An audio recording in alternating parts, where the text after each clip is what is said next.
Johnny Seibert is suing her son, Marvin Seibert Jr., for the cost of a plane ticket and the balance on a '96 Saturn. Marvin says the plane tickets and the car were gifts.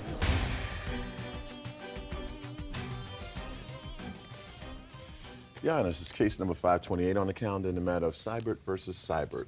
All right, has it been sworn in, Judge? You may be seated. Ma'am, have a seat. You must be very annoyed with him. I am. How old are you, sir? 30. According to your complaint, Mrs. Seibert, your son purchased a car from you a couple of years ago. He was supposed to pay for it, and he did not. Right. And then he borrowed some money from you for a plane ticket to go to visit his son. Right. And he didn't repay that either. Right. Your son says that he's not going to allow his mom to control him anymore. He's a 30-year-old man, and these were gifts that you made to him, not loans. Yes, ma'am. So, Mrs. Seibert, why don't you try to tell me when and why you sold him a car? My son was living in Michigan at the time. He had a child. We had purchased a car from my mother, and he needed a car, and he asked if he could purchase the car. You purchased it from your mother when? That was in the latter part of 2004. Would you do me a favor while we're taking this testimony, Bird? Would you get me a Kelly Blue Book, please? Certainly. Thank you. And what did you pay for the car when you purchased it from your mother? $3,000. What kind of car was it? A 97 Saturn with 47,000 miles. And when did you sell the car to your son?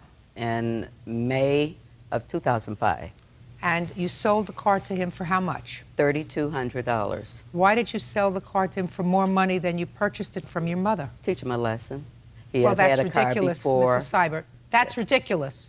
I mean, you're a parent. Yes. First of all, I don't know from selling cars to children. I know that you give cars to children, especially 10-year-old cars. But selling cars to children is another story. Selling cars to children at a profit is something that I don't understand. Maybe that's the way you do it in your family. So you sold it to your son 6 months later for $200 more than you paid for it from your mother. Yes, ma'am. So far, Mrs. Seibert, I'm not too sympathetic with you. Did he make any payments on that car? He paid $100 down deposit and $50 a month for 6 months. So he paid $400 in total. Yes, ma'am. You have a bill of sale for the car? No, ma'am, I do not. It was between family. May I explain to you why I sold it for $3,200? Sure. We purchased this car and put 4 brand new tires on the car so that he could make the trip back to Michigan and he would be safe there with his child. But I had to teach him a lesson, Judge, because, I mean, I can't keep, letting them have something and you tear it up. And it was understood that he will pay us for this car. Would you please look up a 1997 Saturn, please? 2-door or 4-door? 4-door. 4-door. 4-door. Sedan? Sedan. Sedan? Yes, ma'am. Sedan. Okay. Fair or good? And let me have both. Okay. 1,100? $1,100. And good? And good is $1,550. Okay, so good condition is $1,550. Your son paid over twice as much as the Kelly Blue Book value of the car, which is a lot of money, Miss Seibert. Yes. And it's also a lot of money for you to have paid your mother without a bill of sale. Right. Good. May I say something else? Sure. We have helped my son so much. He was going to school. We were sending tuition while we were in Georgia to the school, paying for the school, paying for the books, sending spending money. He did not graduate. Then you shouldn't have sold him the car. Well, and the baby, that's the part, the baby. You got a baby Miss Seibert, in cold. I'm going like this and I'm saying all this sounds very good, but then you double the price of the car. Yes, ma'am. That I don't understand. Okay. Yes, ma'am. Shh. Okay. Yes. You'll get a chance. Now let me hear about the plane ticket. When was the plane ticket? That was in January 2006. He came over, said he wanted to go to Michigan to see his son. Well, my husband and I discussed it. We let him purchase the plane ticket. So? He promised to pay us back the money. Okay. He said, I will pay you back the money. Go. Let's hear about the car. First of all, the car, when I got the car from my mom. Look at me, don't look over there. I'm sorry. I didn't pay my mom the $100. My mom, when she got that car, my grandmother got my sister a car. My mom is very big on what she does for one, she does for the other. because she don't want to hear no bickering. So I was like, okay. When our car was breaking down, my mom was like, well, just a second. Your mother must have known your car was breaking down if you were in Michigan because you told her. Yes, I did. Well, I want to hear that, Mr. Seibert. I'm sorry. You're a 30-year-old baby. Not at all. Okay. I told my mom, of course, I talked to my mom a lot at the time. Good. My car is breaking down. Right. Okay. And your mom said what? My mom was like, well, your sister got a car. You can get the Saturn from your grandmother. I said, okay. My mom, it's like, honestly, with her, when she does something for you, I love her to death, but as soon as she does something for you, she want to hold on to something to be able to throw it back up at you. What did she say? When I got the car, she was like, okay, it's going to cost $100 for you to get it, and it was $50 a month. Okay, so she told you that. She did. So what did you say to her? I was like, okay. Did she tell you how much the car was? No. She didn't give you a price? No. Not even on anything we talked about. It never was how much. That's why. Okay. So you gave your mother $100. I didn't give her $100. No, you didn't. No. But she told you that she wanted $100. Yes. What about the $50 a month? I gave it to her for about 5 months. Okay, go ahead. As soon as I get home, we're getting along fine. When something goes on in my marriage and I didn't listen to her, all of a sudden now, I owe all this money. Like, give me my money. And it's like, come on, man. Everything is not... I want to know, sir. Yes. When you registered the car, you had to tell them that somebody either gave it to you as a gift... Yes. ...or sold it to you, because you had to pay tax on the sale. Do you understand what I'm saying? Yes. Sir, how much tax did you pay? I don't remember. I think I said I bought it for $100. So you told them that you paid $100 for it, but that was a lie. Yes. I'm being honest. I want you to be honest with me. What do you do for a living, sir? I sell new cars.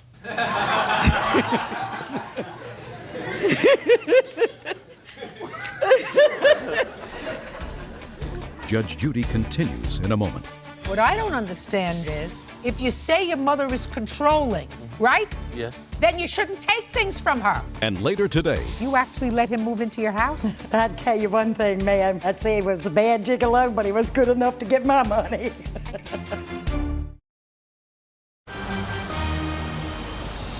real cases, real people. Judge Judy. Johnny Seibert says her son, Marvin Seibert Jr., owes for a plane ticket and the balance on a car. Okay, tell me about the plane ticket, sir. The plane ticket came about because my son is a daddy's boy. You know, I miss him. And his birthday is February 2nd. I never miss his birthday.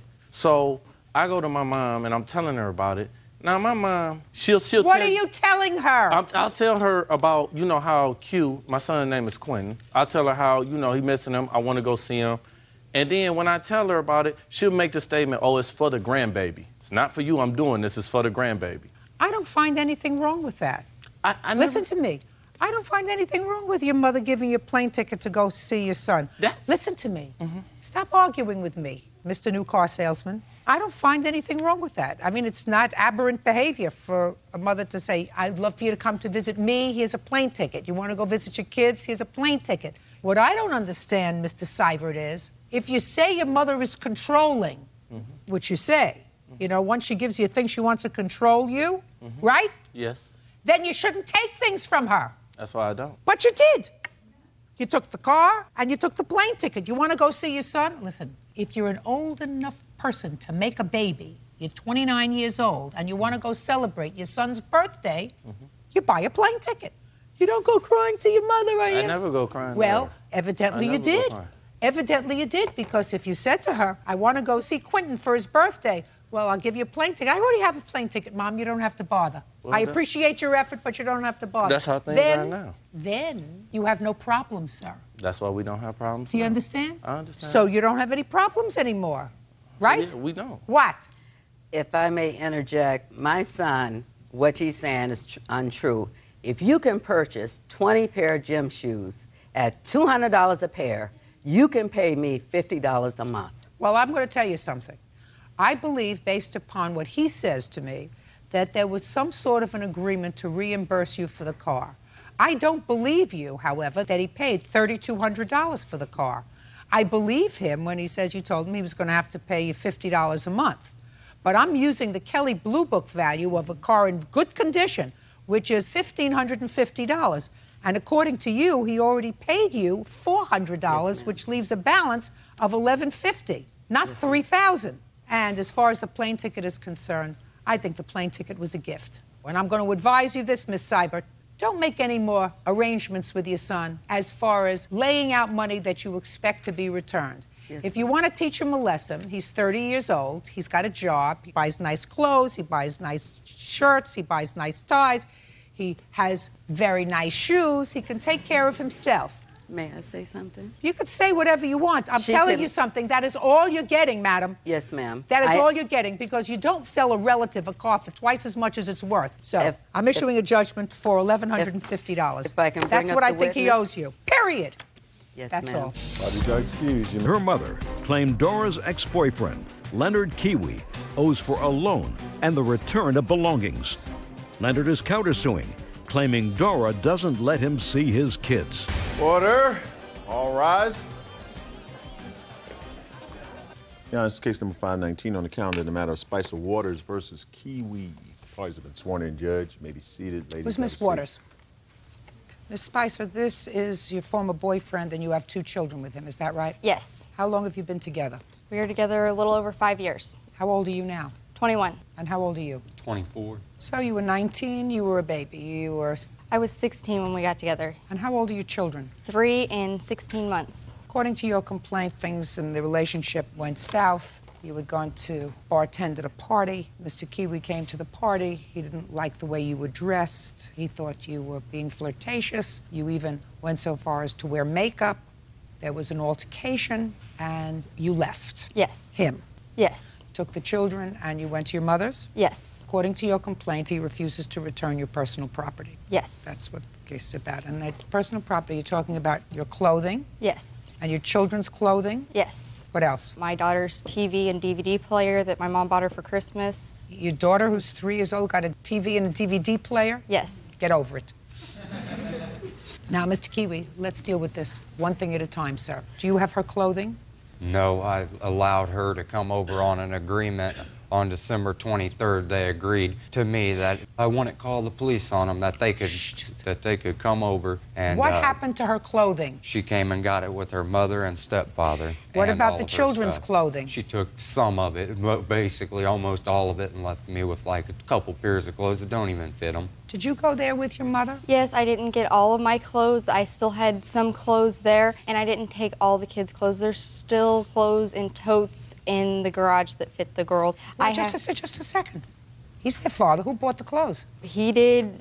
My mom did. His mom did. His sister did. Well, you can't take all the clothing. I What is don't he want all supposed the to have? clothes. You took some. Yes. Good. So, and some he has. Yes. Now, your clothing. Yes. I have a few pairs of jeans over there, some more shirts over there. You're talking about nonsense. You're talking about little stuff. What are you suing him for? I mean, I don't get it. You were together 5 years. We're not talking about a couple of pairs of jeans, madam. No, but they're mine. I should be able to get them. Well, do you have her jeans? I found one pair of jeans that was in the dirty clothes, and that's All right. the only reason she so didn't pack take it up them. and get it over to her. Yeah. Now, let's get to your mother. I can't stand to deal with nonsense. You say that you loaned him $1,000 to fix his truck. Yes. When? It was September 12th What year?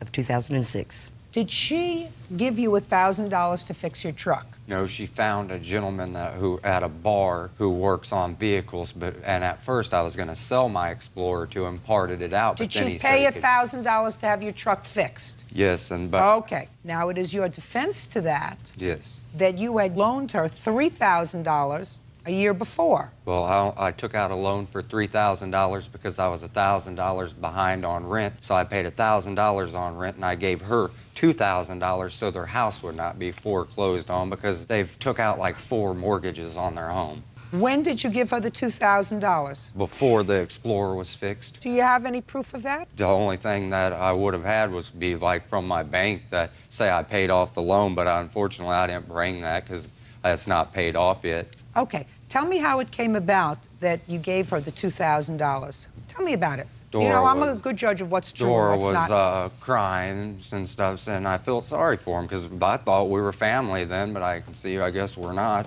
And I was just being nice and helping No, them tell out. me how she came about. Did she come to you and tell you she needed the money? No, she spoke to Dora, and Dora was telling me Dora, about it. look at me. When was it that your mother fell? Look at me. I didn't finish the question yet. When did your mother fall behind in her mortgage payments? It was back in 2005, and he did loan her $2,000, but it wasn't from a loan. It was with his 2005 income tax. I don't care what it was from. It was 2006. Your mother said it was 2006. It was 2006. So, how much money did you receive from him? $2,000, and it was paid back in monthly payments of $500 a month, starting with the month of April and ended in the month of August. Show me. I gave it to Dora, and they paid their rent with it. She gave me cash. This was never brought up about the $2,000. This was prior. We'd borrowed the money from him, and I've only got one mortgage on my house. I don't have 4 mortgages. Whatever, you have 4 mortgages, you have 1 mortgage. He loaned you $2,000. When? It was in March. March of what year? 2006. And what month did she fix the truck? September of '06. Yes. And how much did you pay him back, according to you? I paid him $500 a month for 4 months, starting in the month of April. It was originally agreed that we were going to start paying in May the $500, but they were low on money at the time and stuff, so I started paying the money back in April. I paid him back $500 in April, $500 in May, $500 in June, and $500 in July. Did she pay you back any of the money? Not all of it. How much did she pay you back? I'm not sure. She'd give the money to Dora like she'd say, and then Dora would say that she was paying us, but I didn't see any of the money. In what month did your mother give you the first payment of $500? Around the 3rd of April because we didn't have our rent money. And when did she give you the second payment? Towards the end of May because we spent it on my daughter's 3rd birthday party. End of May. And when did she give you the third payment? Sometime in June, I don't know when, and the last payment, I guess sometime in July. I don't remember the exact date, but she paid us back. And that's why she made the agreement to fix the Explorer for us because we were down on money then. Tell me how it came about that you paid this $1,000 for him. My daughter had called me. Scott also has a Ford Escort. It had Just tell me, your daughter called you and what? Their Ford Escort was broke down. Scott did not have transportation to go to work. She was upset because she didn't want him to lose his job because the Escort was broke down. I loaned him some money to help for parts on that, and then I said that I would pay for the Explorer to be fixed so that they would have 2 cars that were running, because at that time Dora was trying to find a job so she could make income also. So I loaned him the money. I have a gentleman that I work where Listen I work. to me. You have no contract with him. If you had any contract at all, it was with your daughter. He was- You know, just because they're no longer together, which is what's happened, just because they're no longer together, doesn't mean that you come to court and you claim things that really aren't so. Judge Judy continues in a moment. Do you see your children now? Every now and then. And when I go over there to see my kids, her mother comes out and stepfather and tries to kick my butt, so I got ex partes against them. And later today, Darian, I want you to come up here and sit up here and talk to me. Trouble, a handful. Yes, thank you. I do know that. A handful. real cases, real people. Judge Judy. 21-year-old Dora Speicher and her mother, Brenda Waters, are suing the father of Dora's children, Leonard Kiwi, for a loan to get his car fixed, the return of belongings, and pain and suffering. Sounds to me as if he wasn't totally a bad guy. A little controlling, perhaps. You know you're a little controlling, Mr. Kiwi. Yeah. But it doesn't sound like he's a bad guy. He thought you were all family. He gave you $2,000 from his tax returns when you needed it. He didn't even ask to see the return of the money. You say you gave it to your daughter. She did whatever she wanted to do with it. She paid bills, she paid the rent, she did everything. She never showed it to him. And he was the only one working, right? So he was making a family. Just because they're no longer together and things aren't good anymore doesn't mean that you come to court over a pair of jeans that was in the laundry and fixing the truck so that your daughter would have a car and the boyfriend would have a car. She So, never get over got it. the Now, car. do me a favor. Do me a favor. I have other things to do today. You have a counterclaim? Yes, ma'am. Well, your counterclaim says that you don't see your children. Yes. That's your counterclaim. Yes. That's for a different court, sir. Okay. Are you in another court about seeing your children? Yes. Do you see your children now? Every now and then, but it's a very big hassle because they will not take my children to the designated spot because it is not in writing. So since it's not in writing, they make me go to their house, and they know I cannot go over there because I have an ex parte. And when I go over there to see my kids, they call the police. Her mother comes out and stepfather and tries to kick my butt. So I got ex partes against them as well, her mother and stepfather. What arrangement? Uncross your arms. What arrangements have you made for Mr. Kiwi to see his children? Don't look over there. We have called Look over here. him, and my sister calls him at work because I can't speak to him. Calls him at work, tells him to meet my dad up the road at a store called Clyde's. He always makes an excuse that his car's broke down, he doesn't have gas, he can't get to where it is. So my dad drives to Steve's, a gas station that's closer to him, and drops off the girls. When was the last time he saw the children? 2 weeks ago. He's supposed to get them this weekend. And before the last visitation, when was the last time he saw the children? 2 weekends before that. Okay. Well, you're going to have to deal with the courts about that, Mr. Kiwi. You understand that? Yes. I suggest that you get whatever you need in writing, get it in writing. Do you understand? Yes. Very good. Okay. This case is going to be resolved this way. I want you to go into the laundry, and I want you to get her pair of jeans that she left there, put it in an envelope, and mail it back to her. Do you understand? Yes. Other than that, the case is dismissed. Goodbye. Parties are excused. You may step out. He has tons of guns, and he'd pulled them and threatened to shoot me before. Oh, I never threatened to kill her with no guns. If I would do my hair and makeup, I was trying to sleep with everybody. Well, she had never worn makeup before ever in her life. Told him I wasn't, but he didn't believe me. And then she started wearing it to go to bartend a party. What's that telling you? And now the next case. All parties in the matter of Johnson versus Jones. Step forward, please. 24-year-old Nicole Johnson is suing her neighbor, 23-year-old Sally Jones, for the cost to fix her car. Nicole claims Sally's son, 5-year-old Darian, scratched her paint job with rocks. Miss Johnson, your complaint is that Miss Jones's son, that would be this little tyke over here, vandalized your car with some sort of an implement. You want her to pay for the damage. Miss Jones says, well, she's not sure if her son did it, and if he did it, he had an accomplice of similar age, and why aren't you suing the accomplice too? That's your defense. Yes, ma'am. Well, Miss Jones, let me ask you this question. If you believe that your son was responsible for part of the damage, you would acknowledge that and would be prepared to pay for part of the damage. Would that be a fair statement? Yes, ma'am. What proof do you have that Miss Jones's son, because you didn't see it, vandalized your car? I have a witness who says she saw him do it. Okay. When did this happen? July 11th at approximately 7:30, 8 a.m. And the witness that you had would be this little girl? Mm-hmm. And she's 5? Yes. Whose child is she? One of our other neighbors. Her name's Angela Twyman. And what's her name? Michaela. Michaela, would you like to come up and talk to me? Hey. Okay. You all right? Okay. Hi, Michaela. You know who I am? You don't know? Do you know why you're here? And you don't know why you're here. Who did you come with today? Oh, I see this is going to be interesting. Do you know this little boy? Is he a friend of yours? Do you know Miss Jones? Is she a neighbor of yours? Can you talk? Can you tell me your full name? Let me hear. Michaela. And what's your last name, Michaela? Michaela and Timon. Do you want to talk to me about what happened with Miss Johnson's car? You want to tell me what happened? Okay, tell me what happened. He spit on the car. He spit on the car? Did you see him do that? Did you see him do anything else to the car, Michaela? What else did you see him do? He scratched it. What did he scratch it with? A rock. Did you see him with the rock in his hand? Did you have a rock in your hand? Was anybody else with him when he had the rock in his hand? No. But you're sure you saw him scratch the car with a rock? After you saw him scratch the car, Michaela, did you go and tell anybody? Who did you tell? His parents. His parents? Oh, did you tell them right away?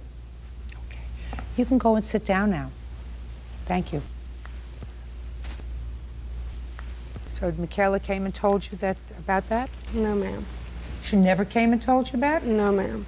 Did she tell you? I called. I assumed that from the the way the marks are, they're huge, just circles, scribbles, they're all at very low positions. I assumed it was a child, and I assumed that if I asked enough children, one of them would tell on the other. So I called her parents and I said, you know, later on today when the kids are home, please ask them if they saw anyone playing around Miss Nikki's car. And in the background, I could hear her say, I did, I saw Darian. And her mom said, well, will you do me a favor? Will you go outside and on Mommy's car, will you touch the spots that you saw him touching on Miss Nikki's car? And she said, okay, she's touching the hood, the driver's side door, and the passenger door on the same side as the driver's side. And she said, is that, you know, is that right? And I said, yeah, that's exactly where the damage is. Tell me your name. Darian. Darian, I want you to come up here and sit up here and talk to me. Trouble, a handful. Yes, thank you. I do know that. A handful. Okay. Tell the judge, okay? Me and Michaela did it. You and Michaela both did it?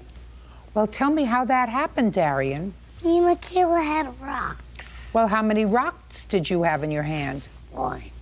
And where did you get the rock from? Off the ground. And what about Michaela? Did she have a rock too? Yeah. So why did you decide to scratch Miss Johnson's car? I don't know. Well, does your mom have a car? Yeah, gray. Gray. She has a gray car. Darian, if you saw children scratching your mother's car, would you be angry with them? Because that's not the right thing to do, right? And your mommy would be very upset that somebody scratched her car, wouldn't she? She would be sad. Are you ever going to do that again? Because you know you can get into trouble for doing that to other people's property, right? How many marks did you make on the car? And how many marks did Michaela make on the car? So you made more marks than Michaela. Did Michaela make bigger marks than you or littler marks than you? She made smaller marks than you. Show me with your hands how big were the marks that you made on the car. Big ones. And she made little ones. Is that right? She made little ones, and show me your size. The ones you made were bigger ones. Now, when your mom asked you about Miss Johnson's car, did you tell her the truth right away? My dad. You told your dad the truth right away? And what did you tell him? I scratched it. And when did you tell your mom and your dad that Michaela was there too? I didn't tell him. I only told my dad. When did you tell your dad that Michaela was there too? Did you tell him right away, or did you tell him later? Right away. Okay. Go and step down.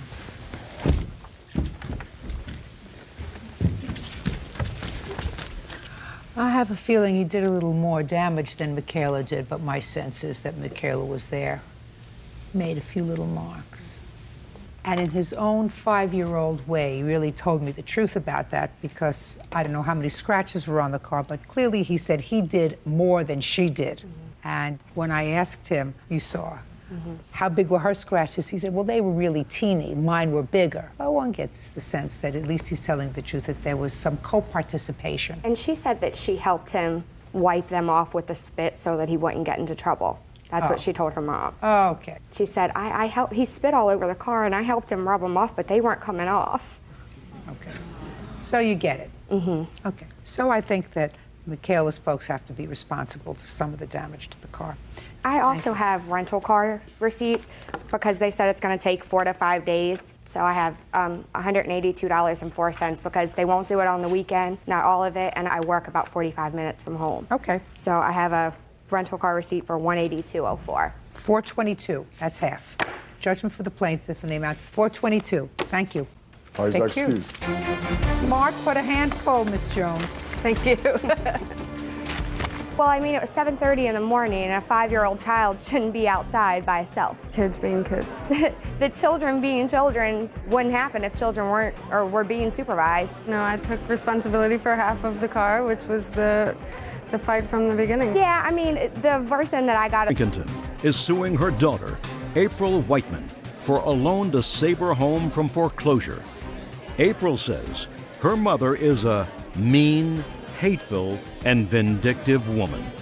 All rise.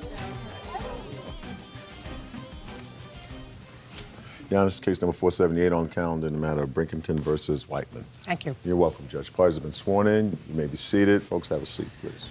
Ms. Brinkington, the defendant is your daughter, and you claim a loan to her in the amount of $5,000 to pay off some bills that she had. Your daughter says that you never made a loan to her. You helped her out when she was in financial difficulty. She is counterclaiming, alleging that you made false reports to Child Protective Services about her, causing her to lose her teenage daughter for 6 months. She wants to be compensated.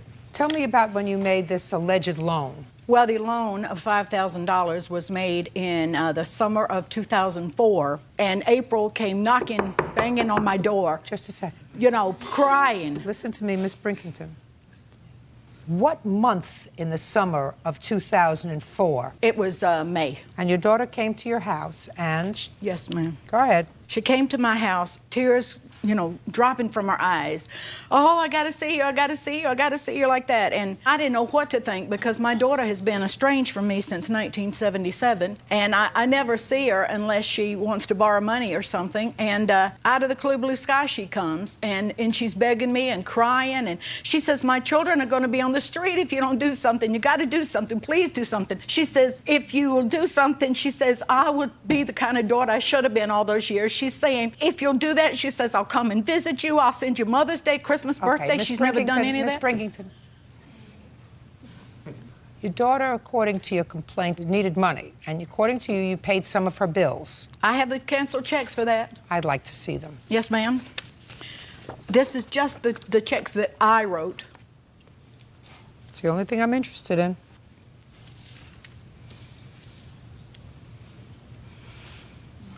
Where was your house located? 61.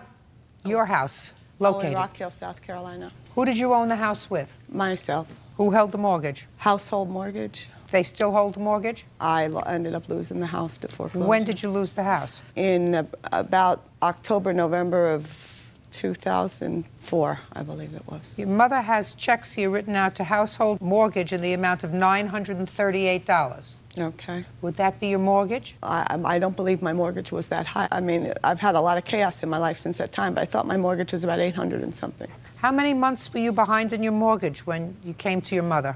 Probably about 2. So you wrote these checks out for her, and what arrangements did she make to pay you back? She wrote checks, post-dated checks, $210 a month to pay me back. When she gave you the checks, did you deposit them right away? No, ma'am. She asked me to hold them for 3 months. Did you do that? Well, see, Your Honor, unfortunately, April is a crack addict, and I was worried about the money. That's why I went ahead and cashed 2.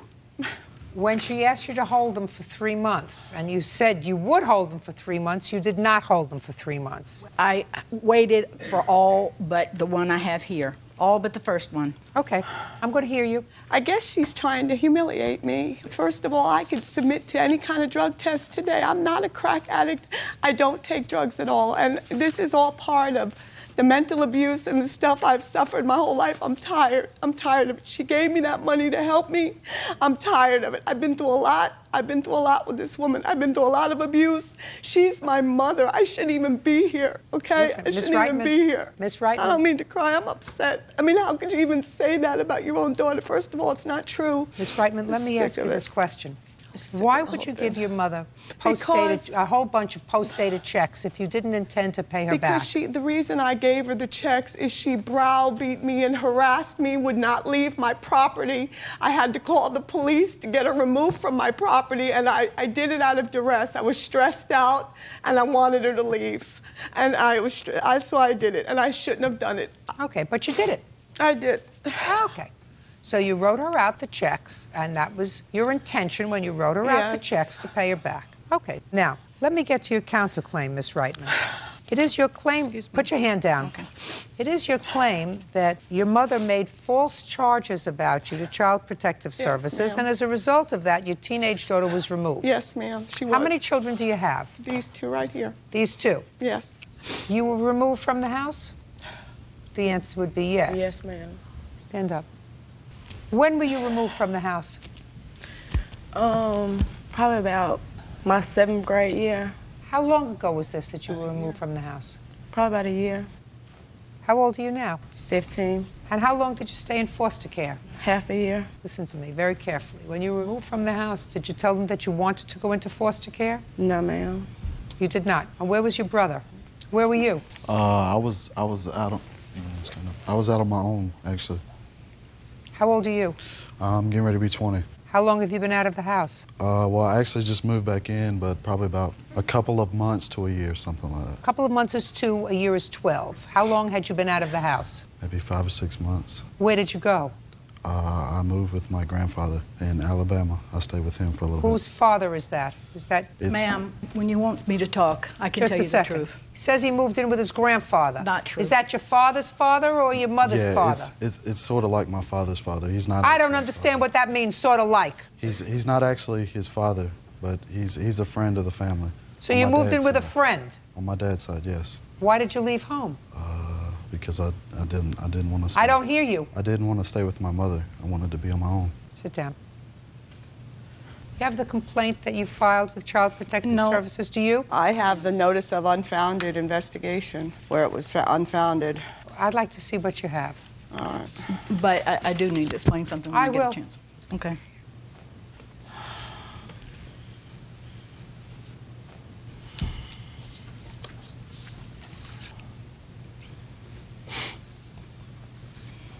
April, what kind of treatment plan were you involved in? Just different things that they did. They had me visitation.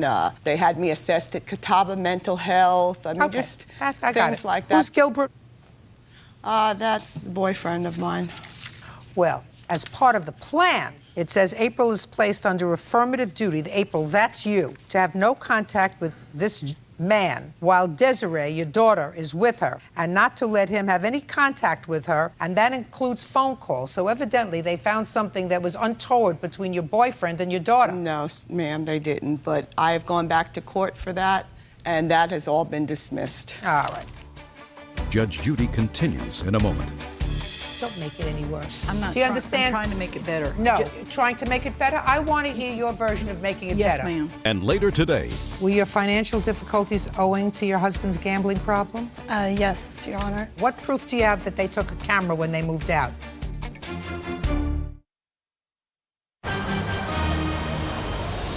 real cases, real people. Judge Judy. Julie Brinkenton says her daughter, April Whiteman, owes for a loan to save her home from bank foreclosure. April is countersuing, claiming her mother filed a false report with Child Protective Services. Miss Reitman, you have no case against your mother because the Child Protective Services report does not indicate that they found that there was no abuse and neglect. They decided to not pursue it after having you and your daughter under their supervision for at least 6 months. So it's not that they ruled that there was no abuse or neglect going on in your house. They found that your 15-year-old daughter could go home if you did certain things and cooperated, which, according to you, you did. So that doesn't mean that the reports were unfounded at all. That means that you did, at least according to them, what Child Protective Services told you had to do in order to have your daughter come back to you, which is a far cry from nothing was going wrong in your house. Do you understand? I understand. Good. Okay, you owe your mother $4,200. Don't say anything else. Listen to me very carefully. She's still your daughter, still your granddaughter, and still your grandson. They are still part of your family. I believe that your daughter... listen to me. I believe that your daughter was probably under some stress, whether it was drug-induced, there was mental health issue, or whatever it was. It was your understanding that you were going to be paid back. Yes, You ma'am. weren't paid back. You have a right to be paid back. But don't say anything else. Don't make it any worse. I'm not. Do you I'm understand? trying to make it better. No. I do have one thing to say. Yeah. You're trying to make it better? I want to hear your version of making it Yes, better. ma'am. I'm not wanting to be here. I'm in a sad situation to be here, but my main thing, April is a drug addict since teenage years. I would like to get her some help. Listen to me. I can't help her.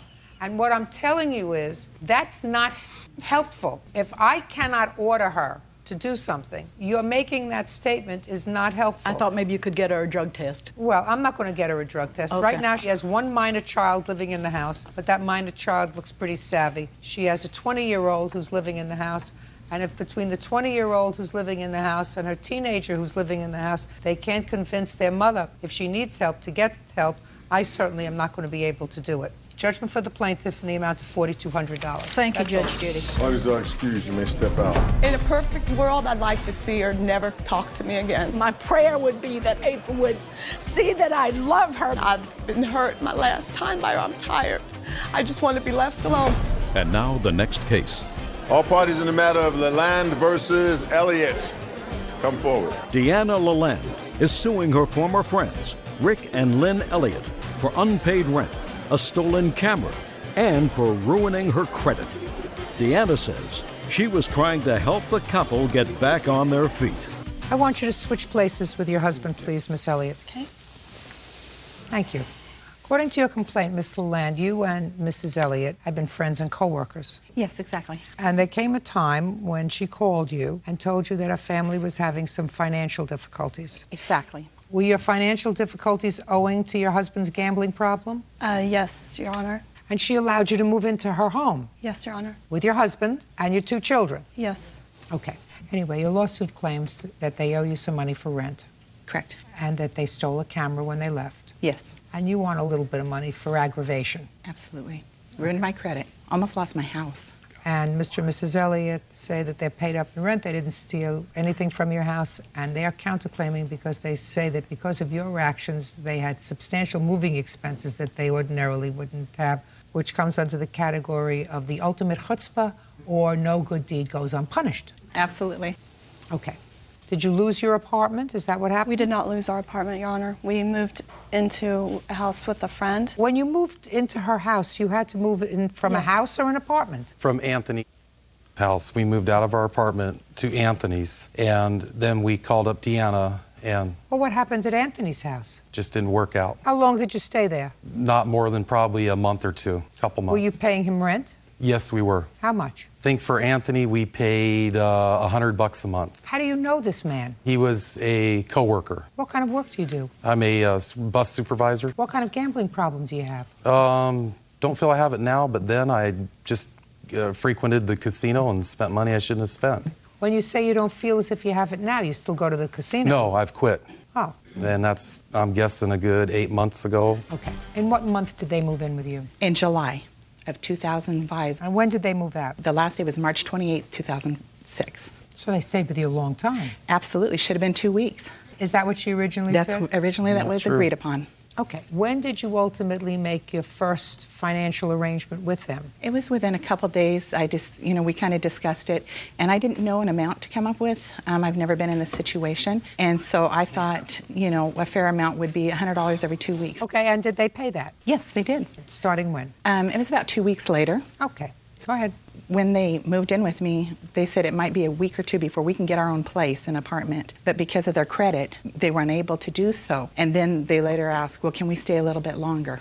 Okay, and I didn't know. We're still, new into the year. And as winter approached, I became behind in my bills. Even at one point, she called me to ask me, did you forget to pay the TV bill? No, I didn't forget. I didn't have the money. What bills increased? My electric bill, substantially. My water bill increased. The garbage was the same because Mr. Elliott would remove the garbage to work. Okay, so the electric bill and the water bill. Yes. Okay, so at some point you told them that they had to start paying additional rent. Absolutely, after speaking with the judge with my divorce. Because your husband told the judge that she has boarders, and you said they're giving me $100 every 2 weeks, $50 a week, and the judge said that's ridiculous. If you're having boarders, well, I'm going to reduce your spousal support because that you should be charging them money because that's income. So you came home and you told, I got it. Right. Came home and you said you got to start paying me more money. What happened? They accepted that from the beginning. That was in December. Yes, absolutely. Fine. What happened next? Several months went by, and come February, they shorted me by $40 on one paycheck. Instead of $250, they gave me $210, said that they would pay me back later. Then come March 23rd, I came home from seeing my fiancé and came home to a letter stating they could not pay me that paycheck and they would not be able to pay me again until April 13th payday, which was, of course, 3 weeks later, not 2 weeks later. Mind you, I still needed to pay my bills that had accrued during those weeks. Why couldn't you pay her that money during that period of time? Your Honor, we were giving her money for utilities. That was the agreement. How much were you giving her? $250 every 2 weeks. $250 every 2 weeks, or $500 a month. Still a bargain. That included your rent, that included your utilities. But the money wasn't going towards the utilities. What difference does that make to you? The utilities weren't in your name. She got past due notices taped to the door saying they were going to shut off the water.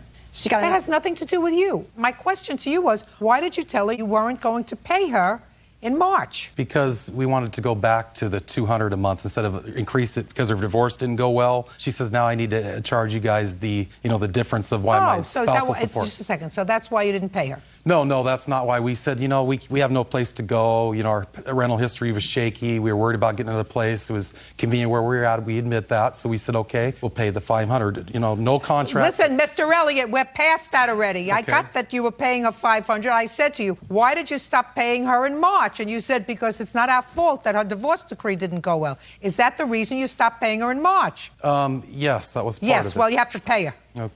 You have to pay her. So you owe for rent. Quiet. Now, let's talk about the camera. What proof do you have that they took a camera when they moved out? Besides Shahid Stevens, my witness, they were the only other one that knew about these cameras. They were hidden underneath of a quilt rack in my bedroom. Listen to me. If the only evidence that you have with regard to the camera is because they were the only ones there, that's not sufficient evidence for me to find them responsible for the camera being gone. So they owe you for rent. And unfortunately, in this country, you don't get punitive damages for aggravation. The fact that you allowed them to move into your home, and because they used a lot of electric, a lot of water, a lot of heat, you almost lost your house. You should have kicked them out in August. Because you had a good heart, you let them stay. But when I say no good deed goes unpunished, this perfect example. Okay, so they have to pay you for the rent, which is $266. You really want to talk to me about moving expenses? Not sure now, Your Honor. Yeah, absolutely right. She's lied 80% of what she's told you, but I can't. Let me explain something to you, sir. You and your wife took advantage of this lady because if you think that $50 a week, which is what you were paying her, I understand. Okay, so you are in effect paying her nothing.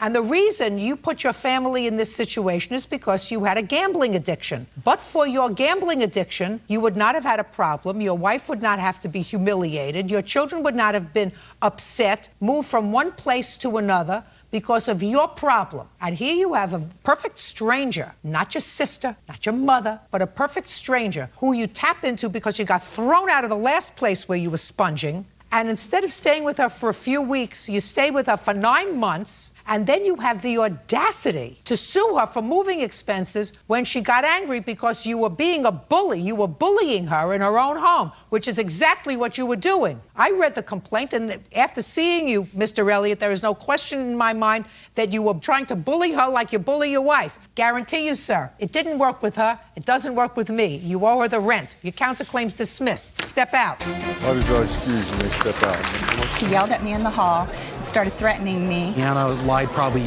a good 90% of the time. Tony Paternitti is suing 23-year-old Jason Schnell for vandalizing his place of business. Tony claims Jason smashed his property with his vehicle. All rise. Now, this is case number 529 on the calendar in the matter of Paternitti versus Schnell. Wives have been sworn in. You may be seated, sir. Have a seat. Mr. Paternitti, according to your complaint, it is your belief and your claim that the defendant caused substantial damage to buildings of yours. Yes, Your Honor. With his vehicle. Yes, ma'am. Mr. Schnell says he didn't do it. So, first, when was the damage to your buildings? December 6th of last year, Your Honor. What kind of buildings were there? It was a fenced-in area where I keep some construction material and a metal building, a steel building. I drew a diagram, if I could show you that. First, I'd like to see the damage done to the buildings. You have photographs? Yes, ma'am.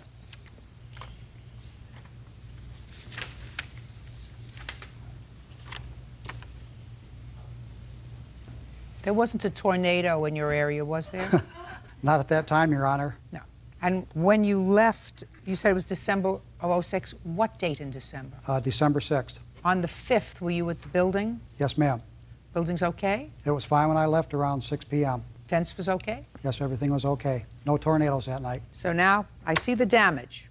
How much in dollars was the damage that was I estimated caused? around $4,600, Your Honor. How do you get to that estimate, Mr. Paternitti? I'm a licensed contractor. I brought a copy of my contractor's license. And I actually believe I estimated it low since I can do most of the work myself. You have to replace the fence in this shed? Yes. Okay. Now you're going to try to explain to me, since I gather from your papers you did not see Mr. Schnell. That's correct. Cause this damage. What evidence do you have that he caused the damage? Well, Your Honor, can I show you at first what I thought happened to the property? No, don't tell me what you thought. I'm not interested in what you thought. Okay, the reason I think it was Mr. Snell is when he hit the concrete sidewalk here, he blew out a tire, left gouge marks on the concrete, knocked down all of this, and there was gouge marks all along the property, and we followed the gouge marks down here, and I could actually see where the gouge marks on the road on You mean the gouge marks on the road from being driven on the tire rim? That's correct, Your Honor. Got it. He turned up, I could see where they crossed the street and turned up 90th Avenue. At the time I was looking, a friend of mine and his son came down. It's hearsay.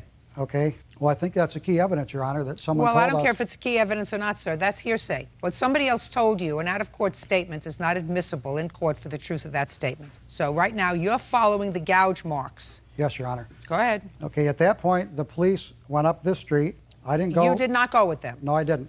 They went past this house down here where they found Mr. Schnell's vehicle. Just a second. Only if you have a police report that indicates that. I do have a police report, I'd like Your to Honor. take a look at the police report that indicates that.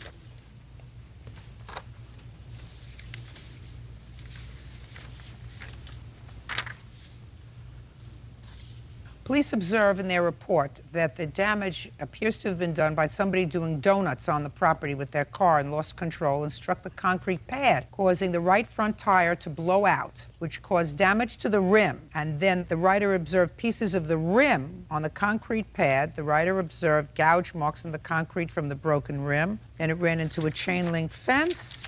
Writer recovered various pieces from the rim and also the passenger's side mirror and what appeared to be a fog lamp. Then the police found the defendant's car, Mr. Schnell. That would be you. Yes, ma'am. Stand up on your own 2 feet. Yes, ma'am. And found that the mirror that was located at the location matched that of the subject vehicle. Coincidence. Big coincidence, Your Honor. Speak not! Yes, ma'am. And the writer, that would be the police, also observed that pieces of the rim that were found at the incident location also matched that of the subject's vehicle. That would be you.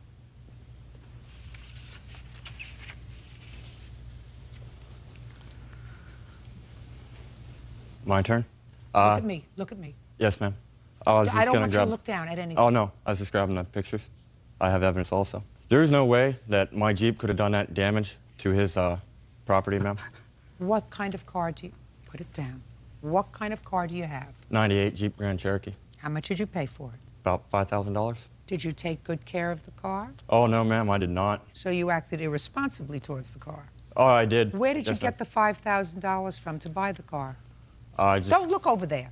Yes, ma'am. I just gotten off a deployment, ma'am, from Iraq, so I had a lot of money in the bank. Go ahead. Okay, well, about a day prior to the incident, ma'am, I had totaled my Jeep. I was driving along the road. I was speeding like... Just a second. Yes, ma'am. Day before, Yes, ma'am. you totaled the car. Yes, ma'am. Tell me how you did that. My tire... Look at me. Yes, ma'am. My tire blew out, and I went into Which tire? my right front tire, ma'am.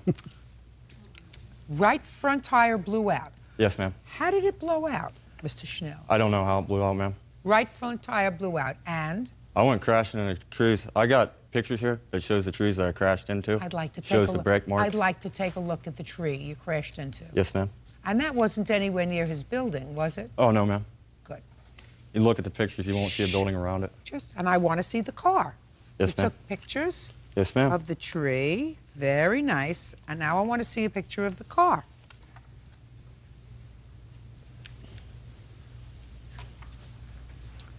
Totaled undrivable? Oh, yes, ma'am. It was completely undrivable. Completely. Yes, ma'am. Well, it would start, ma'am, but... Don't speak. I have questions. Yes, ma'am. So you went into a tree. How far away from where you live? A couple miles, ma'am. About 2 or 3. Would it be anywhere in this area that's on the bottom? I can show you on the map, ma'am. Sure.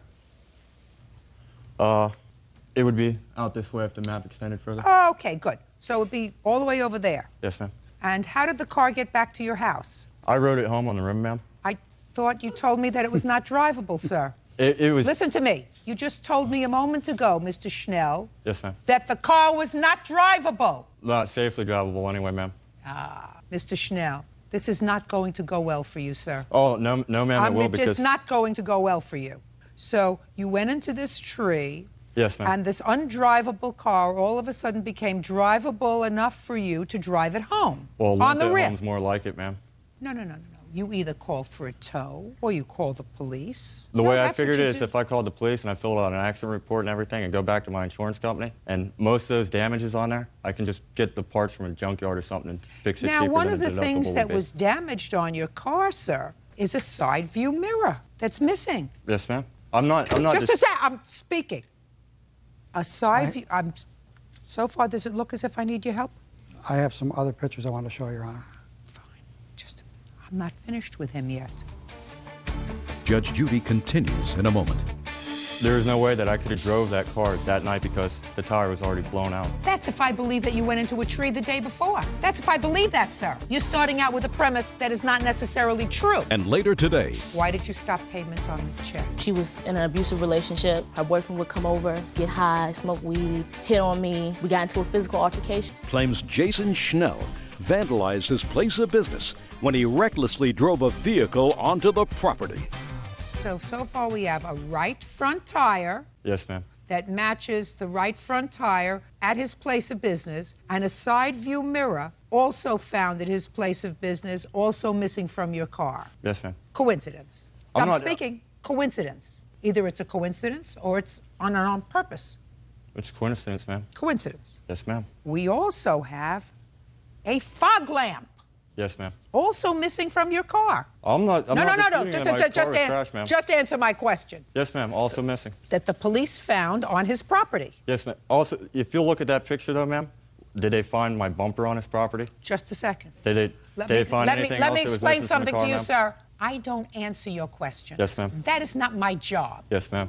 At what rank did you leave the military? Lance Corporal, ma'am. What was a step above Lance Corporal? Corporal. Corporal. And above that, Sergeant. did you speak back to your sergeant? I did Not when if I you was right, wanted to ma'am. live, right? I did when I was right, ma'am. Well, maybe that's why you chose not to make the Army a career. Marine Corps, ma'am. So now we have the coincidence of right front tire, side view mirror, and fog lamp, all retrieved at his place of business after the police, according to this, followed the rim marks back to your house. There is no way that I could have drove that car that night because the tire was already blown out. That's if I believe that you went into a tree the day before. That's if I believe that, sir. You're starting out with a premise that is not necessarily true. I have That a witness that can say for sure that my Jeep was wrecked on the night in question. You mean that's him? Yes, ma'am. If I were to call you up here, would you tell me that the Jeep was wrecked the day before? Yes, Your Honor. Yeah, right. Now, when you got home, just for my own curiosity, when you got home on the 5th after you wrecked this vehicle and you live with your, look at me, with him? I'm asking you a question. Oh, me, ma'am? I Yeah. thought you were talking to him again. No, Sorry about my that. eyes look at the person I'm talking to. Yes, ma'am. No, I live at home, ma'am, with my family. With your family? Yes, ma'am. Mother and father? Yes, ma'am. Did you provide the police with your mother and father's names so that they could confirm this story that you told about your car being damaged the day before? The answer is either yes or no. No, ma'am. Now I'll see your pictures. Thank you. These are actual police photographs, Your Honor, when the police went to his house. And these photos are still in evidence that show the fog lamp in question and the mirror and some parts for the rim I'd like to see that the police matched to the vehicle. And I've also found more pieces on my property since I've been doing the cleanup. Okay, just a second.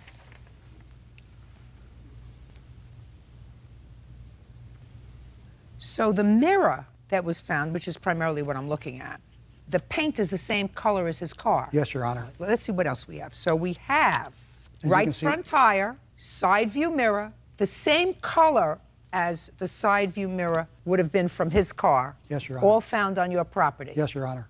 What kind of work do you do now, Mr. Schnell? I'm unemployed, ma'am, How long have you been unemployed? since end of November. Why? Unemployment pays better than Walmart. So your parents just let you sort of hang around after you. When did you come out of the service? My EAS was November 26th. Of '06? Yes, ma'am. So you stayed home December, January, February. At this point, it's time for you to get into gear, right? Oh, yes, ma'am. First, you pay him the money that you owe him, $4,600. Judgment for the plaintiff, that's all. Parties are excused. You may step out.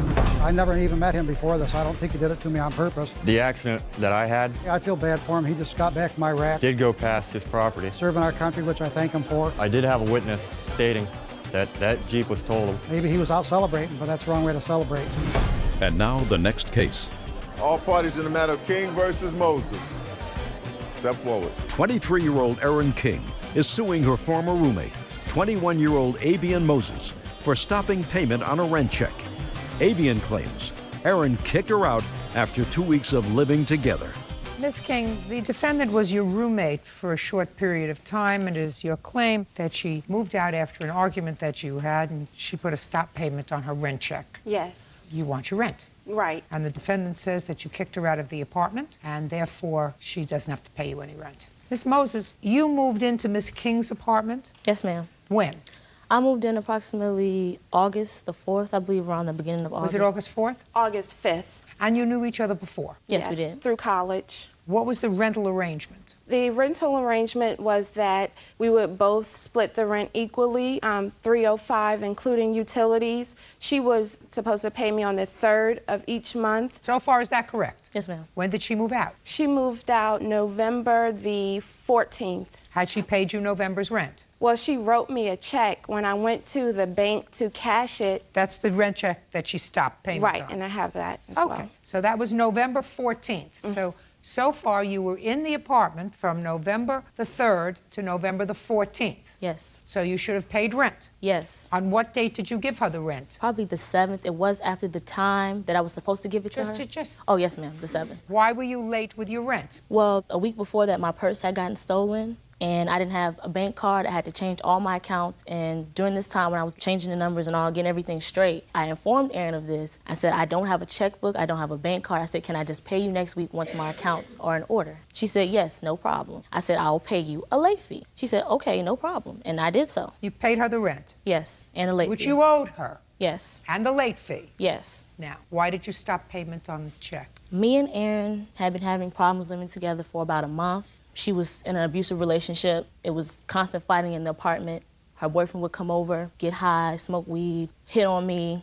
She'd leave him in there. She gave him a key to the apartment. She would constantly fight with me over food, saying I was stealing from her. We got into a physical altercation, and I decided this was the last straw. She screamed at me. My name was not on the lease, and to get out of her house. So I said, gladly, I'll stop payment on my rent check, and I'll leave your house immediately. Well, you can't do that. A, you didn't tell her you were stopping payment on the rent check. I did tell her I was stopping payment on my rent check. Really? No. She You didn't called even me. say that in your answer, that you told her you would leave She immediately. called me that same day, and I told her I was stopping payment on my rent check and I was moving out. You may have told her that after she called you on the phone, but when you had the argument with her in the house... No, she told me to leave. She told me this was her apartment and to leave. On the phone or in person? No, when we had our physical altercation. I understand that. You did not say to her, I'm putting a stop payment on the rent check. According to you, you told her over the phone that you were putting a stop payment on the rent. I apologize for not mentioning that, but I did tell her at the point when we were after the physical altercation, the police that came, I told her that I was leaving and I was stopping payment on my rent check. Well, you can't. Okay. You can't. Unless, of course, she changed the locks. Yes, that's exactly what she did. When did you change the locks? I changed the locks on the 14th.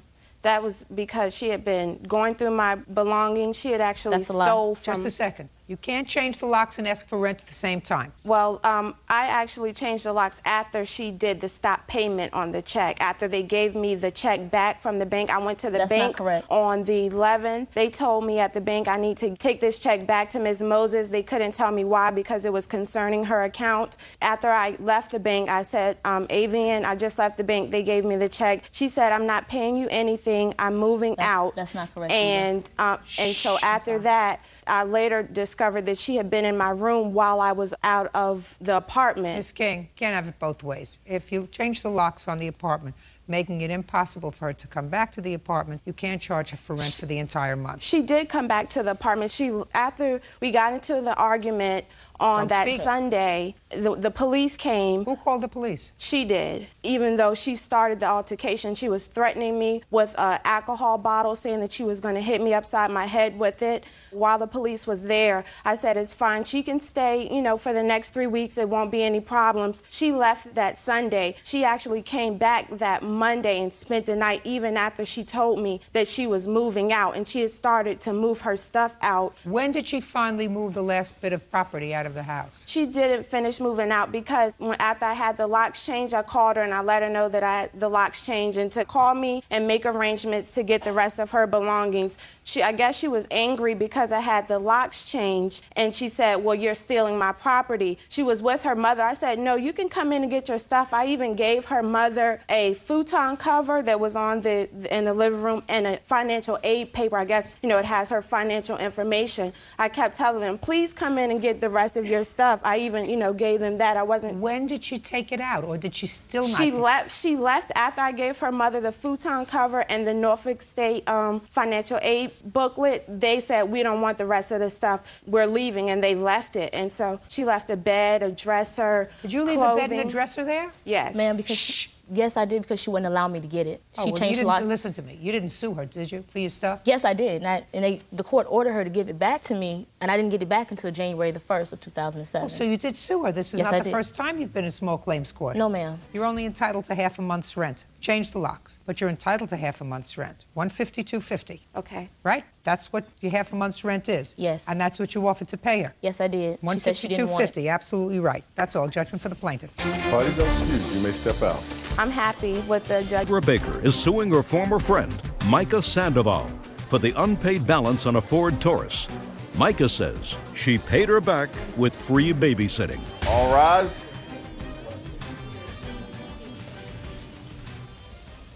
Yeah, this is case number 557 on the calendar in the matter of Baker versus Sandoval. Parties have been sworn in. You may be seated. Ladies, have a seat, please. Miss Baker, were you and Miss Sandoval friends? Yes. Before you sold her this car? Yes, we were. Do you ever watch my courtroom program? Yes, I do. Didn't you ever hear me say, never sell a used car to a friend? Yes, ma'am. But you didn't listen. You didn't take me seriously. No, I'm sorry. You're never supposed to sell a used car to a friend and never make a loan to a friend, because that's the fastest way to lose a friend. You always end up enemies, and you're the bad one when you try to collect the debt. Okay, so you sold the car to Miss Sandoval. How much was the car? $3,800. You have a bill of sale? Yes, I do. I'd like to see it, please. I also have a contract. I'd like to see the contract, too.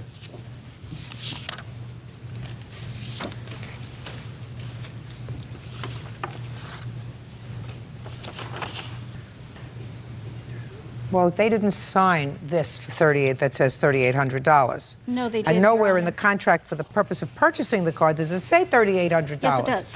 Yes, it does. It's on the first page. Am I missing something? Show me where. Okay, no, I guess it doesn't. It does not. Okay. Well, let me tell you this. Usually a contract for the Okay, purchase then I do Listen to me. have- My mouth is moving. Yes. Usually when you make a contract for the purchase of a something, what you list is the property being sold and the purchase price. Do you understand? Yes. Okay. That didn't say this. Okay, in our state, the buying party is not responsible to sign the bill of sale. But I also have where she registered the car and claimed $3,800 is what she Fine. paid for the So car. let's say $3,800. But remember this. Yes. In the future, if you sell anything, you have to put the purchase price in the contract. That's what the contract is about. Okay. What you're selling and how much you're selling it for. Well, Your okay, Honor, you purchased the car for $3,800.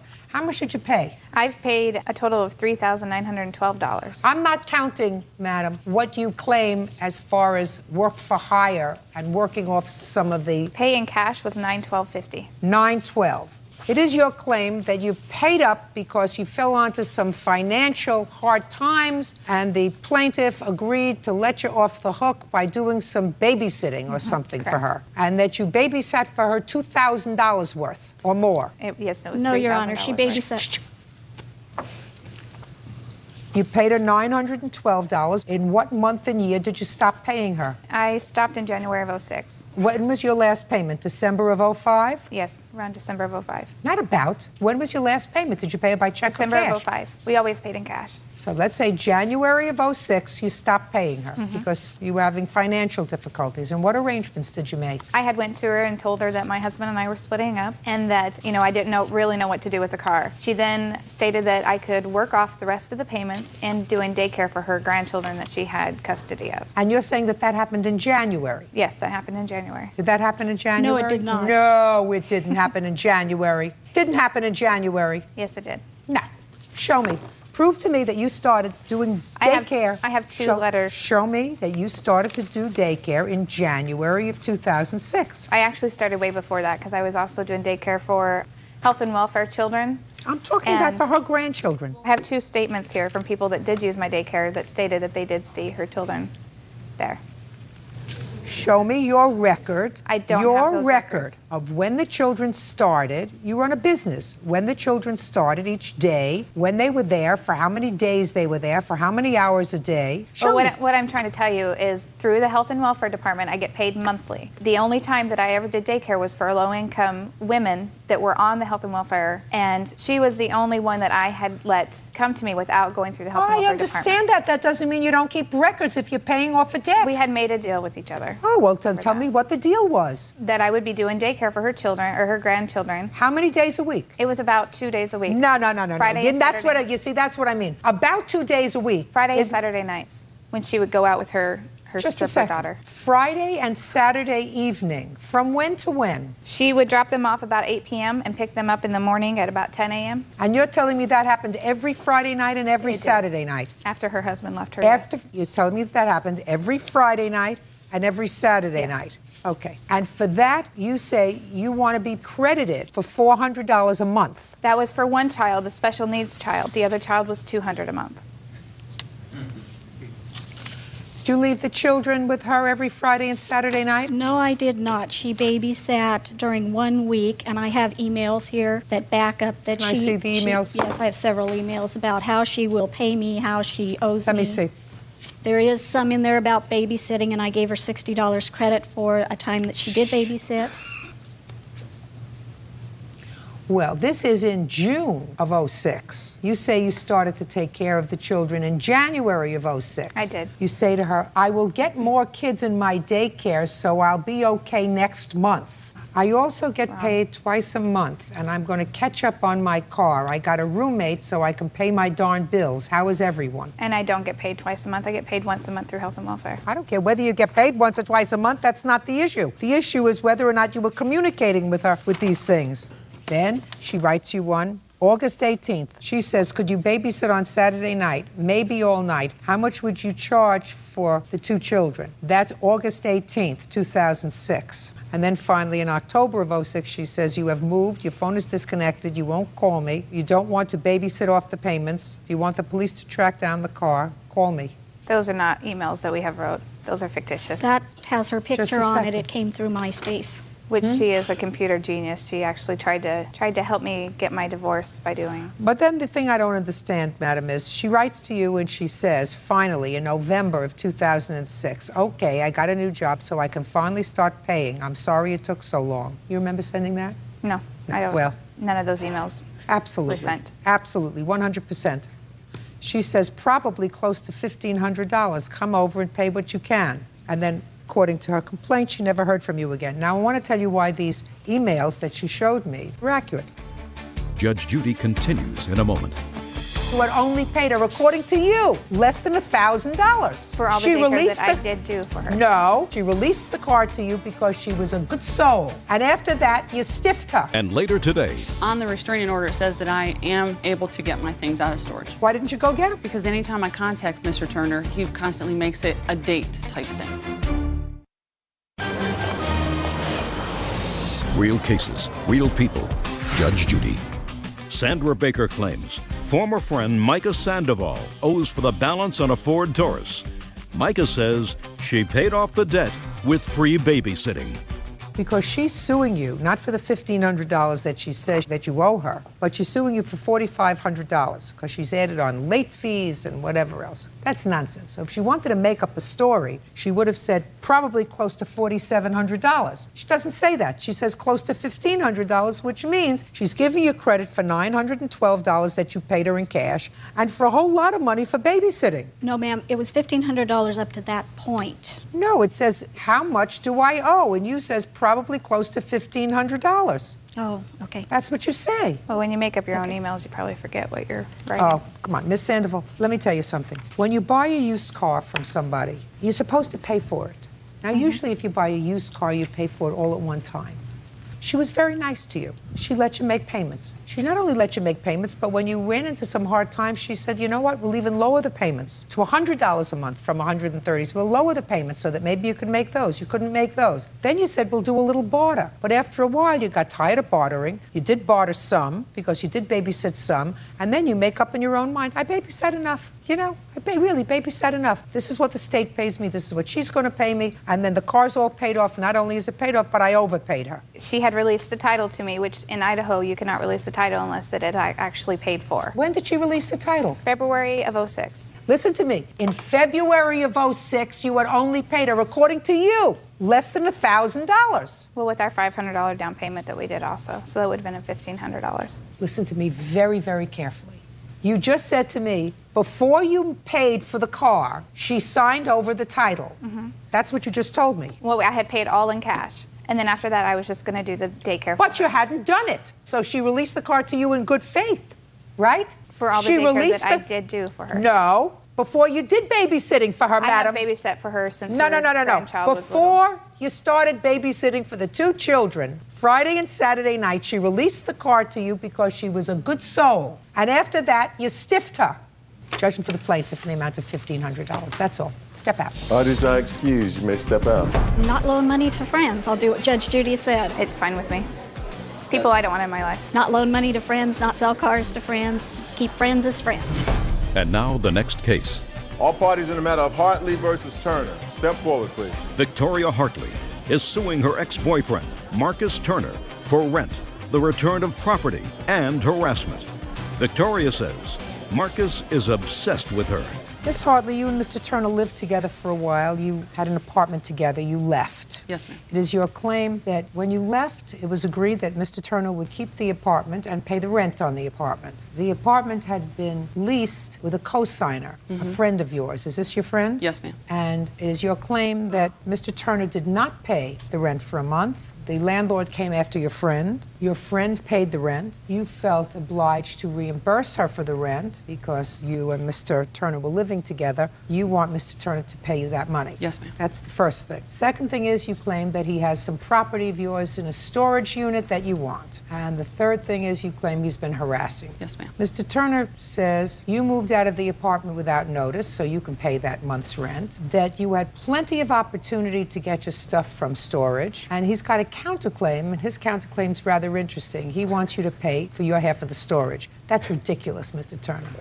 You agree, don't you? You can't say you abandoned the property and wanted to pay for the storage, right? Well, if she wants her stuff back, I mean, I'm willing to give back her washer and dryer. That is not a problem. But, I mean, to come after me for 2 years now. Just a second. So you're willing to give her back her washer and dryer? Yes, ma'am. Perfect. I see how easily we resolve that. Washer and dryer for you.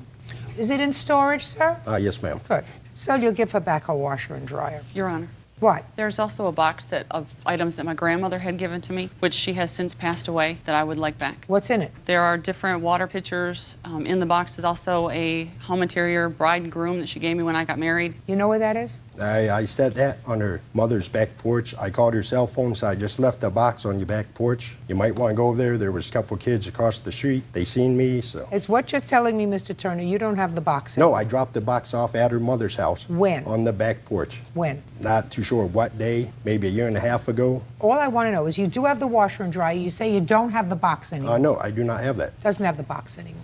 Now, Miss Hartley, listen to me very carefully. I read your complaint very carefully. There was a time that you went to court to get a restraining order against Mr. Turner. Is that correct? Yes, ma'am. On what date was that? Do you remember? October 2006. And you had already separated at that time? Yes, ma'am. Now, I've been in domestic relations courts for many, many years. When you go to domestic relations court, you are asked whether there is anything else that you need. And if you wanted to, you could have said to the judge, there is property in the storage room that I want, and he refuses to give me access to it. Did you do that? Yes, ma'am. Did you get an order to go and get your property? No. From the judge? On the restraining order, it says that I am able to get my things out of storage. So? Why didn't you go get them? Because anytime I contact Mr. Turner, he constantly makes it a date type thing. Then what you do is you go back to court and say he's violated the protective order. You don't wait a year and a half and sue him for the property. Okay. It's been a long time. If you really wanted it, you would have gotten it. Now, on what day of the month did Miss Hartley leave the residence? Do you remember? July, March. July 19th, 2005. Did you pay July's rent? Yes, ma'am. Did you pay July's rent? Yes, ma'am. What about August? Did you pay August's rent? No, ma'am. I was moved out at the time. You can't be moved out half the time, No, I mean, Mr. like Turner. there was 2 weeks left on the lease. She moved out like at the middle of the month. I just stayed because it was paid for. When did you leave, Mr. Turner? The end of the month. End of July? Yes. And when was the lease up? August?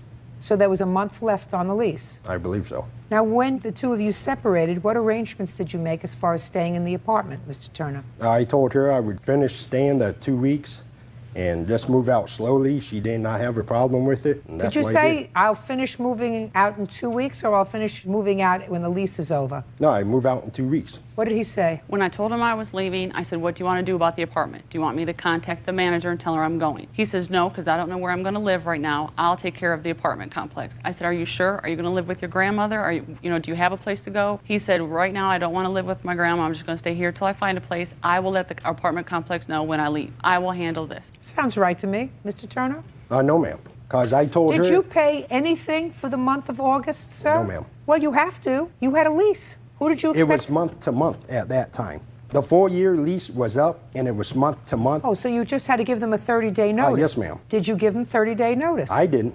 No. Well, but you were the last one in the apartment. Yes, ma'am. Because I thought she was going to give it. I never told her not to. Right. Well, or how much was the rent? I believe at that time it was $570 a month. Well, how much did you pay? Sandra O'Reilly ended up paying the apartment complex. They wanted $804. There was some damages to the apartment. They had to replace the bathtub. Just a second. You lived there for a year? Mm-hmm. Good. So you pay $400, he pays $400. That's for August's rent. You didn't give 30 days notice, he didn't give 30 days notice. If I would have known he wasn't going to say anything to the apartment complex, I would have paid for at least half of August. Well, that's what you're doing. You're paying for half of August. And he's paying for half of August. All right. What else? Even after the restraining order, Marcus has still called the store where I work at and the store I left from. I've had to transfer to 3 different stores, so he finally will stop calling. He hasn't stopped calling. He still calls the stores where I'm at. What do you call her for? I do not call her. I don't know where she lives. I don't know where she works. I have no idea what her phone number is. I can't call somebody if I don't know where they live, where they work. Do you have any proof of his calling? Yes, ma'am. You Let's want see. the records before or after the restraining order? Let me see the records after the restraining order.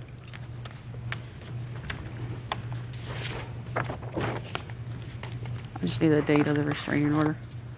Restraining order was dated 10/05/2006. The highlighted ones are the past stores that I've worked at. How do I know they're coming from him? If you look at the top of the bill, it'll say his name and his cell phone number. How did you get these? I sent an email to Sprint and told him I was taking him to court and wanted phone records. Is your phone number 810? That was one of the stores I was at, yes, ma'am. Whose number ends in 3753? That was the store I went to in July, and then he had come up to the store and said he was somebody else, left his cell phone number, wanted to know was I dating anybody. I don't see why he has to keep calling the stores where I'm at, asking about me, driving past my house, if he doesn't have any of my items except a washer and dryer in storage. Why do you call her? I do not call her. Well, you did. These are your phone records. There was a time that I These are did your phone. because we was These working. are your phone records. All right. December and January. Clearly, you made phone calls to her places of employment. There's no reason for you to call her places of employment. Do you understand? Yes, ma'am. Don't call her anymore, sir. Okay. You want to tell me in 10 seconds about your counterclaim? No, you done dismissed it, so. I didn't mean, do it's that kinda- yet, but I'm going to. I hear for like a year and a half, she did not want her washer and dryer. Now she's coming back for it. I think she's owes me half the storage. I mean, it was in there. I gave her 4 opportunities to let her come get it. My one witness. Listen to me. and Mr. it's- Turner, I don't know why she's here, sir. I have no clue why she's Exactly. here. She's going to get her $400 for your half of the rent for August All right. 2006 because that you should have paid. Neither one of you gave 30 days notice. She didn't give 30 days notice. You didn't give 30 days notice. True. If her friend who co-signed for you had to come up with that money and she reimbursed her friend, it's only reasonable and fair that you be the True. responsible. No, very true. Okay, the washer and dryer is laying in storage. She wants it. Yes. You give it to her. The two of you never had an agreement that she was going to pay for the storage. There was never a contract that she was going to pay any part of the storage. That's why your counterclaim is dismissed. Okay. Do you understand? Thank you very much. Goodbye. Good luck. Have a happy life. That is our excuse. You may step out. He's a stalker, and he will still to this. Is suing his ex-girlfriend, 24-year-old Janice Semeno, for throwing away his personal belongings, including his birth certificate. All rise. Yeah, this is case number 514 on the calendar in the matter of Torres versus Semino. Thank you. You're welcome, Judge. Parties have been sworn in, Your Honor. You may be seated. Folks, have a seat, please. Mr. Torres, you moved in with the defendant and her children while you were separated from your wife. I assume this is your wife, sir, is that right? Yes. And it is your claim that when you decided to return to your wife and reconcile with your family, the defendant kept and/or destroyed some property that belongs to you. The defendant says you had ample opportunity to get what you wanted. Whatever you didn't take with you, she got rid of. She is counterclaiming because she says that because of your broken promises, she lost wages. She's going to explain that to me. When did you and your wife separate, sir? March of 2006. And when did you move in with the defendant? April, can't recall it. June 4th. And when did you meet her? I met her through my boss, which is her brother. When? In May. Where had you been living between March and May? My mother's house. So you met her in May and you moved in with her in June? Yeah. First mistake. Where did you move in with her, sir? And where she used to live in Falmouth. Falmouth? Yes. In a house or an apartment? An apartment. How old are your children? I have a 5-year-old and an 18-month-old. Where's their father? Don't Gone. know. Yeah, Gone. don't know. Were you working? Yes. Who were you working for at the time? Stop and Shop and Dunkin' Donuts. Who was taking care of the children when you worked? They were in daycare, full-time. Was that subsidized daycare? Yep. Okay. So you move in, Yes. and then what happened, Mr. Torres? Everything was getting fine. I was missing my kids a lot. You have to speak slowly, Mr. Torres, because I'm going to try to follow you. Okay. Everything was going fine. You were missing your kids a lot, is what I got. Now you're going to try to speak a little slower and keep your voice up so I can hear you. See how I'm speaking and projecting? You don't have any trouble hearing me, right? No, I don't, Your Honor. Good. Go ahead. Everything was going fine. You were missing your children, and? And I spoke with her that I would like to get closer to my kids. And she agreed to move closer so I could be near my kids after work. So you said, I want to be closer to my kids. I miss them. Would you move? No, I didn't explain just like that. I asked her if we could. I didn't force her to. Nobody said you forced her, but you said, I want to be closer to my kids. I want to move with you and your kids. Yes. So she moved. We did. How far away from where she was living did she move? I don't know the exact mileage. Time, 15 minutes, 20 minutes, no. a half hour? About an hour. An hour? 45 to an hour. So her children also were taken out of daycare? Yes. And she didn't have her jobs anymore? She had transferred. What do you mean she transferred? What does She that transferred her first job that she first had. Then Dunkin' Donuts, she couldn't get transferred. And then she transferred her kids' daycare vouchers over to a new one in town. So she relocated her whole family because of you. And when did she do that? We moved in December 1st. 12/1/06. So between June and December, you and the defendant lived together. Yes. And in December, you relocated this family to be closer to your children. Yes. And then what happened, Mr. Torres? I received a Christmas postcard from my wife and kids. She takes my picture with my kids on it and my wife and cuts my wife's face off and posts it on the fridge. And from there, everything went downhill. So when did you move out? I moved out before Christmas. It was like December 22nd, 2006. So she lived in this new location close to your children for 3 weeks with you? Yes. So what are you suing for, Mr. Torres? Just all my personal property. Like what? So Nintendo GameCube, stereo equipment, clothing, hats, bed. And how much is all that stuff worth, sir? Close to $2,000. How much was the rent on the apartment? It's $10.30. I actually had subsidized housing, so it was $170. So he was getting the advantage of subsidized housing. They didn't know he was living there, right? No. Because if they knew he was living there, it would have been $1,000 Yes. a month, right? Yes. Between June and December. Yes. Now, what happened with your second job? They cut my pay and they cut my hours, and I had no idea when I was being transferred, because if I knew that, I wouldn't have transferred my job. Yes, you would have. Well, What, sir? excuse me. The reason that she stopped working for Stop and Shop is because of pay related. They did not drop her hours. She had the same hours, but it was a lot of money that she was missing up a week of her check, and that's the reason she quit. So?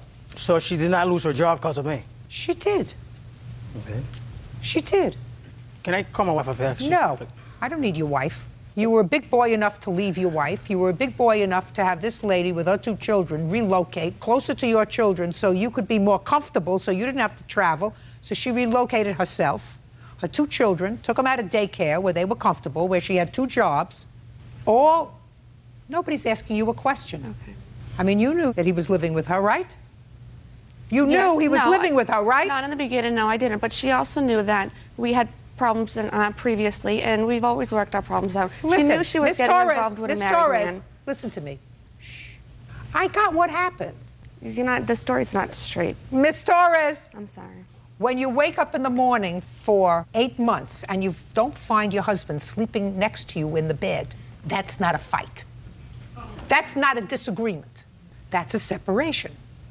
And while I think it's dumb on the part of any woman to get involved with a guy who's just separated from his family, and dumber to relocate and uproot her children and her life, there's no question in my mind that you sent a Christmas card with your picture in it in order to irritate them a little bit. That doesn't say you're not entitled to do it. Don't speak. Don't speak. And I want to tell you something. I wouldn't have put up her picture on my refrigerator either if I were her. Put your hand down, smarty pants. Judge Judy continues in a moment. You know how much sympathy I have for you? That much. 0. Less than 0. And later today, What happened was that I don't care what happened. This is a contract. Yeah. Who signed it? I did. Period. real cases, real people. Judge Judy. Jose Torres claims ex-girlfriend Janice Semeno threw away his belongings. Janice is countersuing for lost wages. So far, you caused a lot of trouble, Mr. Torres. You don't ask somebody to relocate their life and turn their life upside down unless you are 100% sure that you're prepared to make a commitment. I was committed. Excuse me? Everything got a lot stressful when we moved in to Taunton from Falmouth. You told me things got stressful when your wife sent you a Christmas picture with herself in it. And she cut the picture out, which is exactly what I would have done. Prior to that... Exactly what most women would have done. Cut out the picture of your wife. Excuse me, Your Honor. Put your hand down and don't speak. Prior to that, Your Honor, we were having the problems with her jobs. She was getting a little bit of stressful. Was she stressful between June and December with her job? No, she wasn't. Because everything was nice. She had 2 jobs, she had daycare, then she relocated, and then she had stress. It was your fault. You get where I'm going, Mr. Torres. No, I don't. No, I don't. Well, and I'm sorry. I'm sorry for you. I'm sorry for your wife. I'm sorry for your children.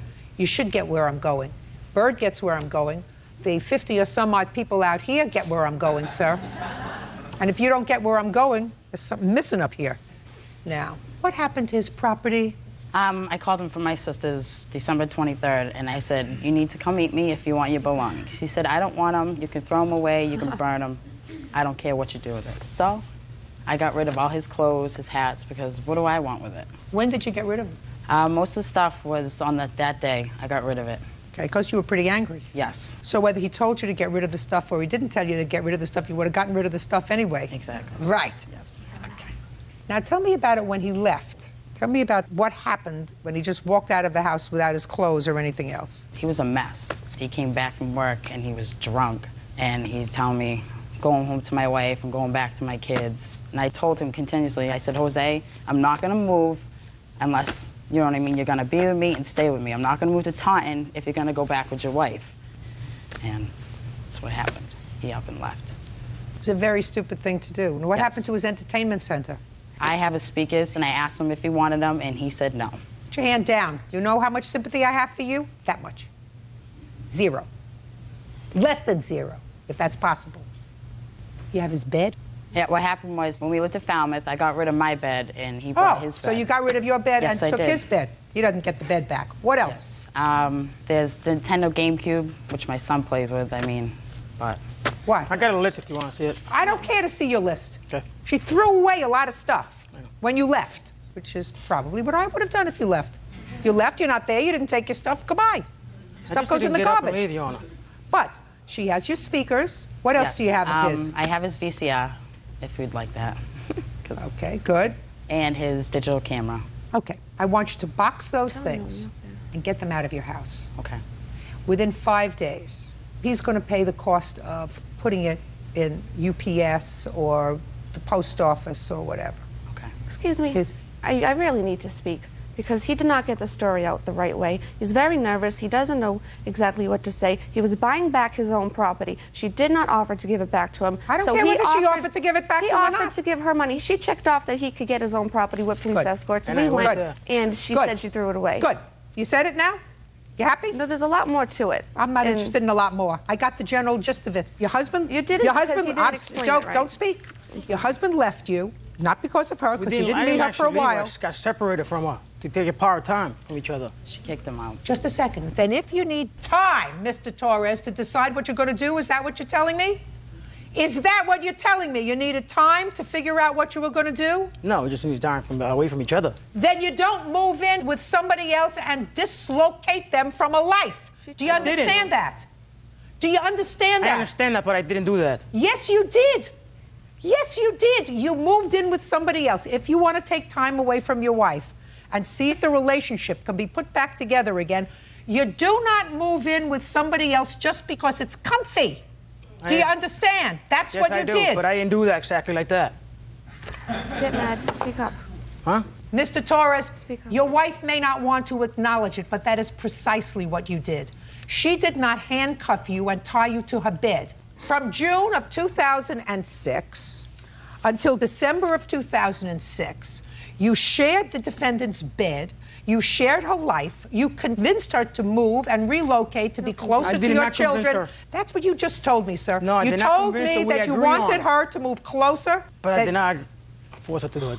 Listen, those are the things that you're getting back. Period. End of discussion. Let me explain something to you. You don't get awarded money for stupidity. You don't pick up your life and relocate for a married guy.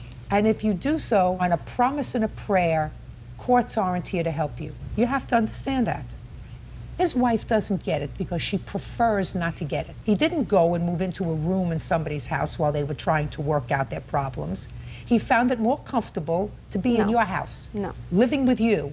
And she thinks that's your fault. That's not your fault. She's angry at the wrong person. She should be angry at him because it was his choice to move in with you, and it was his choice to move into another apartment with you. It was his choice. He was more comfortable living that way while he was figuring out what to do with his marriage. So her anger is misplaced, and I don't want to hear about it. So you get your property back. The stuff that she just mentioned, sir, other than that, you get nothing. I'm dismissing her counterclaim because, unfortunately, the law doesn't permit her to have a counterclaim for her own acts of misguided love and affection and your promises that you were going to be with her.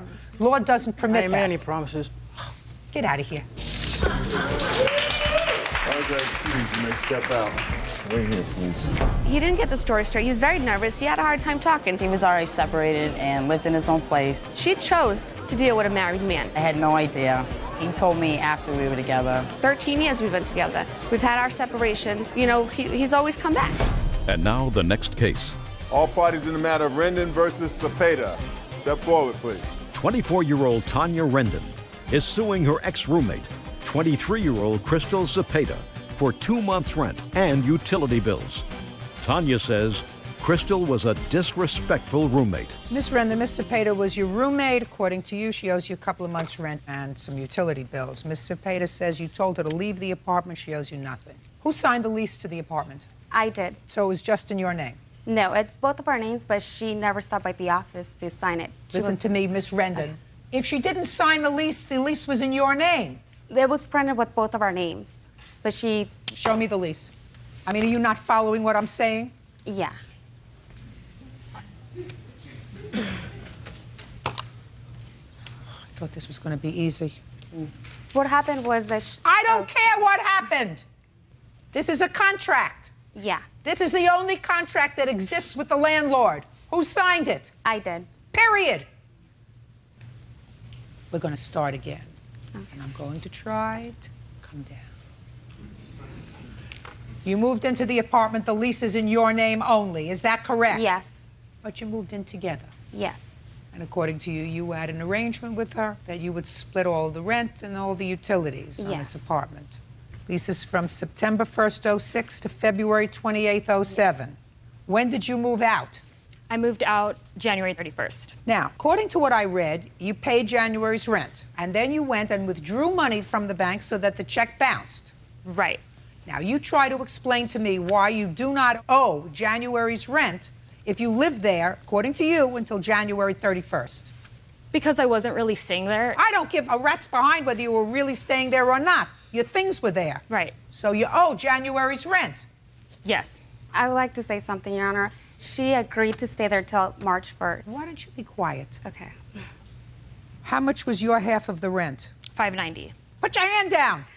So far you owe her $590 for the month of January because you can't give her a bad check for January. Do you understand? Yes. Did you pay the utilities in January? No, I did not. How much are the utilities in January? January only. January, they're $90 a month. So far, that's $680. Now, according to you, she also owes for February. Now you can tell me why she owes for February when she moved out January 31st. When she first moved in, the agreement was that she was going to pay $590 a month until March 1st. It was a 6-month lease. Throughout that time, she kept paying her rent late. She also was very disrespectful to the point that she had people have sex in our apartment with me there. Wow. Tell me about February, because so far you haven't told me about February. I couldn't find a roommate. Obviously, I had to come up with the money to cover for February because she just pretty much left. She didn't even bother cleaning the room. She says that you told her to leave.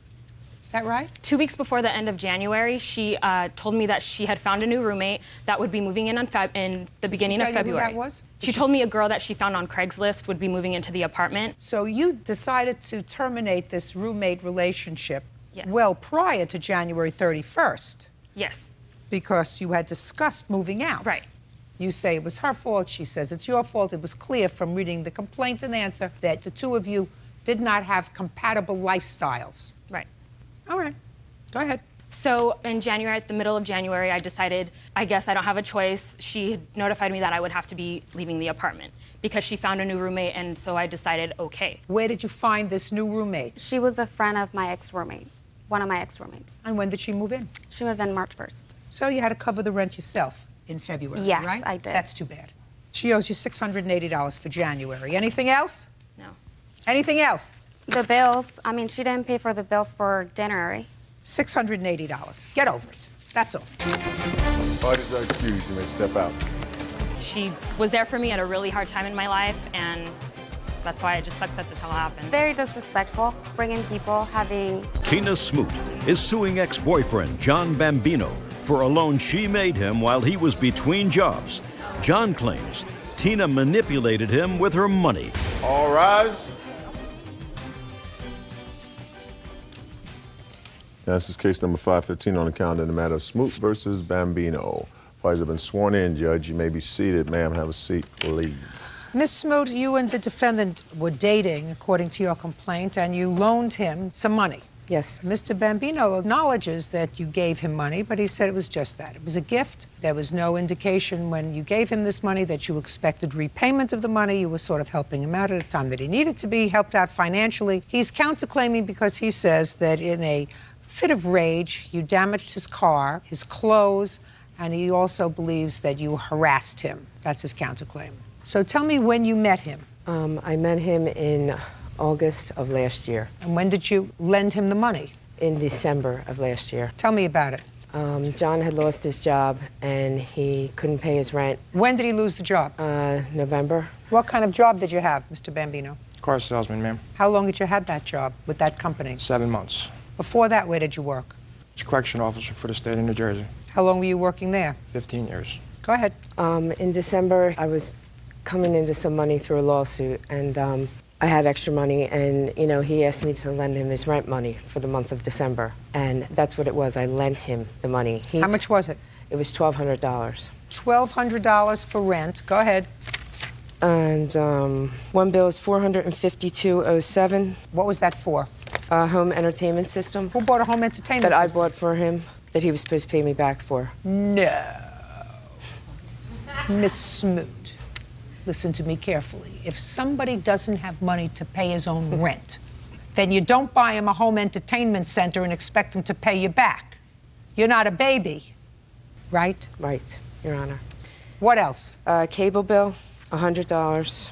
I have a check that he wrote that I gave him a blank check to take to the doctors that has his name in the memo for $80. Did she give you a blank check to pay a doctor? Yes, ma'am. What else? A gas bill for $100 in December. $100 even? Well, his gas bill is way more than that, but I only paid $100 on it. Go ahead. 2 checks for food, one for $87.40 and one for $42.71. Made out to whom? To Acme. Did you use those 2 checks? No, I wrote them. He doesn't know you for that. Okay. What else? That's it. Okay, Mr. Bambino. Ball is in your court, sir. Where are you working now? Chevrolet 73. So you're back to work? Yes, ma'am. Fine. So Ms. Smoot says that you said, if you pay my rent, as soon as I get a job, I'll pay you back. You say that's not true. Tell me what happened, Mr. Bambino. By the way, how old are you, sir? 43. Have you been married? Yes, ma'am. You have children? I have 2 daughters, How old are they? 17 and 24. When did you last live with them? I have custody of my younger. Actually, I've had custody of both since my divorce in '98. I have custody of my youngest now. So how are you supporting the children? My mother helps me out, but I mean, I just ran into a tough time between, like, let's say the Monday before Thanksgiving and I started my new job January 5th. Right. So it was approximately 6 So weeks. what you're telling me is your mother helps you out. She helped me out in that particular time frame, yes, in the beginning of January. Go ahead, I'm listening. I met Tina, as she said, in the middle of August. We started the date. Would you try looking at me I'm sorry, yes, rather than ma'am, keeping sure. your eyes closed? It's disrespectful. I'm sorry. I met her in the middle of August at a club over in Philadelphia. Approximately 2 weeks later, she accused me of staring at a woman on the track. She told me to get in her Jeep. She started to give me a ride, which was the ride from hell. She just started driving down the interstate, doing approximately 70, 75 miles an hour, weaving in and out of traffic. But after that, you took money from her. No, well, ma'am, it's... Listen to me. After that, you took money from her. So I'm not interested in a ride I didn't from take hell. money. Yes, you did. She gave me the money, ma'am. That's not what I said. I said you took money from her. Yes. After the ride from hell, which would have put me in a different county from somebody like that, you took money from her. Yes. Right. Did you think that the story you were going to tell me was going to make you a sympathetic character? Not at all. Good. Let's get to the money. Come on. Oh, well, after several pretty bizarre things that Tina pulled between September and December, I tried cutting off the relationship several times. Tina's texts me 15, 20 times a day, calls me, begs me to let her back into our relationship, start our relationship over. Is this your child? No, ma'am. She's a witness in this factor. Tina, I let back in approximately 7, 8 times between September 1st all the way up to the February 11th. She just constantly says I'm cheating on her. You want to know something? You want to tell the sad story? Go on Dr. Phil. Right. I want to know about the money. The money. Tina would manipulate things and try to get me to let her back in. And after 3 or 4 weeks of constant texting me every day and please begging me to let her come back and start the relationship over, I did it several times. Tina... Bambino, listen to me carefully. Get to the money. I am. In December, she may be desperate and she may find something about you attractive. Mr. Bambino, I do not. I know that. You are 43 years old. You look every day of it. I know. And then some. And Mr. Bambino, and then some. I have children who are 43 years old, sir. That's not you. That's the first thing. Second thing is, let's get to the money in December. Excuse me, you date him? No. Perfect. Get to the money. All right, I let Tina come back over in early December. She laid $1,200 on my couch and said, pay your bills with this. I don't care when you give it back to me, just pay your bills. She insisted. I did pay. I paid my rent with it, of course. The other things, utilities, she paid $100 for the heating bill. Mr. Bambino, how do you think Miss Smoot knew that you didn't pay your utility bills and that you didn't pay your rent? How do you think? By communicating with By you telling me. her. And it was that kind of casual conversation that inspired her to leave the $1,200 on the table for you? Yes, ma'am. And it was at that time that you were concerned about her bizarre behavior that she exhibited 6 or 7 times. Over that 6-month frame, yes. Now, you were a corrections officer for 15 years, sir. You knew that there were certain prisoners that were dangerous. Sure. right? Yes, ma'am. And when you were dealing with a dangerous prisoner, there were certain protocols. You made sure that you didn't put yourself in harm's way. That was your training, right? Absolutely. So here you're dealing with a lunatic, somebody who over the course of 6 or 7 months is doing crazy, bizarre things. So instead of cutting it off, you know where the courthouse is. So if you know where somebody is stalking you, somebody is annoying you, you go to the courthouse and you say, this person is stalking me, annoying me, I need a protective order. Instead, you had somebody stalking you, you took their money. No. You took their money. I didn't say loan, I didn't say gift, I said you took their money. Well, you did, you just told me that, Mr. Bambino. You told me she was stalking you, harassing you, doing all kinds of bizarre things, and she put $1,200 down on the table, and she paid your bills, and you took it. That's what you just told me. Judge Judy continues in a moment. You have to be a nice man, Mr. Bambino. A very nice man. No, you're not. If she's a nut, what you're supposed to do is not be a cad. And later today... Did you say to your daughter, listen, you did me a favor, I'll take care of getting the car inspected, tagged. Did you say that to her? No, That's I did what not. a mother does. That's what a mother does. Real cases, real people. Judge Judy. Tina Smoot claims ex-boyfriend John Bambino owes for a loan to help with his living expenses. John is countersuing for harassment and claims Tina intentionally damaged his property. Okay. Now, it is your claim, Mr. Bambino, your counterclaim, that the plaintiff damaged your property, harassed you, and damaged your clothing. You want to tell me when that happened and where? Yeah, first week in November, Tina was going to North Carolina for a wedding. And when did she give you the money, sir? December. On a sympathy scale, sir, of 1 to 10, this is about going to be a -5, because what you're going to tell me is that she, again, acted like a nut, but you took money from her the next month, right? Yes. Keep going. She told me she would let me borrow her Jeep. I dropped off my friend's automobile that I was using at the time, which was a female friend of mine for 18 years. Tina, in the process, went in the glove box and found out who the car belonged to. She took a pen and ripped the whole roof of the inside of the car, ripped the leather on the seats, took a soda and threw it all over my clothes in the back. That's the incident in November. Why did you do that, Tina? I didn't go to that extreme. What did you... Tina. What happened? Why did you do it? I didn't do that, Your Honor. Yes, you did. You did some of it. I called him and told him to bring my Jeep. What did you do to the stuff in the car? I poured soda on his clothes, that was all. You poured soda on his clothes. Is there a police report with regard to the damage to this friend's car? No, ma'am, but I have pictures. It's not your car. It's not my car. Did you fix the car? Not yet. Then you're not the person who can file this claim against Miss Smoot. That would be the car owner. Yes, ma'am. And as far as throwing soda on your clothes? So what? You owe her $1,480. You have to be a nice man, Mr. Bambino. I'm a very nice man. No, you're not. If she's a nut, you're not supposed to take advantage of people who are not balanced.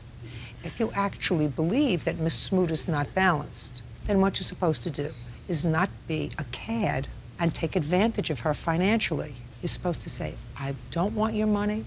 I don't want it as a gift. I don't want it as a loan. I don't want you in my life. I don't want that at all, because I don't think you're balanced. I think that you should take this money and use it well by going to see a doctor who will maybe give you some medication to help you feel better. Instead, what you did is you took advantage of her because you're not a nice person. Nice people don't take advantage of sick people. Judgment for the plaintiff in the amount of $1,480. Your counterclaim's dismissed. Goodbye. Parties are excused. You may step out. It was all a big joke. To him, anyhow. That's totally not the case. It's totally not the case. She thinks that something's going on between us. We're just co-workers. She's a little insane. She needs some medicine. That's what she thinks. I feel bad because she's not a bad person. She's got 2 beautiful daughters. First of all, I don't have 2 daughters. I have a daughter and a son. I'm not going to date women ever again. I will never let anybody take advantage of me again. I'm going to do a background check and, do what I got to do. And now the next case. All parties in the matter of Zuloff versus Steck. Step forward, please. 19-year-old Jacqueline Zuloff is suing her mom, Shelley Steck, for the return of a '97 Pontiac Sunfire. Shelley says The car is titled in her name. Ms. Zuloff, this is your mom. Yes, ma'am. According to your complaint, you believe that your mom conned you out of a car. Yes, ma'am. Your mother says that she did, in fact, purchase it from you and paid you for it. Tell me about the car. When did you buy it? I purchased the car on February 9th, 2006. How much did you pay for it? I paid $400 for the car. Who did you purchase it from? It was a friend of my uncle's. What kind of car was it? It's a 97 Pontiac Sunfire. Okay. Now I'll hear your story. Okay. On July 31st, 2006, I went into labor with my daughter. How old are you? I'm 19. Are you married? No. Who do you live with? My father. Go ahead. We had contacted my mother while we were at the hospital. Her engine had blown up in her car. When she arrived at the hospital, she asked to borrow my car because that way she could come back when I actually went into labor. And you said, yes, you can borrow my car. Yes, I did. The agreement was 2 weeks. After my mother had borrowed the car, after the 2 weeks, we had talked again, and at the time, I wasn't working. What month was this? This was probably around the end of October, beginning of November. So she's had the car now August, September, and October for Yes, 3 months. So far, is that correct that you were using your daughter's car for 3 months? August, September, and 2 weeks of October. Okay. So she told me there was a couple things wrong with the car. Since I wasn't working, I couldn't afford to pay for it.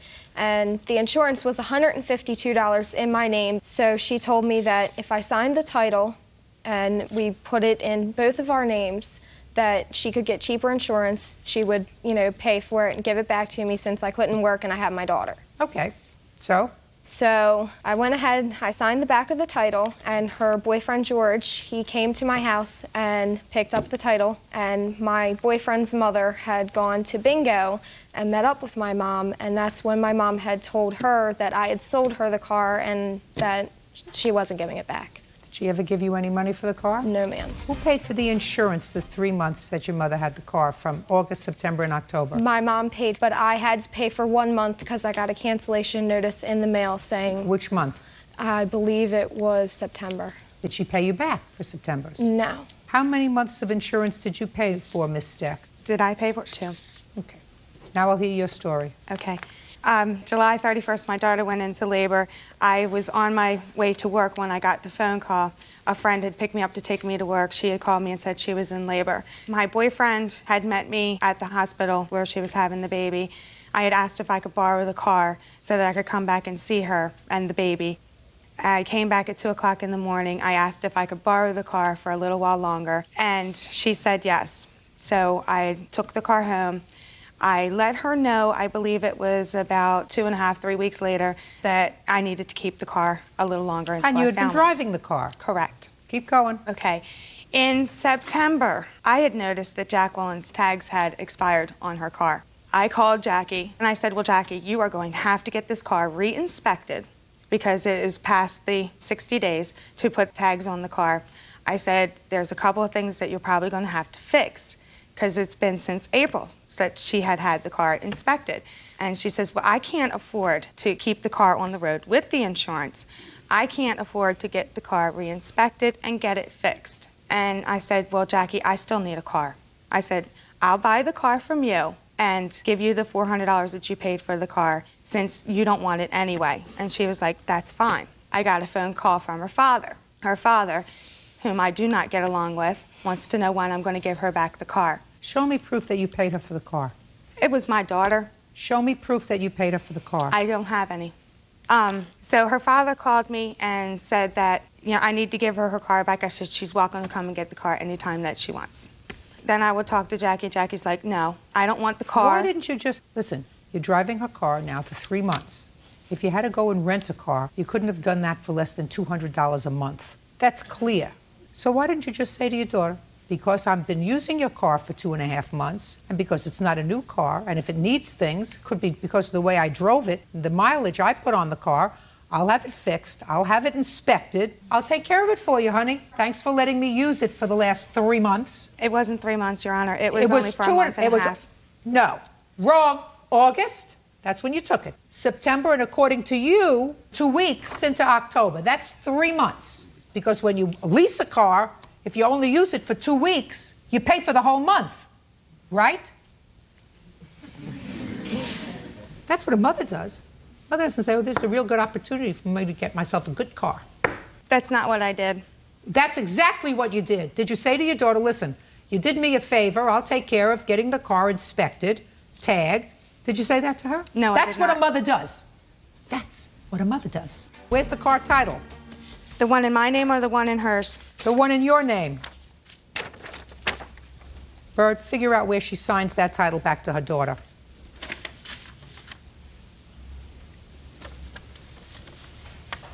Where it says seller. Yeah, signature seller up here. Sign and print your name.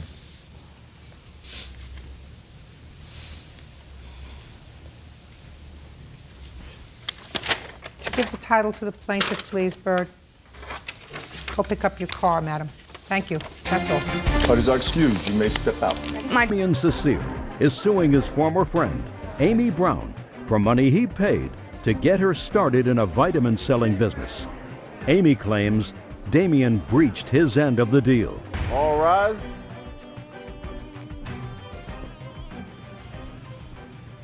Yeah, this is case number 453 on the calendar in the matter of Cecile versus Brown. Parties have been sworn in, Judge. You may be seated, sir. Have a seat. Pronounce your last name for me. Cecile. Mr. Cecile, I want you to understand that I have some familiarity with the kind of business that you're in. Do you want to explain it to Bird, or would you like me to do it? The nature of the business? Yes. Essentially, I have my friend Ronald here who has been in the business for 12 years, and he... Ronald doesn't have to explain it. Okay. I'm going to, in very simplistic terms, explain it to Bird. You tell me if I'm wrong. All right. Simple. You have this vitamin bottle, because that's what they sell, vitamins. Mm-hmm. And Ronald, that's this guy over here, he's been in the business 12 years. Mm-hmm. He sometimes sells these vitamins.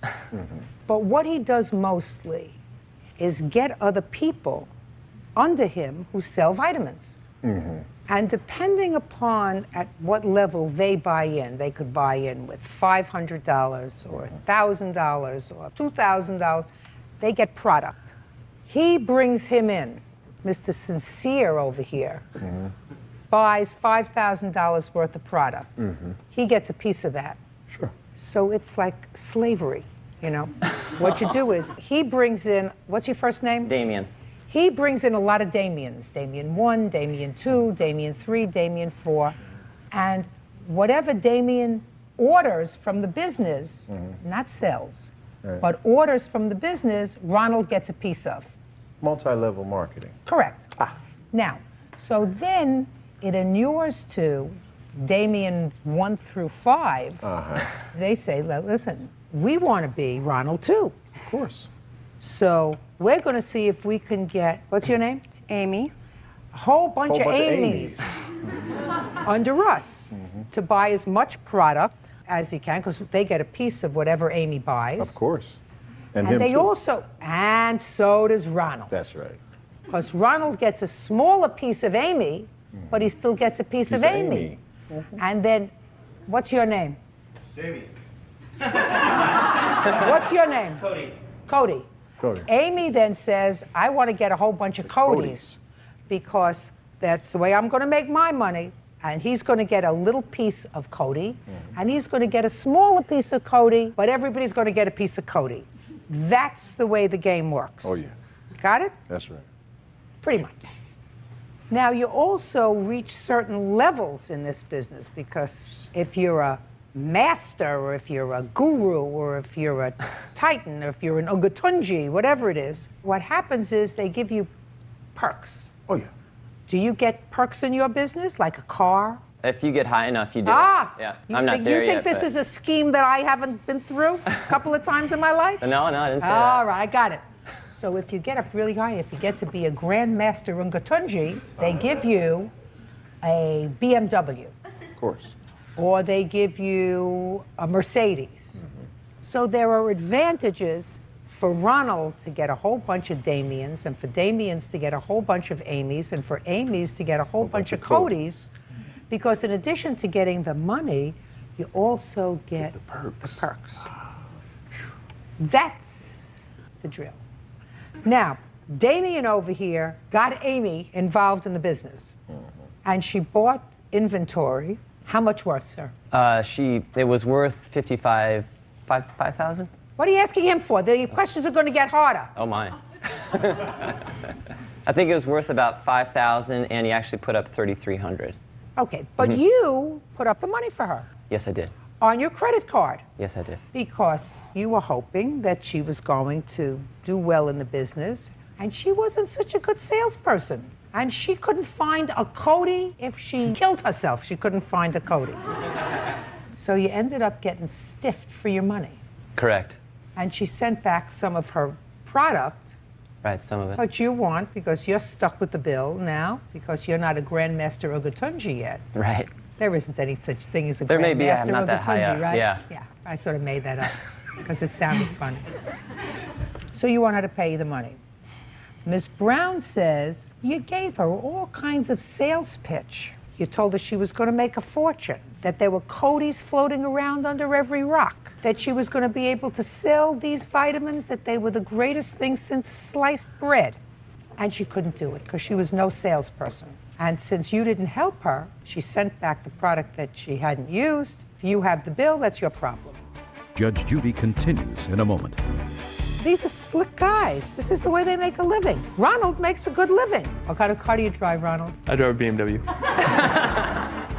And later today, I called his dad hoping he would be able to help me out. And what did he say to you? He told me that I should do small claims court. I'm going to give your dad a call.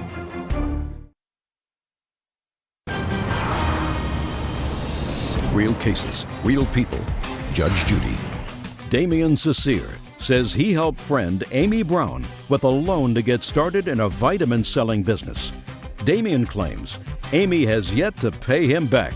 Okay, we have certain things that we understand. We understand that he bought in for $3,300 and put it on his credit card. That is an agreed state of fact. It is also agreed that you agreed to pay him back that money for starting you in this business. This was going to be your business. You were going to be a grand female Ugatunja. Didn't work out. Wasn't your thing. So what did you do? I asked for his help several times. How did you do that? Either phone conversations or via email. And what did he say to you? Usually it was, yeah, we need to get together and talk about this, which never happened. And after so many attempts, I just sent all the product back. And what did he say? He was fine with it as far as I knew. I told him I was going to do it, and he said he understood. So, when did he decide to sue you? I just was served about 2 weeks ago. When was this that you sent back the product? Believe it was May or June of 2006. So why did you wait to sue her, sir? Is not an answer. Okay. I wanted to work with Amy to give her an opportunity to pay back the remaining balance. Well, had you asked her for it? Of course. How many times did you ask her for the balance? Numerous. Both on the phone, and then when she started not returning my phone calls, our relationship was degraded to emailing. And I have in emails that she said she would indeed pay back the remaining balance. Can I see it, please?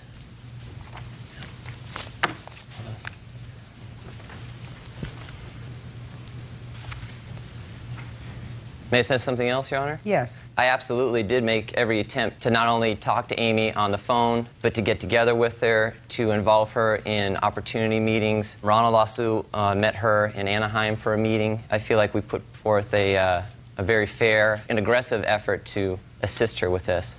It is clear to me that over the course of several months, you agreed to pay him. And I agreed to make payments. So why didn't you? Because at the time I had lost my job, I was laid off, and I just bought my condo. And you just bought your condo? I just bought a condo, and then I was laid off, and then I was trying to get caught up with my other bills, which were a priority. Well, then you acknowledge this debt to him. A portion of it. Well, which portion of it, madam? I agreed to, okay, he had agreed to help me with. Listen, we're beyond that. We had agreed to help you. Now I have emails where you clearly acknowledge the debt, which belies what you told me, that he breached his contract to help you, which is why you don't have to pay him. So now we know that you agreed to pay him. So I'm asking you why. Is it because you bought a condo? No, the condo was prior to even meeting him. Well, so what does that have to do with paying him back? Well, no, I had been laid off, and that's when I met him, and he convinced me to do this so that I could make money. Then it didn't work out, and you returned the product, and you still said, I'm going to pay you. So what stopped you? Well, I didn't agree with the amounts that he was saying I owed him. Well, how much do you say you owe him? That's where I started 5 minutes ago. Okay, I believe I owe him maybe $1,000 just based on the portions of it that I was able to sell. Well, how much did you sell? Maybe a couple $100 worth to just friends. Where are your records? There's no record. I mean, you sell the container to people for cash. What do you mean, you sell it for cash and then you don't report it to anybody? Not even the government? How do you expect to pay your taxes? I don't know. This is something he was supposed to help me with.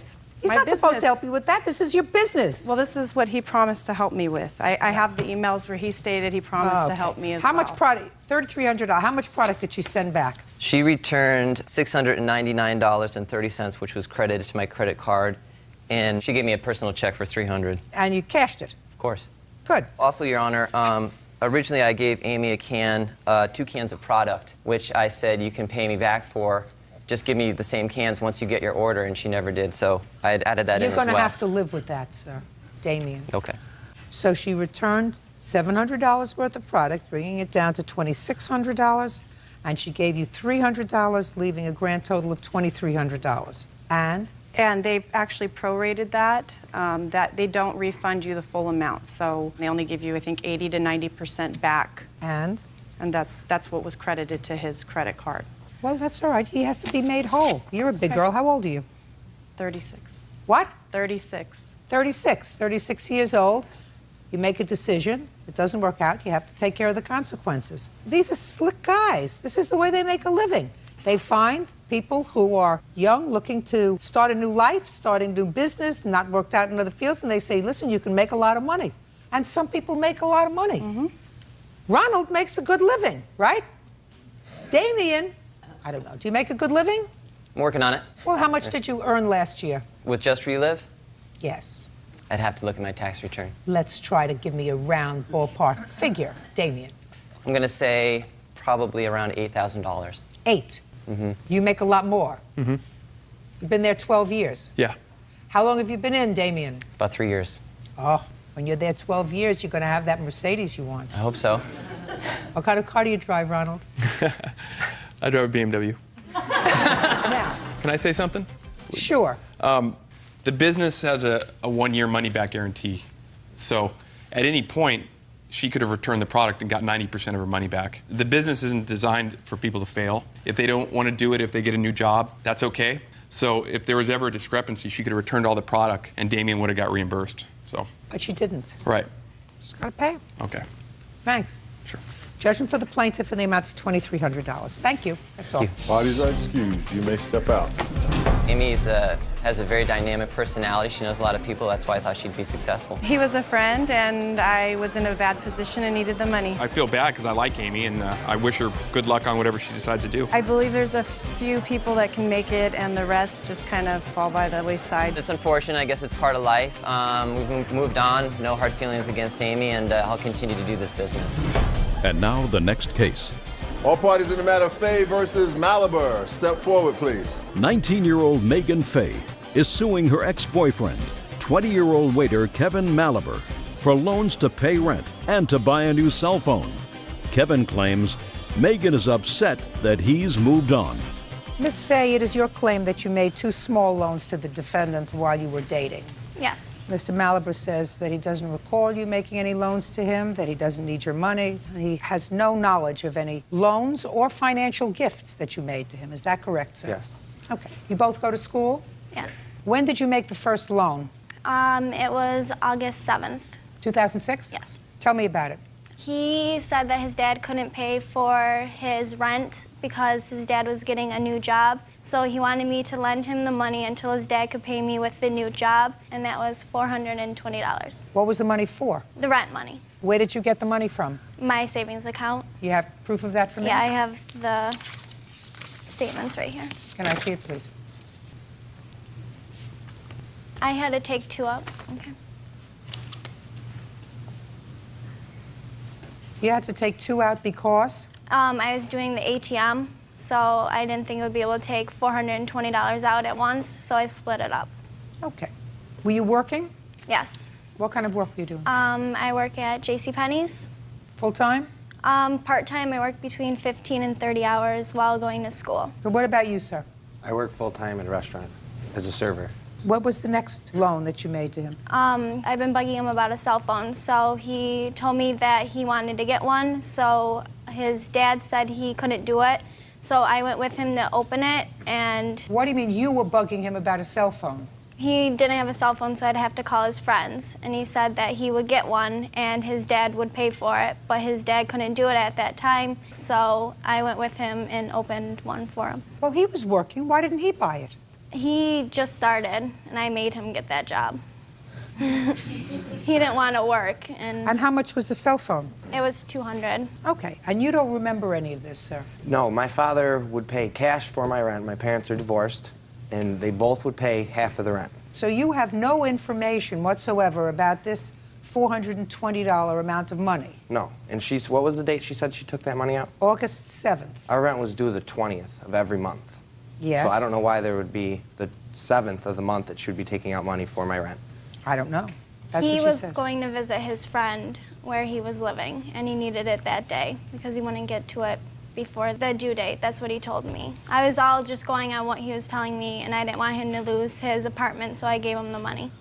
Okay. Now, Miss Fay, you claim that after he refused to pay you back because you had some disagreement about his going out with somebody else, you contacted his father. Yes. And how did you contact him? I had a cell phone because Kevin would use my phone to call his father and his mother. So I called his dad hoping he would be able to help me out. And did you speak with him? Yes. And what did he say to you? He said that he couldn't help me, that he talked to Kevin, and Kevin wanted to do this on his own because he was 20, and that if nothing happens, he told me that I should do small claims court. That's what his father told you? Yes. Because What's he your didn't want father's to help me telephone out. number, sir? 5763. Is that his work number? No, that's his cell phone. Good. Did you ever meet him, by the way? Yes. I would go to his house with Kevin. I would have to drive him because Good. he didn't have a car. I'm going to give your dad a call. Okay. How's that? That's fine. Great. This is Judge Judy Scheindlin. How are you?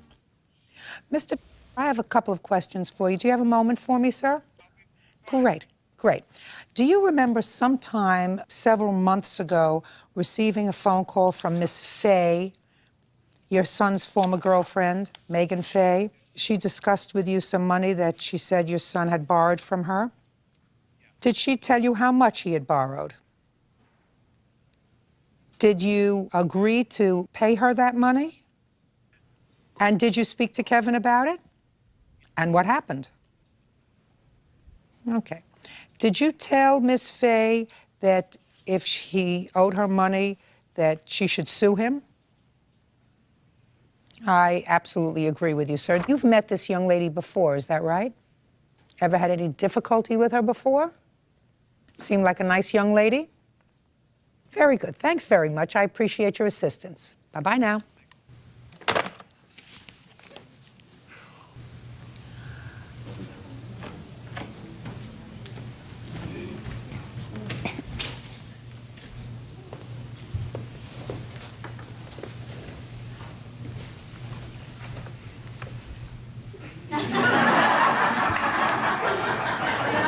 He said. There are always ways to figure out who's telling the truth, Mr. Malabar. If I can't get it from one source, I get it from another. Don't you feel foolish? 10 million people are going to know you're a liar. I'm not lying here. Yes, you are. What did he say? That's for me to know and for you to think about. But there's no question in my mind you're a liar. Judging for the plaintiff in the amount of $620. That's all. Thank you. Parties are excused. You may step out. I'm just glad that she saw what he was and that Key is suing her cousin, 24-year-old Datiana Johnson, for stealing her identity twice. Duanique claims during separate traffic stops, Datiana gave her name to the officer. Order. All rise. Yeah, this is case number 471 on the calendar, the matter of Key versus Johnson. Parties have been sworn in, Judge. You may be seated. Ma'am, have a seat. You're going to find this really interesting, Bird. Guaranteed. You see, Miss Johnson over here got stopped by the police for a traffic infraction. The first time you were stopped, what kind of violation was it, Miss Johnson? Speeding. Speeding. And how fast were you going?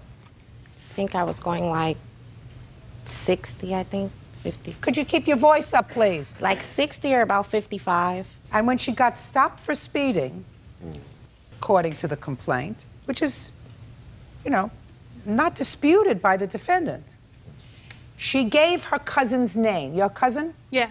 Yes, She gave her cousin's name because she didn't want to get in trouble. And that worked out just fine, except she never showed up to pay the ticket or anything else. She just let it go. Right? Yes. Then she got stopped again. And she figured it worked so well the first time, according to her. Why not? She gave her cousin's name again. This must be her favorite cousin. And what did you get stopped for the second time, Miss Johnson? Running a stoplight. In what jurisdiction do you live? Los Angeles. She again gave her cousin's name. Well, can I explain the first time, you know? It's not funny. I don't think you're funny. I don't think you're funny at all. So let me go further, and then we're going to get the details of this fiasco because, you know, I like to sort of lay out the situation. So she gives her cousin's name twice. Her cousin finds out about it. How? I was getting insurance on my car, and the lady notified me that my license was suspended, and I had 2 tickets on my record. And I could not get insurance until the license was cleared up. So your license, they suspended your license? Yes, ma'am. You're lucky they didn't issue a warrant for your arrest. Yes. And this was, I was driving around. I didn't find out till like 10 months later that my license, it has been suspended 5 months before I even knew about it.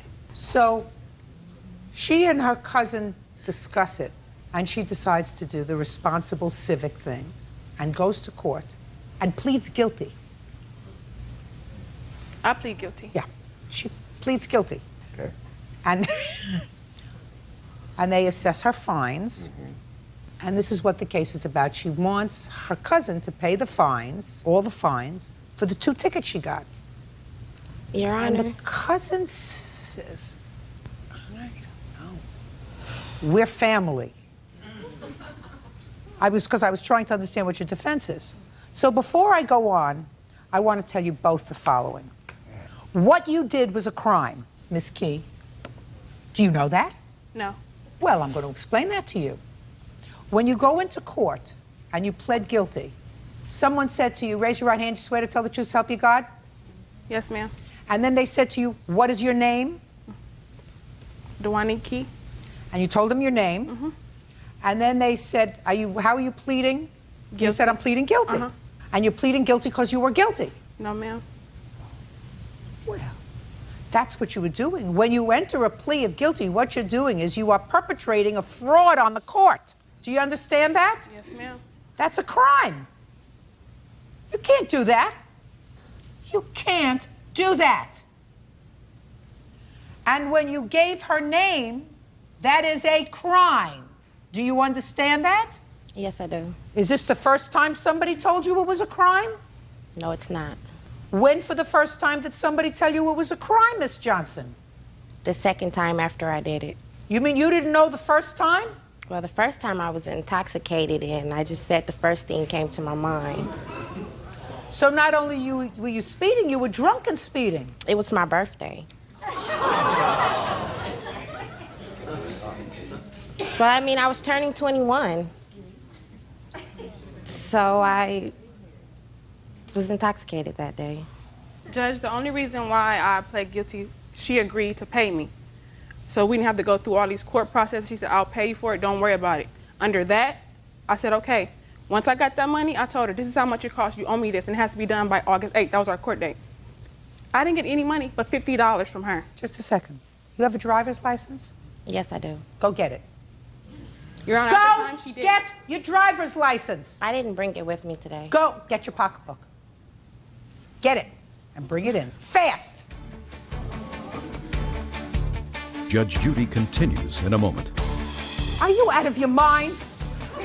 Are you out of your mind? Well, she told me she was going to do community service She's for not doing community service for you. Why should she do community service for you? What are you doing? And later today, Don't bother me with nonsense. You hear about furniture. Well, when Don't throw in the kitchen sink to a lawsuit because judges get irritated, especially this one. Real cases, real people. Judge Judy. Dewanique Key says her cousin, Datiana Johnson, used her identity during 2 traffic stops. Datiana claims on the first occasion, she was drunk. Empty your pocketbook.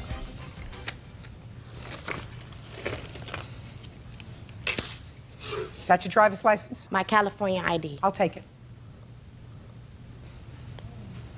Now empty your pocketbook. I want the driver's license. I don't have the driver's license here. Then empty your pocketbook. You want me to take everything out of my purse? I want you to give me your driver's license. I didn't bring it. I didn't drive today.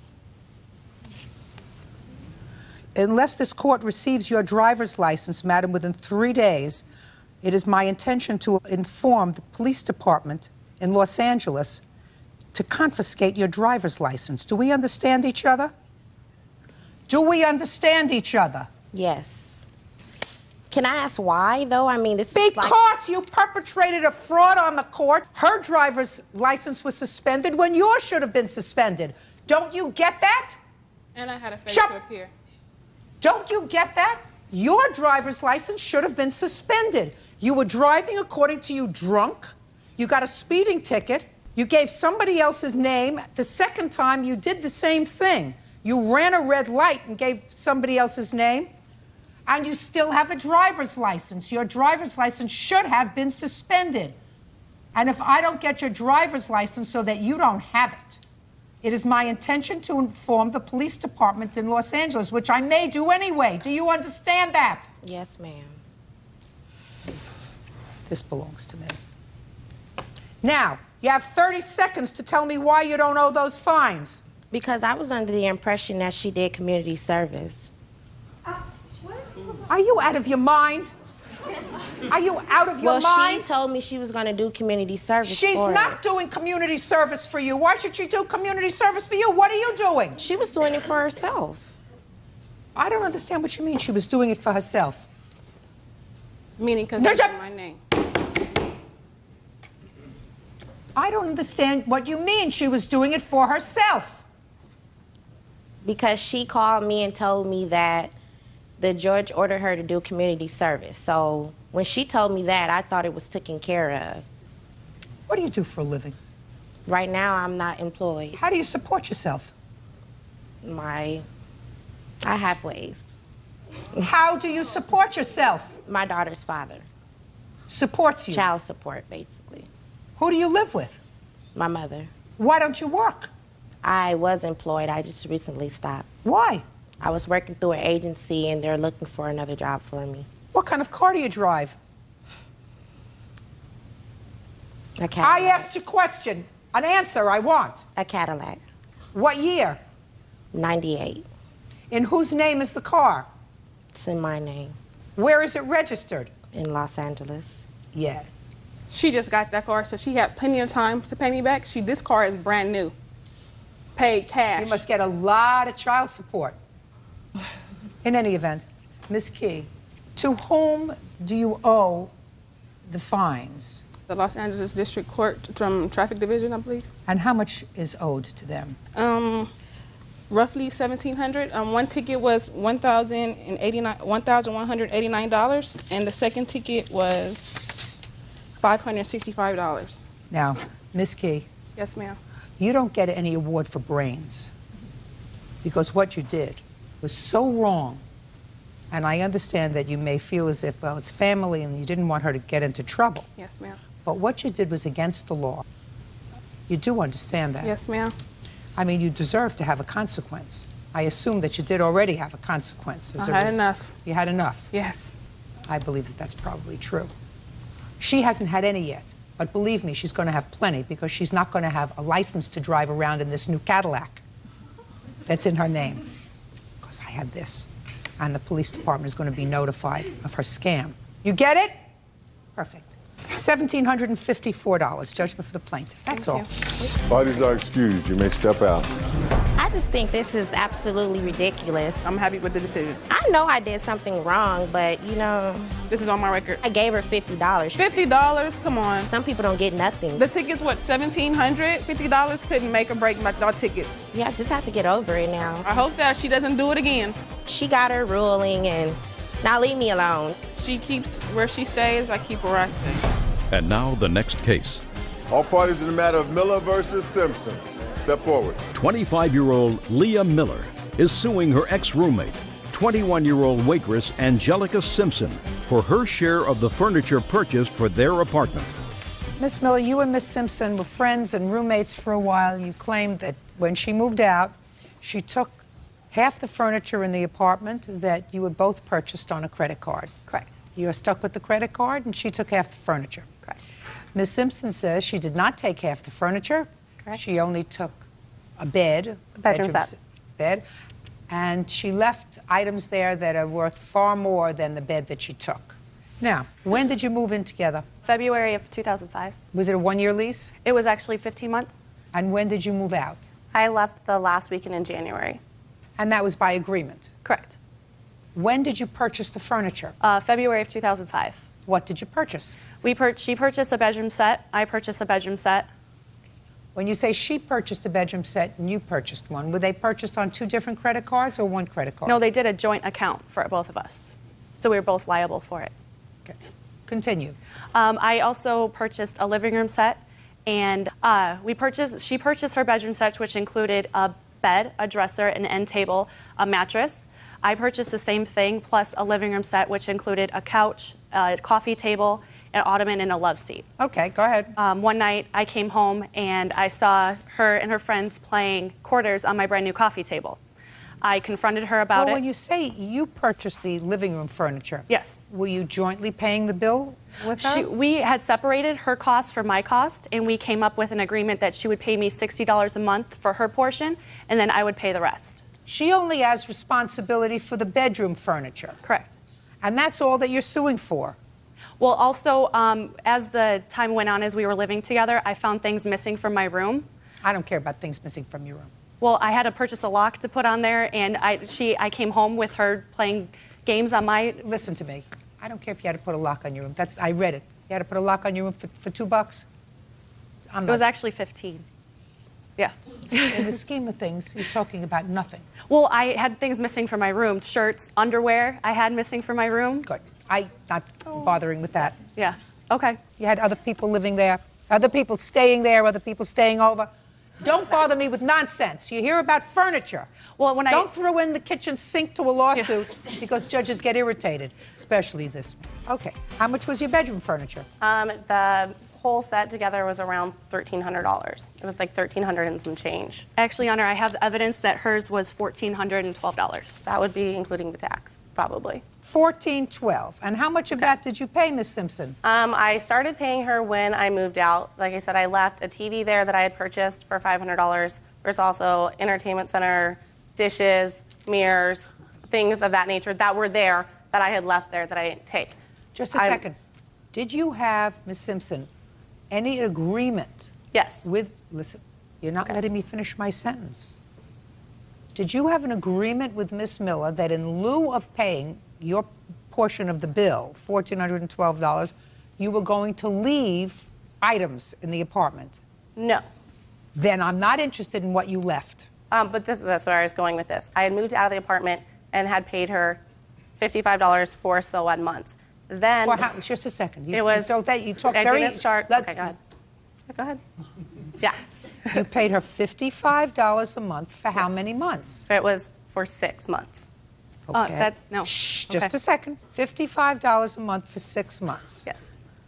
Okay, that would be $330. Yes. Go ahead. Then I'm a waitress, so I make all my money in tips, and I was paying her in cash. A incident arose with my mom when she pointed out that it was both my name and Miss Miller's name on the contract. So if I was paying her the money, how would I know that she was paying it to More Furniture? So I went into More Furniture and wanted to separate my name for her name on the account. They told me I was not allowed to do that. Correct. And that if we didn't pay off the money by the date with no interest, we would have to pay all of the back interest.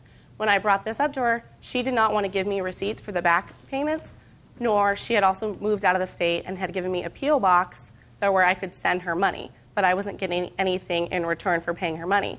So my agreement was, well, if you're not... What do you mean your agreement? Or my side of it was, if you're not going to be proving to me that I'm paying you and give me a copy of the statement, then I will pay the money directly to More Furniture, but not to you. So you don't did you need do to be that? the middleman. Did you do that? No, because she hasn't been making the payments. They told me that Don't the tell me end what of they the told no- you. Okay. Do you have your statement? Yeah, I have all I'd the like to statements see right it. here. I'd like to take a look at it.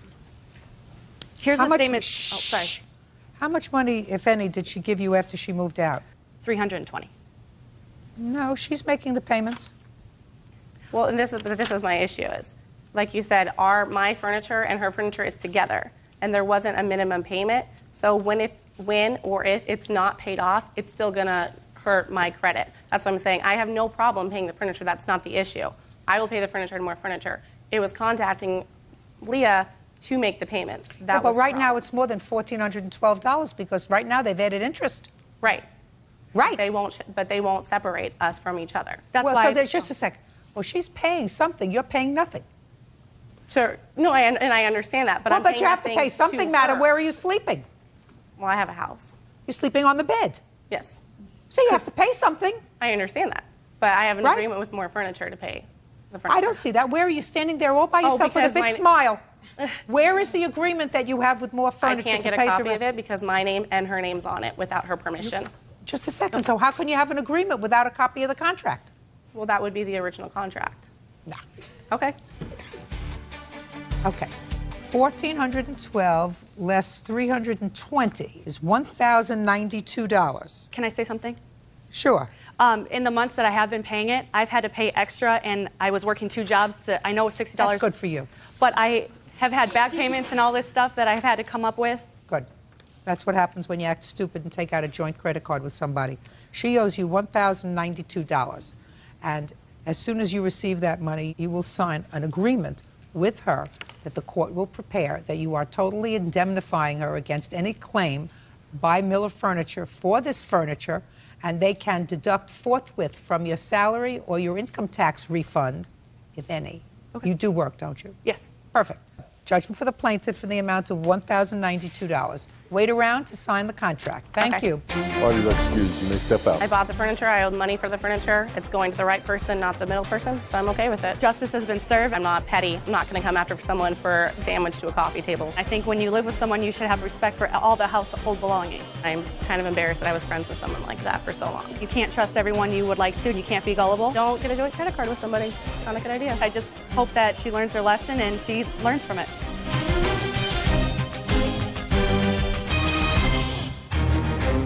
LA Operations Manager Lonnie Reynolds is suing 17-year-old Hillary Sue, Sophia Trujillo, and her son, 18-year-old Nico. Lonnie claims the defendants assaulted him and damaged his car. All rise. Yana, this is case 526 on the calendar in the matter of Reynolds versus Sue Trujillo. Thank you. You're welcome, Judge. Parties have been sworn in. You may be seated. Have a seat. Whose car was it that was damaged in the parking lot of the restaurant? It was mine. Your name is? Hillary Sue. What kind of car did you have, sir? It is a Lexus SC400. According to the complaint, because you have a counterclaim, you are in charge of the valet service at a restaurant called Buca de Beppo. That's correct. Where is that located? Huntington Beach, California. And you all went there for dinner. Yes. Right.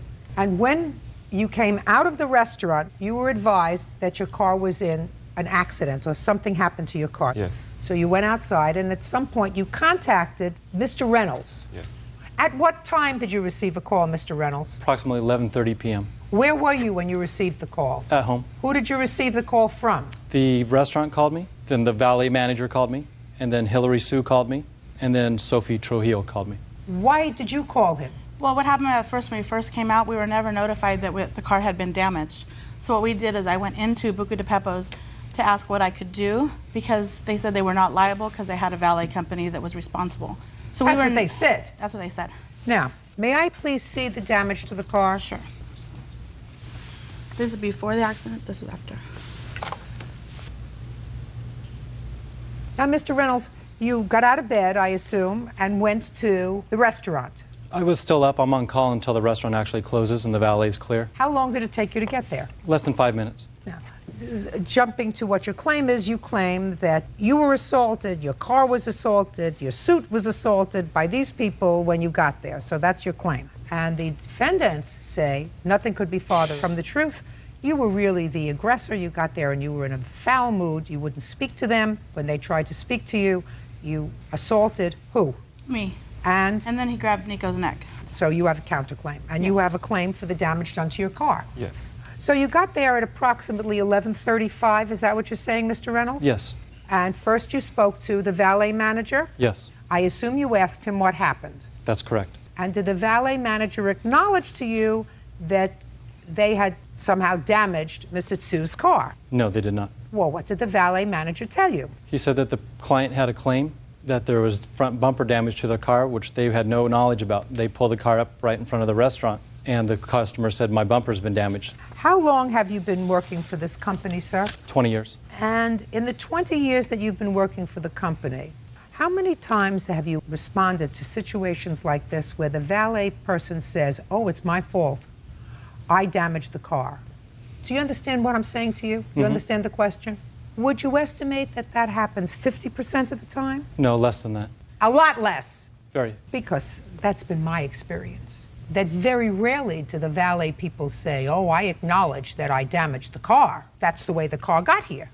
So when you spoke to the valet manager and he said, I didn't do this to the car, what did you do? I took the report from Hillary. I took pictures of his vehicle. I exchanged information. Tell me what information you exchanged. My business card. Can I see the business card? This was given to Hillary. At that point, he said that. Okay, sorry.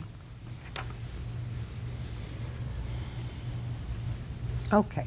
Did anyone ask you for your insurance? It's commercial insurance? Yes, Sophie did. And what did you tell her when she asked for your insurance? I said, we do not carry commercial insurance policies around with us. You need to call the insurance agent tomorrow, anytime between 9 to 5 p.m. And what did she say to you after you said, you have to call the office, here's my card? She became very agitated. What did she say? Well, she started threatening me, then hitting my car. What did she say, is my question. Well, give me your business card was the first thing she said. And then I was on my way to take pictures of the exit ramp, and that's when she started striking my vehicle.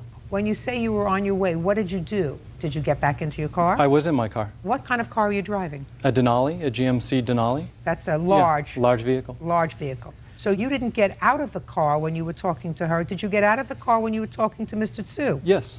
And then I got in my car to drive around the restaurant. When I was halfway around the restaurant, that's where Mrs. Trujillo stopped my car. How did she stop your car? By standing in front of it. And then I rolled down the window, and then she started asking, what are we going to do about this? And I said, I already exchanged information with Mr. Tsu, and that I'm going to go take pictures of the exit ramp. I've already taken pictures of his car, and then we'll connect him to the insurance agent. Then what happened? Oh, she started yelling at me, wishing that I would die on the way home.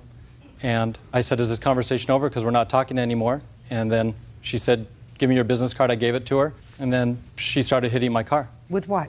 Her fists. Go ahead. Then I got out of my car, walked around the back, and then that's where the Trujillo and Husu, there were 6 of them, slammed against my car and assaulted me. Mr. Tsu did that? Mr. Tsu. What Sophie, did he do? Oh, they're all pulling and shoving me. What did Mr. Tsu do? It was a mass of hands and people.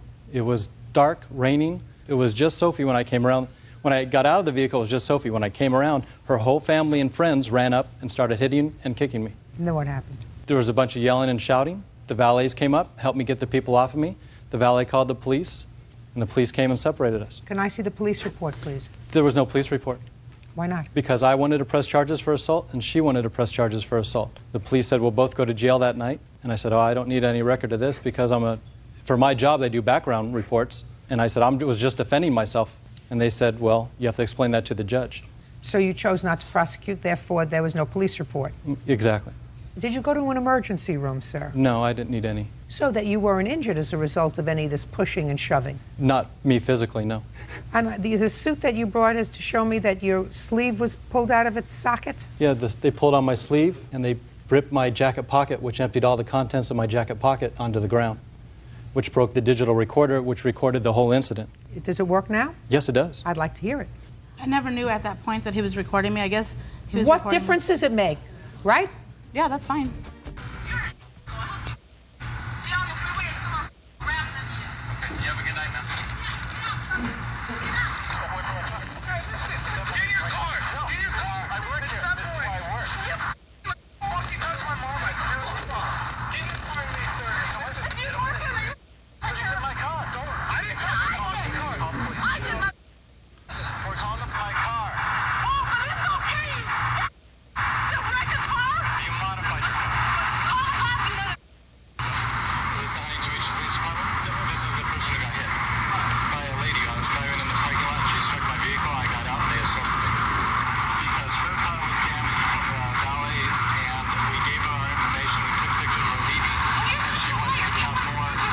Is there anything else on here, Mr. Reynolds? It's just me talking to 911. Okay. Could you turn this off, please? Okay. Now, Mr. Tsu, are you in any way related to Ms. Trujillo? No, I was working for her. Now, at the time that this incident happened, you had already received Mr. Reynolds' card. Is that correct? Yes. So my question to you, Ms. Trujillo, is why did you get involved in this incident at all? Your Honor, the reason why I went around was because I had went around because I knew that there had to be a place that they wrecked the car because they kept saying that they did not wreck it. So I did. I walked around the entire building of Buca de Beppo's and I found the location where they hit the dip and damaged the car. So when I came around, that's when he was getting ready to leave. My son called me and he's like, Mom, he's getting ready to leave. He's not going to stay here. And I said, he has to stay so he can talk to me. No, he doesn't. But No, I was he trying doesn't. to make sure that Hillary would get his car taken care of. It has nothing to do with you. He had already gotten the business card. His car was damaged at the parking lot. Mr. Reynolds acknowledged that to the police. No, but Judd! Okay. I just heard what you said on the recording. You said his car was damaged by the valet in the parking lot. That's what you said to the police. That's correct. Right? Yes. Why didn't you acknowledge responsibility to Mr. Tsu? I mean, you know, they've already been eating and drinking for 3 hours. I don't know whether he was drinking. I'm not so sure about Miss Trujillo. I mean, I heard her foul mouth, and I heard her overreacting, and I heard your gait, which would have infuriated me were it my car, where you say, you modified your car. Yes. Which means we're not responsible if you modified your car. That's not what you told the police. You told the police the valet damaged the car, which means you damaged the car. Why didn't you just say that to Mr. Tsu? I did say that to Mr. Tsu, that we are not responsible for his car since he modified it, and he needs to speak to the insurance, and they will evaluate it. But you are responsible. Not for a modified vehicle. Who says so? Almost all insurance policies state when you modify your vehicle, unless you go back and say, we have altered our vehicle to this extent and we'd like additional coverage, they will only cover just a stock car. Listen to me very carefully, sir. Then you have to teach your valets not to take possession of a modified vehicle. Because once you accept the responsibility of a car, you're responsible not to slam it into a pole or slam it anyplace else. And you didn't equivocate when you said to the police, our valets damaged the car. You didn't say our valets damaged the car, but it was a modified vehicle, therefore we're not responsible. I didn't hear that. I heard what you said to the police, which was, I'm the good guy here. I don't know what happened. Here I am talking in a very quiet tone to people who are a little excited. I don't know why everybody's getting upset. I came here, my valets were responsible for the damage. We're going to take care of the damage. And she just assaulted my car and assaulted me. That's what you said, in effect. The truth of the matter is, Mr. Reynolds, you were passive-aggressive that evening. All you had to do was say, it's our responsibility, because once your valets take control of a car, they're responsible. And if they don't want to accept the responsibility of a modified car, and I don't know how it was modified, and I don't care, then they don't accept the responsibility. They say, you'll have to park that car yourself. I've been to Buca de Beppo, not in Huntington Beach, but I've been there. You can either valet park your car or you can park yourself, right? That's correct. So you say, we're not accepting responsibility for your car? Park yourself. You chose not to do that.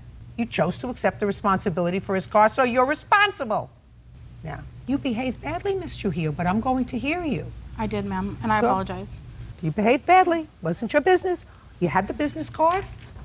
There's no question in my mind that you hit his car? Basically what I did when he was coming around, he was going to take off again, and I was close to his car by like the back wheel. So what I did is I hit the back window with my hand, and I did touch his vehicle. I did. And I apologize for behaving the way I did. Unfortunately, I kept asking him Me being a business owner, what I did think you he want should him have to do at handled it midnight? professionally. You're absolutely right. He should have done that. And we would have never He had that. didn't. Right. He didn't. But that doesn't allow you. Does not allow my language. No, it does not. And I apologize. I want you to tell me what happened when he got out of the car. So what he did is when he got out of the car, he's like, step away from my vehicle, step away from my vehicle. Did you? Yes, I did. And then that's when he got his hands like this. I never touched him, never. My language may have been very bad, and I apologize again, but he pushed me away. And you can hear it on the tape, that's when my son Nico came in and said, hey, do not touch my mom. And so Nico's separating me, and he's separating Lonnie. So he put his hands on both of you? On both of us. And I have pictures here to where he put his hands on my son's neck. Can I see that, please? And also the necklace that he broke off the night that it happened. Tell me about when you put your hands on his neck, Mr. It was in Reynolds. self-defense, pushing them away from me. If you listen to the tape, you can actually hear them kicking and hitting me if you listen closely. If they were to hit and kick you, sir, you would have had injuries. Not necessarily. You I was just told standing between me and the car, pushing these listen to massive me. people away. Listen to me. You told me a moment ago that there was just pushing and shoving and no Yes. injuries. That's why you didn't go to the hospital. That's why you weren't injured. There was pushing and shoving. Now you're telling me that there was kicking. Yes, I had a footprint on my pants. I don't see any injuries. I didn't see injuries to his neck. I didn't have any physical injuries to myself. How did the injuries to his neck happen? Pushing him away from me and getting him off of me. Now, when did he come over to you, sir? Before or after you put your hands on his mother? Before. As I rounded the back of the vehicle is when they got me. No, I don't believe that. I don't believe that for a minute, Mr. Reynolds. I don't believe that he came up to you until you just got out of your car and pushed his mother away. And I think that what happens is, if you put your hands on his mother, he reacts. Is that what happened? Correct. He shouldn't have done it. You shouldn't have put your hands on his mother. Touching your car is no excuse for putting your hands on his mother. You didn't hurt her, but you put your hands on her first. How much is it going to cost to fix your car? We have an estimate here from Lexus. It's $1,847.58. And I have a counter estimate that shows it's a fraction of that to fix the same vehicle. From Lexus? Yes, from Lexus. Oh, I'd like to see Yes. Here's the pictures of the car, and that's including the aftermarket parts and the stock parts. I don't know what it means, aftermarket parts. He modified his vehicle by putting a bumper that hangs real low up front for looks. Did you do that? No. No. You want to know something? I drive a car that has a low bumper, too. It happens not to be a Lexus. Do you know how many times the bumper gets pulled off and cut like this? Twice so far. I have pictures showing how low his car is to the ground. I don't care. It doesn't make any difference, sir. I just told you. Okay. I just told you. You're responsible. If you don't want to accept cars that are modified, he says he didn't do it. Maybe he bought it that way. Who knows? If you don't want to accept it, train your people not to accept the cars and tell them to park elsewhere. Once you accept a car, you accept it as it is. So you can't double talk me, Mr. Reynolds. You are legally responsible, and they can take the car wherever they like to have it fixed. This is not an estimate that you just gave me. Lexus estimate is an estimate. And that's about, unfortunately, what it costs for a new bumper.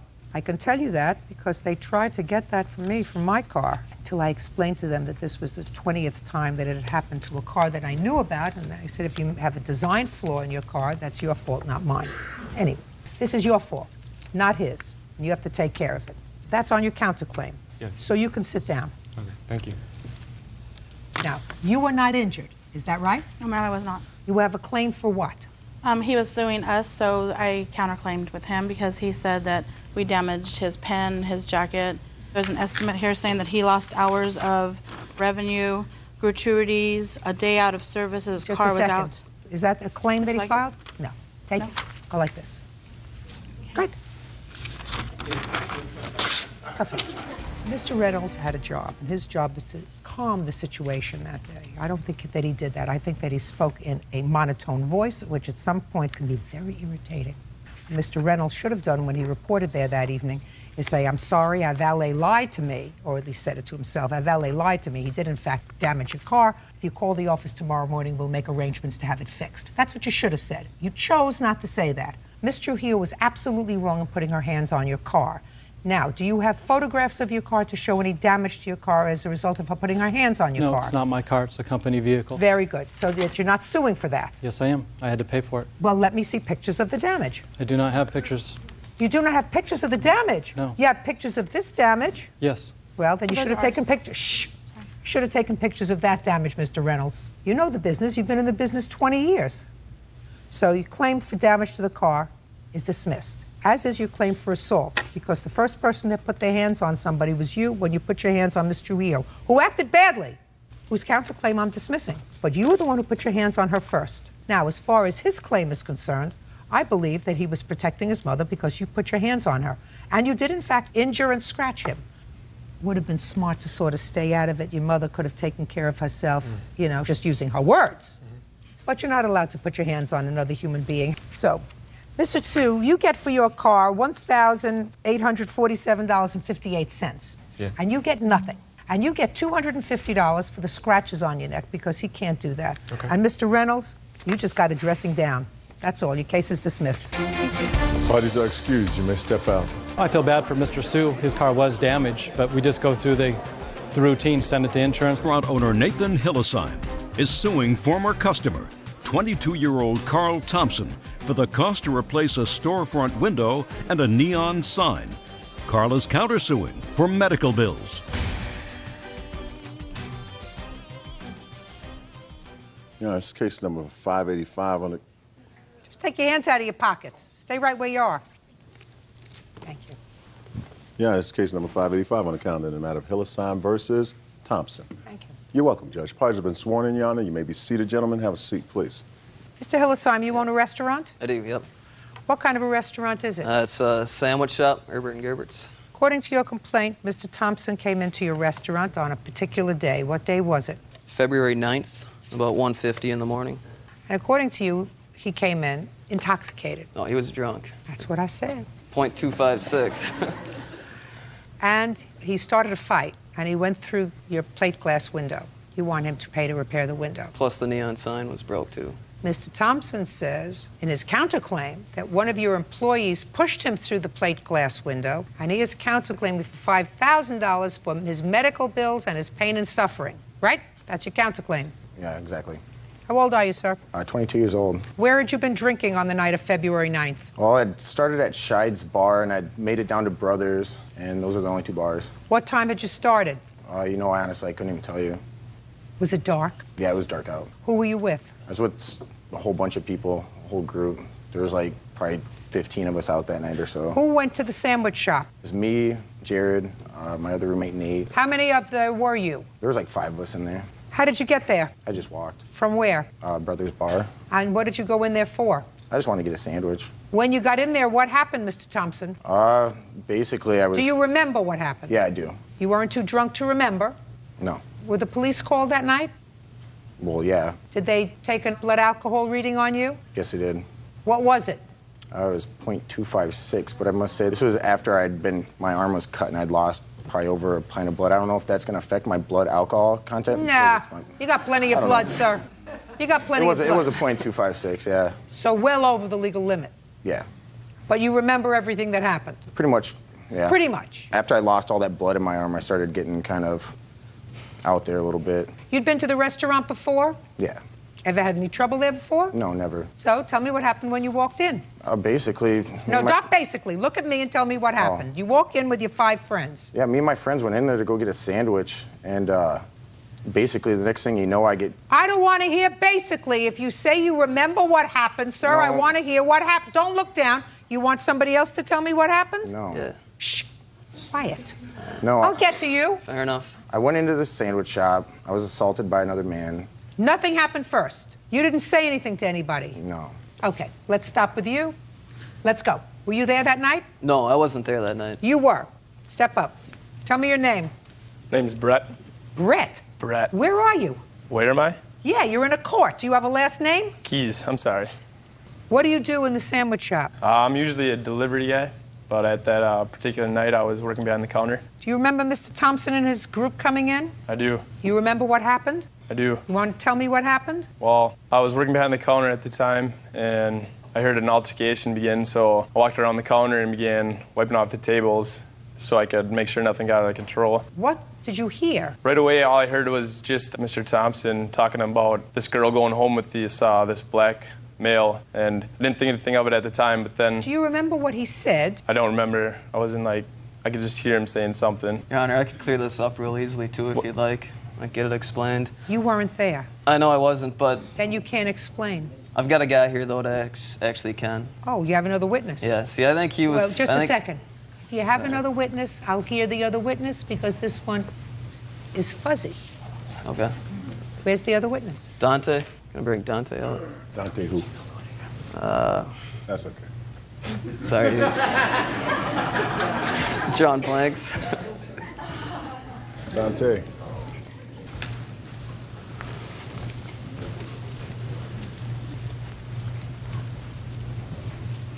Here's your right hand. You swear to tell the truth in these matters? I do. State your name for the record. Dante Pettis. Mr. Pettis, I assume you were in Mr. Hilsheim's restaurant Yes, ma'am. on the evening of February 9th. Yes, ma'am. Were you eating there? I wasn't actually eating there. Me, two female friends, and another male friend of mine, they were actually eating. We were waiting for a cab at the time of the altercation. Can you tell me what happened, if you remember what happened with I Mr. remember Thompson? very well. As we sat at one of the booths, he came up and was making comments towards, like, racially, saying, like, why are you going home with these guys or whatever? The only thing they're going to do is, like, sleep with you tonight and then never call you and things of that nature. So he was addressing this group that you were with? Yes. Was he using any words that were negative? It wasn't actually the words that was negative, it was just the demeanor of which he was using them. How far was he standing from your table when he said that? Oh, at that time, he was maybe right at the end of the table. So what happened next, Mr. Pettis? I was a bouncer. I've been a bouncer in the city of Winona, so I know how to kind of diffuse the situation. So me and the two young ladies decided to go outside just to wait for the cab out there. And one of the young ladies walked back in, and I saw her say something. I don't know exactly what she said. I don't know who she was talking to or whatever. So I walked in following that. Next thing I heard was, oh, you think I'm racist? You think I'm racist? I'm the wrong MFer, to be called racist and this and that. Next thing... Who was saying that? He was. Then the next thing, he swung at me. Swung at you? Yes, he took two swings at me. I retaliated. Take hands out of your pockets. I actually retaliated. I hit him a couple times, and that's when Brent kind of came from behind the counter already or whatever. He tried to defuse the situation or whatever, and the young man over there was pretty drunk at the time, and he slipped through the window. You don't remember any of that, Mr. Thompson? Any of that just went on? I do remember some of that. Well, how come you forgot all about that when you were telling me what happened? The next thing you knew, you said you got... When I asked you what happened, you said you walked in, and the next thing you knew, you got pushed through a plate glass window. You forgot all about this whole thing. See, I didn't know. I thought I was coming here today to pretty much go to court over me getting thrown through the window. I didn't know any of this stuff was going to be part of it at all. What do you mean you didn't know that was... I didn't know. Pretty much what I thought it was like that. The only thing that I was pretty much going to come here to pretty much argue was just the fact that I was thrown through a window unreasonably. Well, just a second. And Mr. Thompson, there were events that led up to that. You didn't walk into a restaurant and order a tuna on whole wheat toast, and somebody said, I don't like people who order tunas on whole wheat toast. He'd go through a plate glass window. There was something that transpired. He was pushed through the window by one of Nathan's employees. So when I ask you what happened... You know, Your Honor, this is so ridiculous that I can't even believe this is... No, what's going on right now, Your Honor, is all these guys know each other. Like, everything that he said is flipping everything around. They're flipping it upon me. Like, I didn't say anything racist to him at all the whole time. There was nothing of the sort. I don't... I don't even know who was yelling out the door or whatever. And all of a sudden, the next thing you know, Your Honor, I'm sitting there, and he left to go outside, and he comes back in, and I get blindsided hit. That's what happened. That's how the fight started, and then I retaliated after that. And when you retaliated, what happened? Nothing. I just was defending myself on it. Like, he came and he blindsided, hit me in the face. I didn't even know what was going on, and like, I was just a scramble after that, pretty much. I'd love to see the video, because I understand that there's a tape. Yeah. But take your hand out of your pocket. Wouldn't have had any trouble, Mr. Thompson, if you weren't drunk. Listen to me, sir. We wouldn't be standing here today if a 22-year-old didn't drink to the extent that he got diarrhea of the mouth and said things that he shouldn't have. We wouldn't be here today. Whether they acted appropriately or not is another issue. Your Honor, I'm speaking. The problem emanated from the fact that you lost control of your ability for reasoned judgment by drinking too much. And if you didn't, you wouldn't have gone through a plate glass window, and you wouldn't have had any problem. The problem started with you. With you. Because there isn't a question in my mind, Mr. Thompson, that you made statements to this man and his three companions that if you had not had too much to drink, you wouldn't have said. Now, whether they overreacted is another issue. Exactly. The fault lies with you. So stop thinking of yourself as a victim. How long have you owned the sandwich shop? 5 years. How many times has somebody gone through your window? First one. You think it's an accident that the first person that went through his window had a 2.56 blood alcohol reading? You think that that's an accident? Your Honor, once again. I'm asking you a question. You think that it's an accident that in 5 years, the only person that went through his window had a 2.56 blood alcohol reading? Your Honor, everyone that goes in there at that time of the night, Herbert's and Gerbert's is right located Just by a all the second. bars. Is what you're going to tell me everyone who goes in there is drunk? No, but what I'm saying is that Just a second. they knew they have fights and there's always drunk people there. So I said to you, fine, very good. So what you're saying to me is that in 5 years of drunken people going into his bar at 1 o'clock in the morning, you're the first drunk that went through the plate glass window. And I'm saying to you, do you think that that's some sort of serendipity? Now I'll see the video. I've gotten it out of my system. Idiot. If I could, Your Honor, it's a kind of choppy video. It's not very cleared out. Could I have Brett to actually explain what goes on the video? You won't explain to me, sir, if I can't see it. Oh, yeah, cool. Mr. Pettis, can you tell me what's going on here, please? May I approach the Yes, TV, please. Thank you. If you see, this is like the group of people. I'm actually standing over here, and he's right there. He just took a swing at me. The video's kind of chopped up. He took a swing at me. I retaliated, and that's how everything gets pushed over. All right, from so the now windows everything over is here. pushed over towards the window. Go Yes. ahead. It was like when we were all over here, he was separating us, and at that point in time is when he slipped through the window. Brett actually. Well, I don't see that point. yeah, Your Honor, this is not clearly showing it at all. I have a better video on this laptop over here where I can clearly go through it frame by frame, and I've got it. I'd like to see I it. can clearly show this a lot better, Your Honor. Yeah, there was absolutely no Get your hands swing. out of your pockets.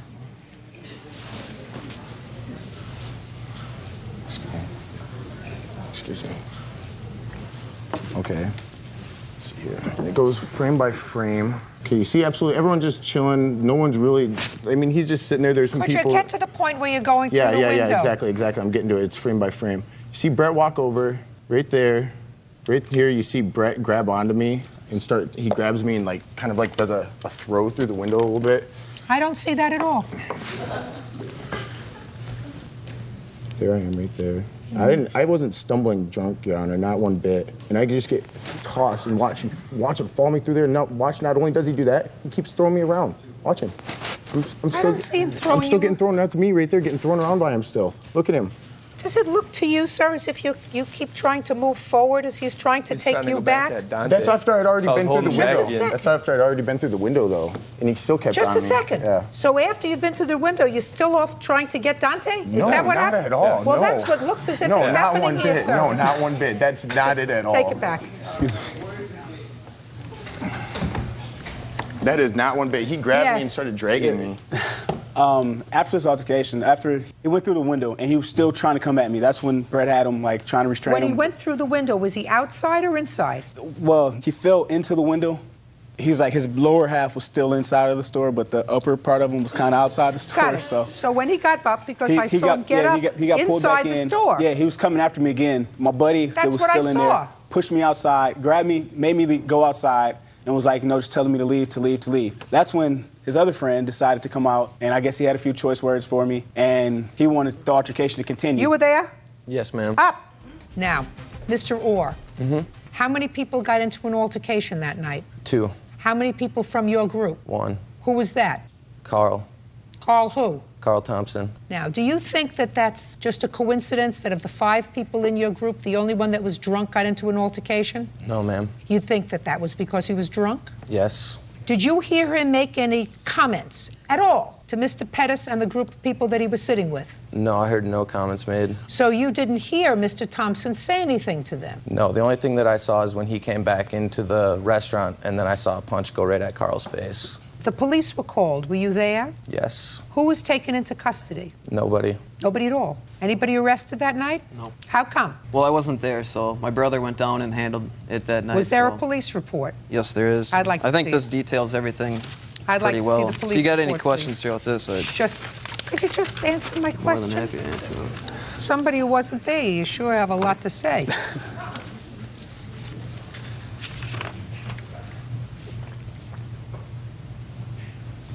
Mr. Orr, you remember speaking to a police officer that night? Yes. You remember telling the police officer in response to his questions if they had been in a fight, that they both indicated that they had not been in a fight and you were with Mr. Thompson? Do you remember that? No, I didn't say that. Well, that's what the police officer says. Says that when the police arrived, they saw you and Mr. Thompson walking. He asked where you were coming from, and you indicated that you were coming from Scheide's bar, the opposite direction they had been walking, and well after bar closing time. So you lied to the police, according to the police. I exited my squad car and approached on foot. Again, I asked if they had been in a fight, and they both indicated that they had not been in a fight. I then observed a small drop of blood on the shirt of Orr. That would be you. Thompson was standing behind Orr and slightly offset. I then observed Thompson's left hand was all bloody and he was dripping blood, and then I requested rescue. That's what the police officer says. I'm just reading the police report. Yeah, Jared was never actually in a fight at all. And like with me, Listen to me, Mr. Thompson.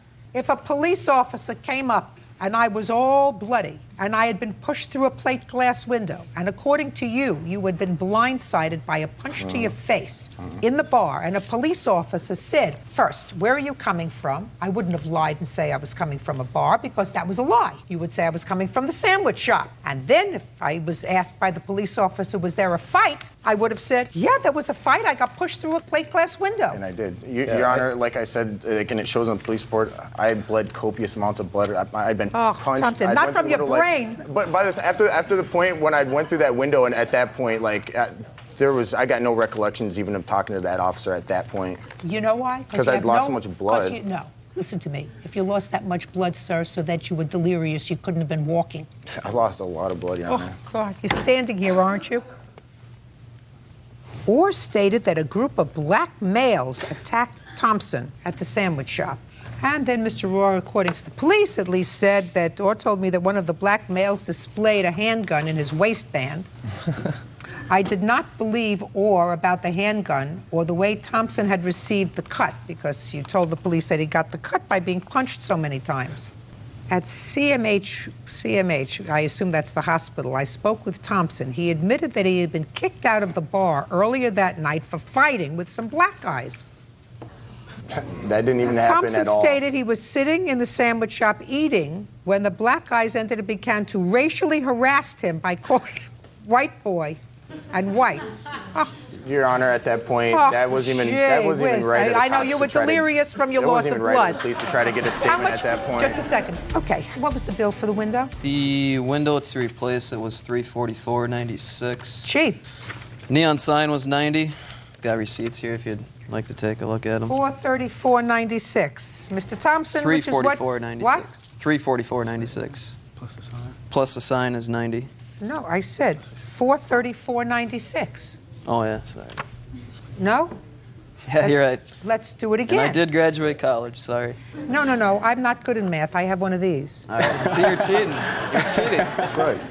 Mr. Thompson, you owe the plaintiff $434.96. Your counterclaim is dismissed. You brought the incident on yourself that evening. Next time, sir, don't drink. You can't handle it. Your counterclaim's dismissed. That's all. Parties are excused. You may step out. From now on, I'm going to go to the City Council of Winona. The guy was... Rick Strand is suing his ex-wife, Marilyn Johnson, for back child support that she agreed to forgive after he agreed to forfeit his parental rights. All rise.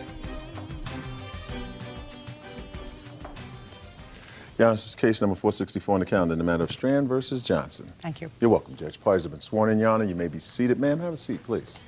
Mr. Strand, is this your ex-wife? Yes, it is, Your Honor. And you have one child together? Yes, Your Honor.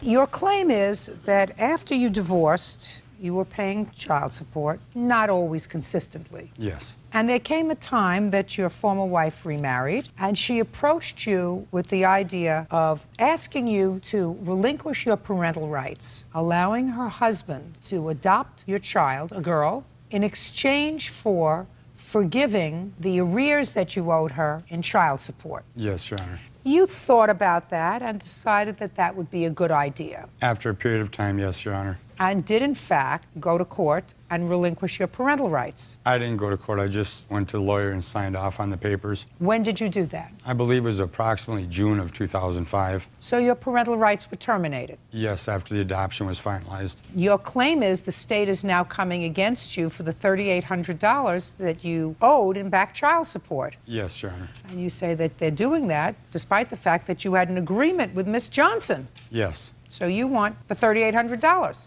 because lots of bad things have happened to you. Like what, sir? I've lost my driver's license and my source of income. I'm unable to find work right now. What kind of work did you do? I'm a truck driver by trade. Miss Johnson says you never had a contract with her. Correct. When was this arrearage accumulated? It started occurring when we'd separated before the divorce, and it had gone on and off when I'd get laid off in the wintertime and was unable to make payments through my unemployment until I got back to work and started paying again. How many children did you have? I have one with him. And how many others? 2 others. How old are they? They are now 22 and 20. So this was the only minor child? Correct. And what kind of work were you doing when you separated? I was working, I'm not certain, ma'am. Were you ever receiving any sort of public assistance? Yes, ma'am, I was. When? When we separated in 95. And how long were you receiving welfare? Till September of 96, I believe. I'm not certain. Subsequent to 1996, and you say you're not certain, so it could have been longer. Or shorter. Or shorter. Subsequent to that, were you ever receiving any sort of public assistance again? Yes. When? I don't recall the date, but I was receiving daycare assistance when I was working. And how much child support were you paying, Mr. Strand, when you were paying it? It started out at $200 a month, and through cost of living increases, it had gone up every 2 years. The last time that it got increased, it went up to $404 every month. Now, were you aware of the fact that your wife at that time and your daughter were receiving welfare? I was aware of the fact that they were getting daycare assistance, yes. Well, at some point she was getting welfare, and at some point she was getting daycare assistance, which is also another form of public assistance. And was it at that time that you were paying $200 a month? Yes, Your Honor. Were you always paying the $200 a month, or was that during the period of time when you were laid off, seasonally? I always paid it when I was working, and when I would get laid off or when I was in between jobs, I wasn't paying it. But when I did get back to work, I always made a point to either contact the county or my ex-wife or both right away to let them know where I was working so that it could continue to be collected. You understand, Mr. Strand, that this is your problem. Even if I believe that you had an agreement with your former wife that she would forgive the arrearages, she can't bind the state with regard to the arrearages. And if this $3,800 bill accumulated at a time when your daughter was receiving any sort of assistance, whether it be daycare or regular public assistance, she can't forgive that money. Your Honor, there was a separate amount that was owed to the state and an amount that was owed to my ex-wife as the custodial parent. The part that was owed to the state has already been taken care of a long time ago. Is that right? Yes, Your Honor. When was that? That was taken care of when I filed bankruptcy last October. It was a sum of $1,100, and I was able to put that onto my bankruptcy. So the $3,800. So the state's never been paid? No, the state was paid while I was paying child support. So much would go to my ex-wife, and so much would go towards what was owed to the state. I thought you said that money was discharged in bankruptcy. Not all of it, just what was owed at the time that I filed my bankruptcy. Yes. So the state did not get their $1,100. You just tried to discharge in bankruptcy. Yes. Why didn't you add this money? Because you're not allowed in the state of Minnesota to discharge child support until it gets turned over to your ex-wife or to collections as a debt owed. Now, why, Miss Johnson, do you think that your former husband agreed to terminate his parental rights? Your Honor, I believe that he looked at her as a dollar sign, and he was never keeping employment nor paying his bills, and he just felt that this was an easy way to get out of his obligation. Well, you asked him to do that. I suggested it, yes. No, you asked him to do that. You approached him. He wouldn't think about that. You approached him. And what did you say when you approached him? I just said that you are not being a very good father. My husband is willing to adopt our daughter. If you sign over your rights, I will consider it. Consider what? That I could sign off if it was... If it was what? If I was able to. If you were able to what? Sign it off. Sign what off? The back child support. Well, why can't you? If the state's been paid, you can sign off the back child support. Because I don't choose to. But you made an agreement to do that, madam. No, I did not. Oh, yes, you did. You did. Because I don't believe that under those circumstances he would have gone to your lawyer. By the way, who paid his lawyer? I don't know, ma'am. I didn't have a lawyer, Your Honor. Whose lawyer did you go to? Mine. I went to her lawyer to sign. Oh, so you went to her lawyer. Yes. Made an appointment for him to go to see your lawyer. He made an appointment, yes. Who you paid. Yes. Miss Johnson, I don't believe you. And I have to make a judgment. You want to try to convince me that you didn't make an agreement with him and not give me this answer I choose not to? Come on. He was just not paying his child support, Your Honor. So you said to him, I'll forgive your child support if you sign over your parental rights. No, I did not. I said my husband has an interest in being my daughter's father, and if you would sign off, he says, could we then forgive that child support? And I said, we'll talk about it. But no, I don't believe that. That's a lie. That's a lie. Judge Judy continues in a moment. And later today, You want to know something? You're a scammer. I don't know how you got Social Security disability. At age 47, I know people who were 67 with asthma they work. You must have had a really, really fine lawyer. real cases, real people. Judge Judy. Rick Strand claims ex-wife Marilyn Johnson owes for back child support that she agreed to forgive. Rick says the state is coming after him for the money. So, the two of you signed an agreement when you came here. It was a binding arbitration, is that correct? Yes. I will draft an order to the state. What state? State of Minnesota. That I have determined after a hearing that you agreed to vacate any child support arrears that were owing to you in exchange for his agreement to terminate his parental rights and allow your husband to adopt the child. That is my finding. Do you understand? Yes, ma'am. Thank you very much. That's all. Thank you, Your Honor. Parties are excused. You may step out. Sir, wait here. Sir. He was just looking at our daughter as a dollar sign. That upsets me greatly. And he was trying to get out of his obligation of being a father. I've always been a good father. It's another one of his lies. Well, I've already signed off on my parental rights. Just leave us alone. But I would hope that someday she'd want to talk to me and interact with me. And now the next case. All parties in the matter of Alvarez versus Burgos. Step forward. Store owner Daniel Alvarez is suing his customer, Carmen Burgos, for cashing a counterfeit check at his store. Carmen says she was the victim of an internet scam. Mr. Alvarez, what kind of store do you have, sir? I have a general store. We sell music, we cash checks, we sell satellite. It's a little bit of everything. The defendant was a customer of yours? A regular customer. She had been there at least 4 or 5 occasions cashing checks. And you charge a fee for that? Yes, we do. According to your complaint, sir, she came in with a check, which you cashed for her. Correct. And it turned out to be a bad check. Yes. And your bank withdrew the money from your account. You want her to compensate you for the check. That is correct. Ms. Burgos says it was a bad check. She was conned with this check, and she's sorry that you're out the money, but it's not her fault. It's the fault of the people who scammed her. That's her defense. Is that correct, Yes, Ms. Your Burgos? Honor. I All shouldn't So be I held want you to liable tell for it. What? I shouldn't be held liable for it because I had Ms. the Burgos. evidence. Yes. Let's start from the beginning. Where did you get this check from? It was mailed to me. From an employer? No, I'm always on the computer and I'm always filling out sweepstakes and filling out numbers for lotto and that. So when I received the check... So you received the check because you thought you won a prize? Yes, correct. God, But she didn't tell me that, Your Honor. I'm sorry. Don't interrupt her. I'm sorry. Your Honor, he wasn't there at the moment. Listen to me. Yes. You got a check in the mail and you didn't know where it came from. Correct. Yes, I thought So it was you a thought maybe sweepstake. you won a prize that you had played around with on the computer? Yes, correct. You have a copy of the letter? Yes, I do. I'd like to take a look at it. Well, I have a copy because I gave Mr. Alvarez the original and the envelope dedicated. Just a shh. Mr. Alvarez, I don't want you to interrupt her. That's the original. That is the original. Cool. And I also gave him the envelope it came in.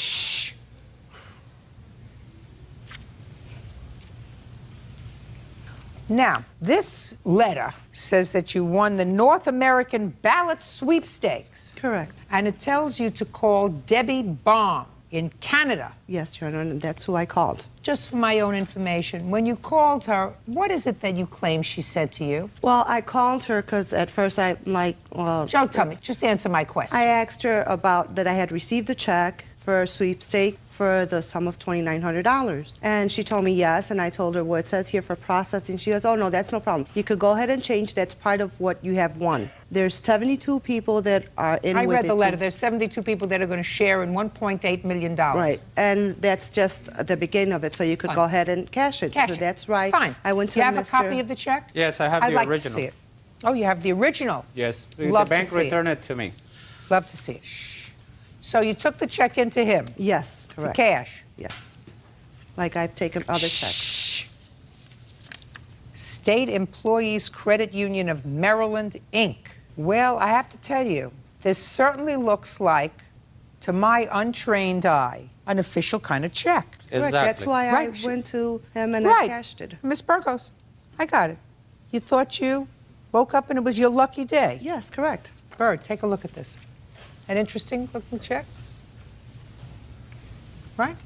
Oh, it even says official check. It even says Correct. official That's check. why I never- And, just a minute, and they don't even ask you to do anything, like Correct. send them That's back why- half in this letter. That's why I was like... Don't, I'm speaking. Don't bother me. They don't even ask you to send back half. You know, sometimes say, send us $500 as a processing fee, and they just said, here's your $2,900. Does it in the back? Yeah, she signed it, and it came back that it was suspected counterfeit. In any event, you gave her the money. Yes, I did. You have proof of that? Just from the bank when they took the money out because... I'd like to see it. Now, when you were notified by the bank, Right. yeah, they charged your account for $29.50. Correct. Okay. Now, when did you cash the check for her? On what date? Around the 14th of November. And the bank returned the check to you when? They didn't return it until the 20th or 21st, but they notified me 2 days later. First, So they on the notified me. 16th. Correct. And when did you I'm sorry, Your notify? Honor, it was after that. Stop talking out. This is not a tea party. Now, when did you notify Miss Burgos? That same day. On the 16th, Exactly. 2 days later.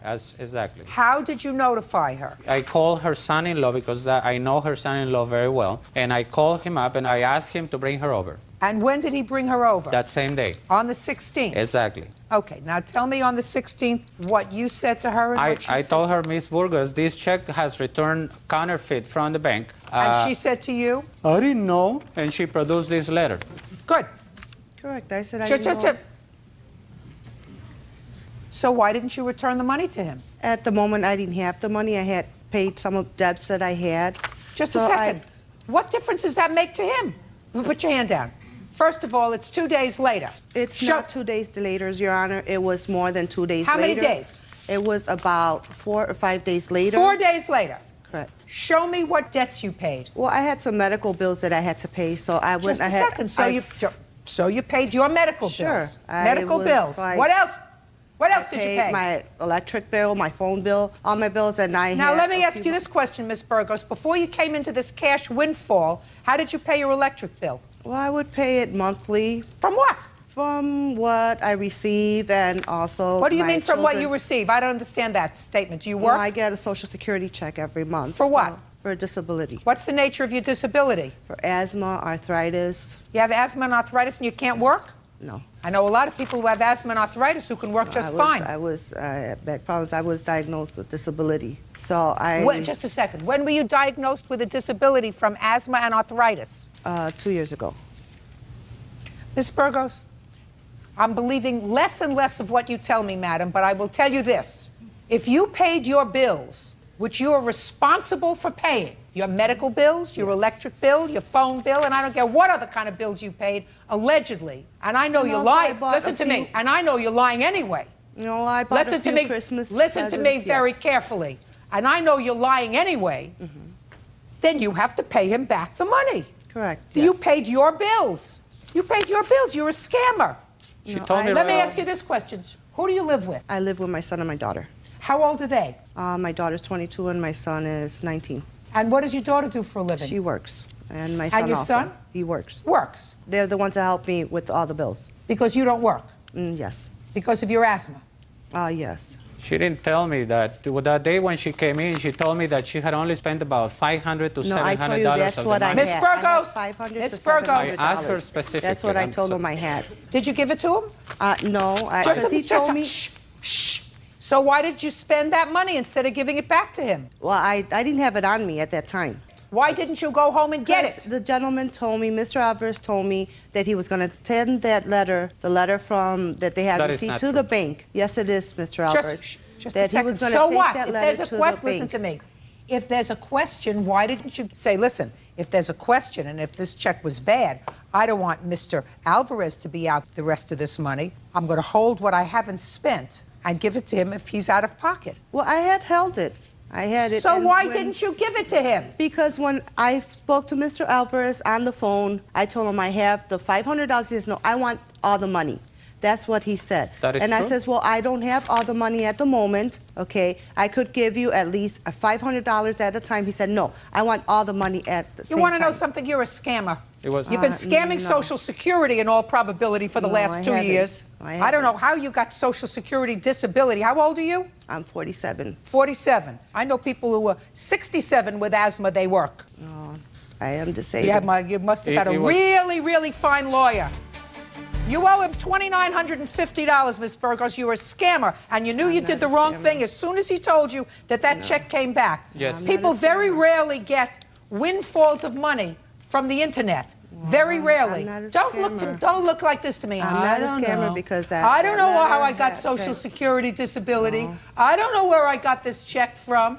I don't know. Well, now you know that this man who was doing you a favor cashed your check and got penalized because of your stupidity. He got penalized, but you said, listen, I got the money. Let him go after the people. Let him go after. I'm speaking. No, I didn't. Let him go after the think people. That way. I did not think that way. Well, then you I did should not have think returned that the way. money that you hadn't spent. Okay, I did not. He didn't want the money that I had not spent. So you spent All the he rest. said- Just a no, second. Hey, I still have the $500. You're supposed to set an example, Miss Burgos, for your children. You're not supposed to be a scammer. I'm not a scammer. Yes, you are. Yes, you are. And you believed in getting something for nothing. No, I And you have put never him in a believed very that getting precarious nothing for position. nothing. You've got a lot of nerve. I've never. You've got a believed lot I of would nerve. get Your children something for should nothing. not. Your children are not going to be proud of you after today. Judging for the plaintiff in the amount of $29.50. That's all. Step out. Parties are excused. I don't think it was right because I am not a scammer. At first, I believed her because she was real nice about it. I don't have a bank account, but I'm not a. 22-year-old Chastity Bell is suing her ex-boyfriend's friend, 25-year-old Anthony Carper, for a loan to pay court fines. Order. All rise. Yeah, this is case number 458 on the calendar in the matter of Bell versus Carper. Parties have been sworn in, Judge. You may be seated. Folks. How are you related to her? I'm not related to her. I'm the witness's mother. Which witness? Right. Jesse. I don't know. You don't know she's your mother? No, I do, but I mean, I don't know how this all came about. I do. We're going to find out. All right, thank you. Thanks. Miss Bell. Yes. How old are you? 22. You work? Yes. For whom? My father. Doing what? I'm a receptionist of his company. I've been working there for about 5 years. Is it a successful company? Yes. How many children are there in your family? I have one brother and one sister. Is your sister younger or older? She's older. She's 32. So you're the baby daughter? Yes. Pretty one. Thank you. According to what I read, you used to be involved romantically with him. Mm-hmm. The one who's going to sit up and uncross his arms. Yes, sir. Yes, ma'am. And he was a friend of this one. Yes. Yes, ma'am. So you became a friend of this one. Well, I was friends with him before Jesse and I actually got into a relationship. And I gather that your father must have been thrilled with your choice of boyfriends. Absolutely not. Now, I could tell that before I even sat down. Because these two charmers ended up in jail. Correct. For whatever. We'll figure it out. And it is your claim that you loaned Mr. Carper money to pay off his criminal fines. Correct. Mr. Carper says that you did pay off his criminal fines, and you did so as a gift because you were a friend of his. He says you were more than a friend of his, that you had a romantic relationship. We were never boyfriend and girlfriend. Listen, he didn't say boyfriend and girlfriend, he just says you were intimate with both of them. No. And all I can say is yuck. Can you imagine a father who has a company that has enough money to employ a receptionist? And this is the boyfriend and this is the friend that she goes to visit both of them in jail? How many times did you go to visit them in jail? I never visited them in jail. Oh, good. At least, thank God for that. No. What were you in jail for, Mr. Carper? Personal reasons, ma'am. Personal reasons is not a criminal offense. Shh. Quiet! I made stupid decisions, Your Honor. Mr. Carper, when I ask a question, I expect an answer. Yes, ma'am. What were you in jail for? Possession. Possession of? Schedule 2 substance. What kind of substance? Pills. Was it the first time you were arrested? No, ma'am. And the last time you were arrested was when, sir? Before I got incarcerated. When were you incarcerated? It's March of 2002. And how long were you in prison? 30 months. What prison? Coffeewood and Camp 7. Are you still on parole status? Yes, ma'am. Until when? It's indefinite. You're on indefinite parole? Yes, ma'am. Fabulous. Now your friend, what's his name? Jesse Goff. Jesse. How long have you and Jesse been friends? Since I was 5 years old, ma'am. And what was he in prison for? Assault. Assault? Yes, ma'am. How long had Jesse and Miss Bell been friends? They had known each other for a long time. I never met her. She said I knew her before they started dating. I never met this girl until I came home. I didn't know who she was. So that's a lie right there. How long did you think they were involved? He was in prison with you, right? We were in the county jail together. Oh. Yes, ma'am. When were you in the county jail together? 2003. Did he know her then? Were they involved then? I take it. No, they weren't involved. No, we were When not. did you first hook up with Jesse? I started talking to Jesse actually back in high school, about 9th grade. When did you start to see him romantically? I want to say July. And he's just out of jail? Yes. You're his mother? I am. Sometimes you bake a souffle and it falls. Happens. Tell me about the loan. I loaned him $4,589 on September 29th to pay off his charges, which I have receipts of. Well, tell me how it came about that you laid out that money. Well, I saw him apply after job after job after job, and he kept getting turned down because he didn't have his license. And what do you mean you saw him? Well, I would take him and Mr. Goff to apply at jobs. And why would you do that? I was trying to help them out by taking them to fill out job applications so they could get a job, and I didn't want them to get locked back up. And I asked Mr. Carper if I were to pay off his fines, he could get his license and get a job, and if him and Jesse were willing to be my roommates, because I'm going through separation, so Separation from? My husband. You have any children? I have a 3-year-old daughter. So you wanted to take your 3-year-old daughter and be their roommate? Yes. Who do you live with now? Now I live with my parents. I'm currently trying to sell. Stay there, because your judgment is impaired, big time. Recently it has been, I do agree. If you are a 22-year-old woman and your judgment is impaired and all you're doing is hurting yourself, that's one thing. But to take your 3-year-old child and on purpose, move in out of your parents' home into an apartment with 2 convicted felons who are on parole, one for drugs, and I'm not so sure about him now, is the kind of lapsed judgment that your parents aren't going to tolerate. It's actually a house that I own, and my husband, my ex, moved out, and I could not afford the mortgage, and I actually lived there, and it was either I find some roommates or I try to I don't sell care the if you home. have to live in a shelter. You don't take a 3-year-old child and put a 3-year-old child in a circumstance where you have 2 convicted felons, one of whom was there for pills. I agree. Got it? It was also cocaine. So you paid off his fines? Yes. And how was he supposed to pay you back? He was going to pay me monthly because I actually charged it on a credit card, and he agreed to pay me monthly. At first, a little bit over the minimum payment, and then, you know, he was going to pay me a lot more. What were the fines for? Can I see the piece of paper that you have?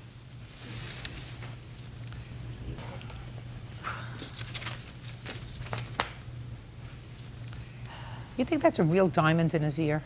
It definitely is. I doubt it. Is that a real diamond in your ear? Of course, ma'am. I don't wear fake things. What? I said I don't wear fake things. Just Could I is. see it, please?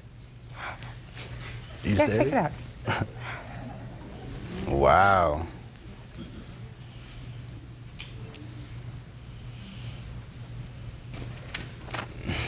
Thank you.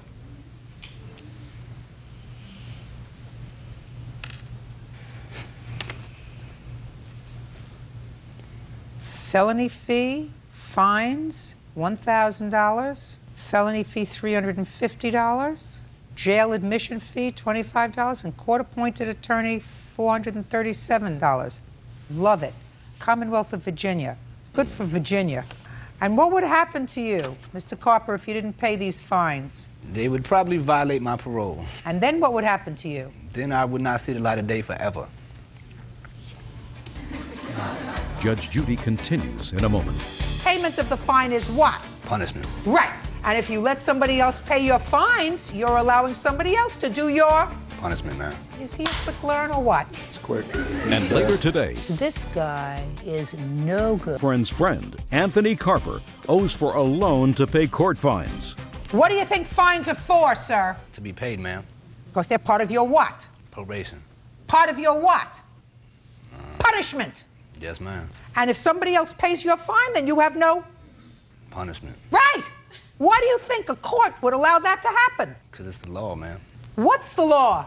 Why do you think a court would allow somebody else to do your punishment? Let me ask you this, sir. We've already established that payment of the fine is what? Punishment. Right. And you're going to jail was a form of... Punishment, ma'am. Now, you couldn't say to somebody else, listen, I want you to do me a favor. I don't feel like going to jail.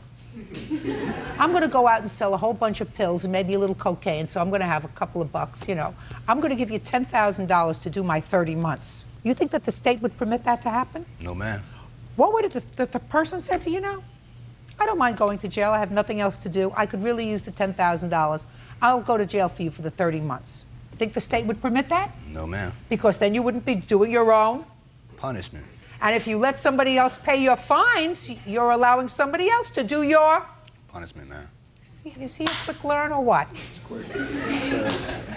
So the first thing you have to do in order to do your punishment is sell your diamonds. That's what the first thing that people do is sell their diamonds, right? Yes, ma'am. Then they pay the rest of their debt, $4,500. Maybe you can get $89 for this Hope diamond.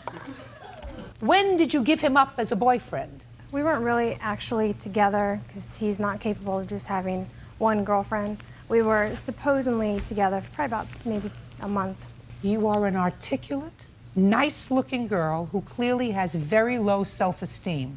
Because if you didn't have low self-esteem, you wouldn't have been involved with either one of them.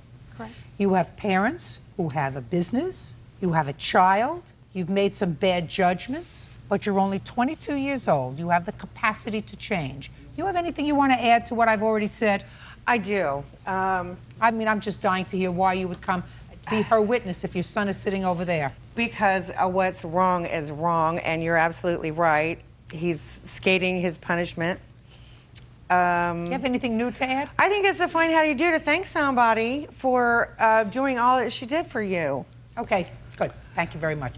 By the way, did she also pay your son's fines? Yes, she did. Did he pay her back? No, we actually go to court for that on March 7th in Prince William County. Should we just hang out here? Just a second. Just a second. So why don't you do this? You're his mother, right? I am. You made him. You raised him. Why don't you pay his fines? Because he's 24 years old and I'm not responsible for him anymore. Right, yeah, I know, but you're more responsible than a stranger. Maybe you should just let I him would go not back have to paid jail. his fines in the first place. You would let him go back to jail? I would. You're absolutely right. Sit down.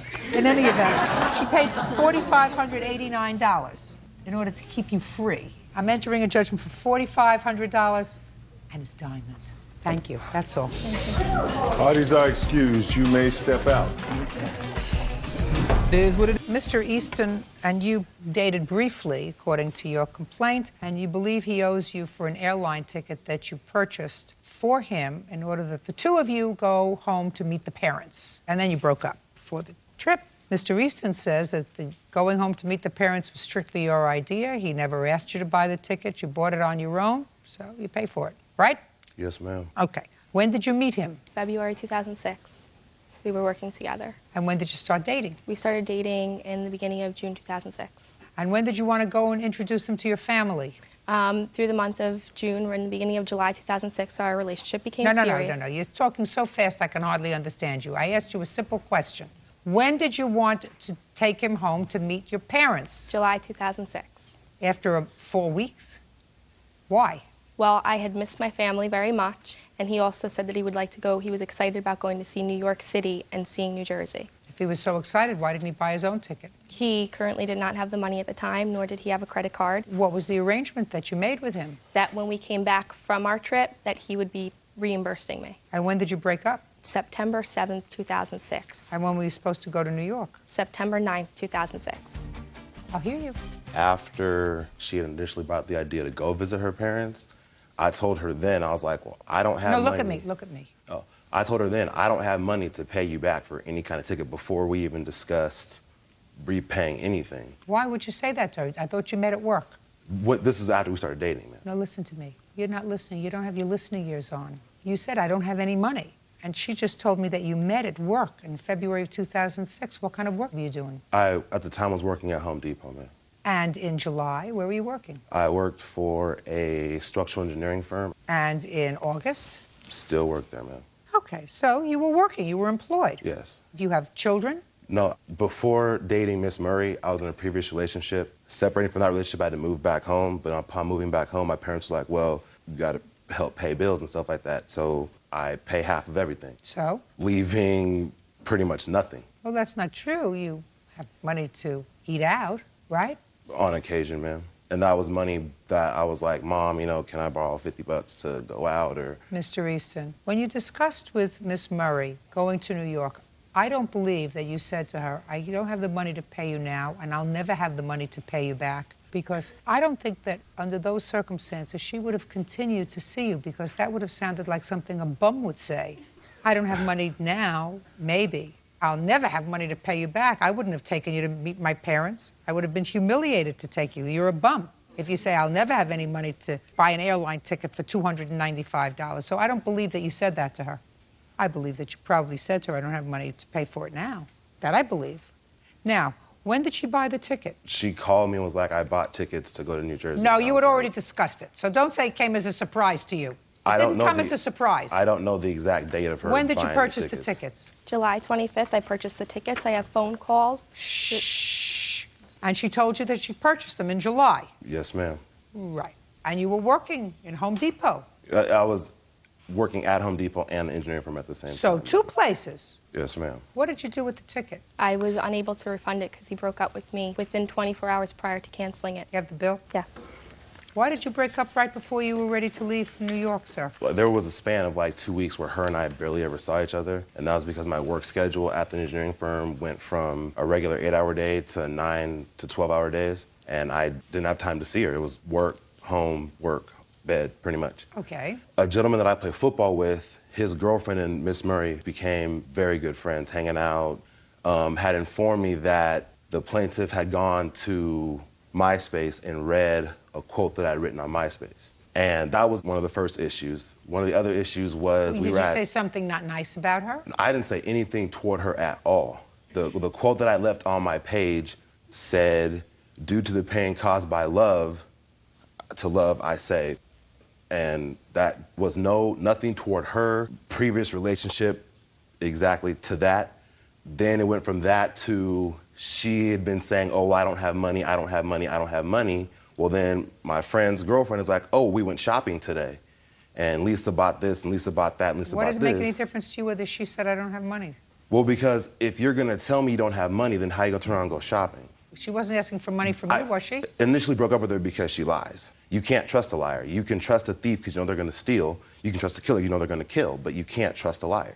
I asked her, I said, well, did you go on my MySpace page and read that? She said no.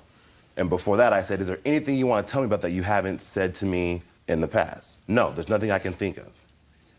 You're going to get your $295 back for the ticket. Before you leave, you should get down on the floor, on all fours, kiss the ground, and say, God, thank you for terminating this relationship, because this guy is no good. I don't know if you're good, but I can tell you right now, he's a bum. He's always going to be a bum, because he makes excuses for what he does that bear no resemblance to reality. That's what he just did. He just gave me a whole cock and bull story. In reality, he probably found somebody else to cover some of his bills. Because when someone is so smitten with a woman, they don't not see them for 2 weeks. They may give up sleeping, but they won't go work, job, work, school, work, and not see the person for whom they have lost their heart. Do you understand? Yes, sir. So he made up a whole big story.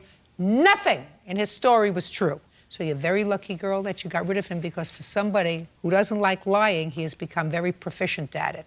Judgment for the plaintiff in the amount of $295. That's all. 1-year-old Christy Dye is suing her ex-boyfriend, 23-year-old Jeffrey Springer, for the cost of wheels and tires. All rise. Your Honor, case number 495 on the calendar in the matter of Dye versus Springer. Parties have been sworn in. You may be seated. What do you do for a living? I'm a model. You make a lot of money? It's average. I wouldn't say a lot. Well, give me an example. You filed your tax returns last year. What did you earn in your tax returns last year? I just started modeling like maybe 3 months ago. Well, then what did you do last year? I worked at Dillard's. And how much did you earn at Dillard's last year? $5,000. I didn't work many hours. Well, where did you live? In St. Angelo. With whom? The defendant, Jeffrey Scott Springer. I'm sorry. Was he supporting you? Yes, ma'am. Because you certainly weren't supporting yourself, Yes, right? ma'am. Yes, ma'am. And Mr. Springer, what do you... I'm listening. I'm sorry. I mean, What do you do for a living, sir? I work in a call center. Call center. Yes, ma'am. For Progressive Insurance. And how long have you been doing that? I've only been doing that for about 3 months in Austin. Sir, what I want you to do is tell me, Mr. Springer, what you were doing last year when you were supporting Miss Dye. I worked for Capital One at a call center also. They didn't do that commercial that they do and fashion it after you, did they? No, ma'am. Adorable.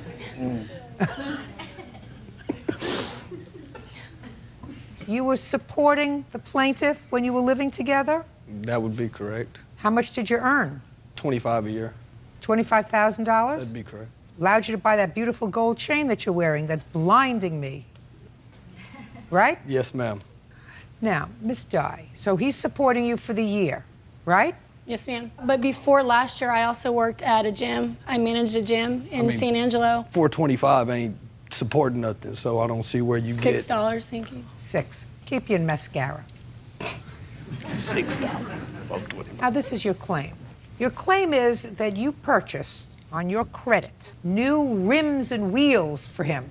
I financed them for him. Did you use a credit card? No, ma'am. Did you pay cash? No. I went to Credit World with him in St. Angelo. It's a rent to own. A rent to own. There you go. Because that's something that nobody could do without. New rims and wheels, right, Bert? Rent to own rims and Rent wheels. to own rims and wheels. I have a picture of it. You want to know something? I don't need to see it. Unless they have a picture of a bird in the middle, I'm not interested in taking a look at it. Because I think that's the most ridiculous thing. You know, I can understand if you buy new tires because your tires are bald and you need tires to get around, but somebody who earns $4.25 an hour and somebody who is supporting two people on not a lot of money doesn't need fancy spokes for their car. You know, you should put away some money maybe for college education. That would be why she was getting supported by me, is because she was going to college. Good. Anyway, you financed these rims and wheels. You paid some of it off. But when you broke up, he stopped paying the rest. Correct. No, my arm is hurt. I can't. Rest it on the table, sir. It's Don't hard. cross your arms. What? It's hard. It's hard? I mean, go then ahead. just suffer for a while you're here. Oh, I'd be more than happy to try to. Good. Did you pay for some of these rims and wheels? Yes. How much did you pay? Everything but the $12.56. Okay, so why don't you owe her for the rest? As we broke up, I moved back to Austin. I went to jail for driving on a suspended license. I informed her that I was not going to pay for the car. I called the dealership. They had impounded the car. I informed her that I needed the manufactured tires back to give the dealership so I could get those tires back and give them either to her or to Credit World. She no longer had the manufactured tires. So she didn't give them to me. They gave me 20 days to pick them up off that vehicle. She never gave me nothing, so I could not get them. So your defense is that you contacted her after how long? 4 or 5 months, maybe. And then you called her and you said, listen, if you want the rims and wheels, because they're going to repossess the car, you have to come down with the original ones. Correct. Where were the original ones? They gave me 20 days. No. I'm not Listen sure to where the original was. Well, what did you expect her to do? Hold on to the original ones forever? Well, most people hold on to their manufactured Most people hold on to their rims. I'm going to tell you something. The manufacturers. I'm going to tell you something. Mr. Springer, without going into make and model, suffice it to say, sir, that I have a lot of cars. I have never held on to, well, not only have I never held on to rims and wheels, I've never bought rims and wheels. I buy a new car. Car comes with wheels. That's what's on the car. That's what I drive. They're round. They work. That's fine. That's true. How many rims and wheels do you have in your garage? Just sitting here off the car. Off the car? None. None. You want to know why? Because we have other junk to put in garages. You know, where are you supposed to put the bicycles and the trash cans? And the cars. And the cars. So, Mr. Springer, let us assume... Boy, I can't tolerate him. Sorry. Judge Judy continues in a moment. We would like to know, what is it you take? What do you mean, what does it not take? You seem to be so happy. Do you take a special kind of coffee or No. tea? Do you drink a special kind of juice? And later today, My first child, I gave up to adoption. And she came to me and said that since I did not have a car, that if I gave my child to her friends, she would give me the car.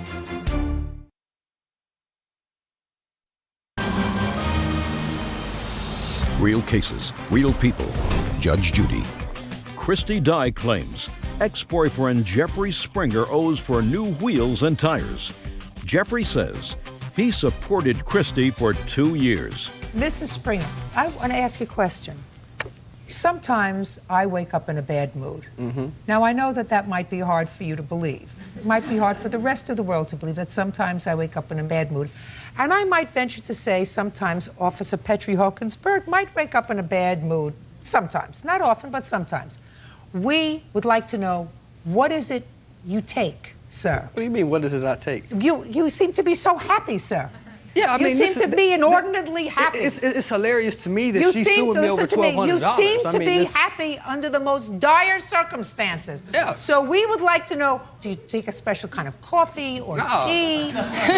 What mixture do you take in the morning? Do you drink a special kind of juice? Do you eat a special kind of cereal in the morning to make you as happy as you are? No, I'm happy individual. You're happy? I mean, but... I hope you're happy. All the way to the bank where you're going to send her $1,257.03. Because I don't think because I don't think that she has to hold on to your old rims in case your car gets impounded. Goodbye, Mr. Springer. Thank you. Thank you. Parties are excused. You gotta be Step kidding out. me. $1,200? My chain costs $1,200, boss man.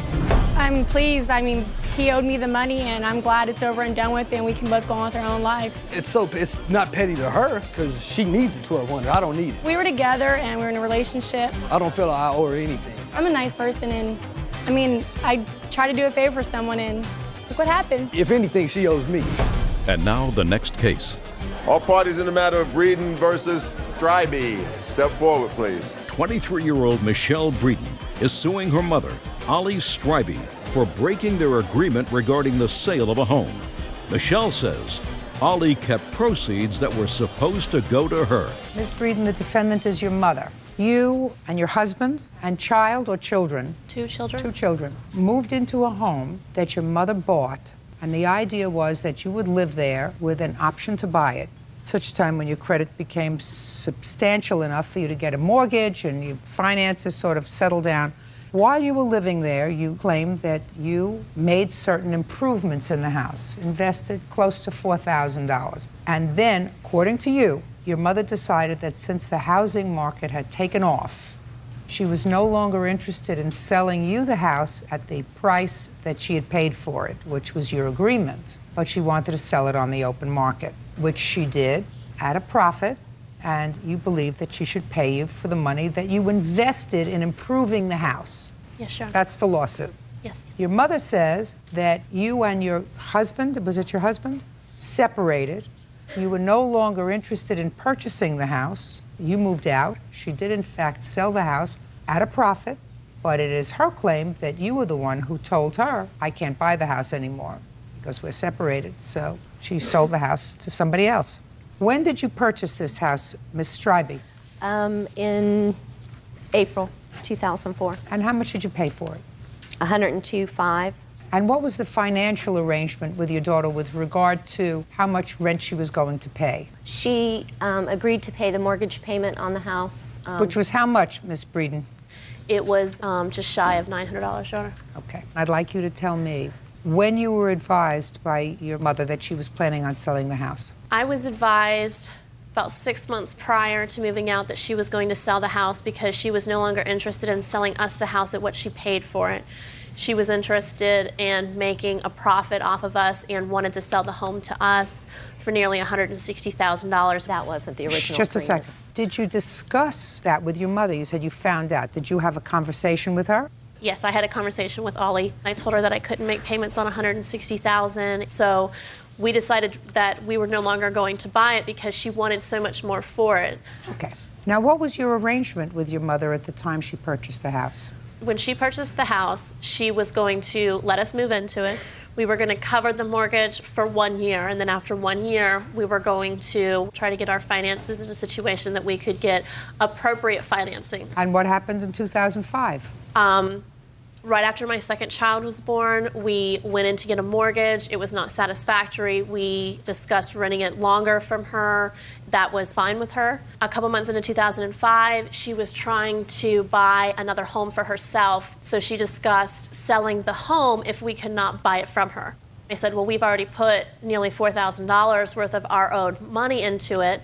And if you sold it, I would at least like to get that money back out of it to use as a down payment if we chose to move somewhere else. That was fine with her. We moved out the end of February, and she put the house on the market in March. It took her till November 1st to sell the home. Gotcha. When she sold the home, I came to her halfway through November, and she said something about she didn't want to discuss it through the holidays, so I came back to her at the beginning of January of 2007. By that time, she said that she didn't have the money and that she thought that since she had to pay the mortgage from the time we moved out to the time it sold, that she believed she no longer owed us the amount that we were asking for. Gotcha. Okay. Now we'll hear you.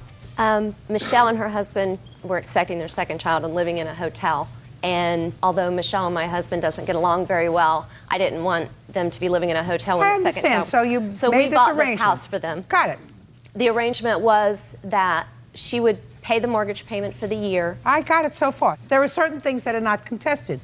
You were a nice mom, bought the house, let them live in it, covered the mortgage payment, and then there came a time when you wanted to buy another house. You couldn't buy another house because you already had this house. So let's go. The arrangement was for her to buy the house at the end of a year. I told her got I'd give it. her a year. She So said at that. the end of that year, she didn't have her finances Got it. fixed. Got it. That's what she said. So her husband had moved out. She said that she couldn't afford to make the payments anymore with him paying for someplace else to live, and that she was fine with me going ahead and putting the house on the market, and that they would move out. Our original agreement for the year was, at the end of the year, if I sold her the house, I would credit her how much she's paid for the mortgage, so that would cover her 10% down she needed to buy it herself. I'm talking about the $3,900 that your daughter says you discussed at the time she moved out, that she had invested in improving the house, and that you had said to her, the time when the house is sold, I'll give that back to you. I don't remember that conversation, not when she was moving out. I only discussed with her when we first bought the house that any improvements she made in the house at that time, if she didn't buy the house, I would pay her back for it at the end of the year. Oh, fine. So that discussion was had.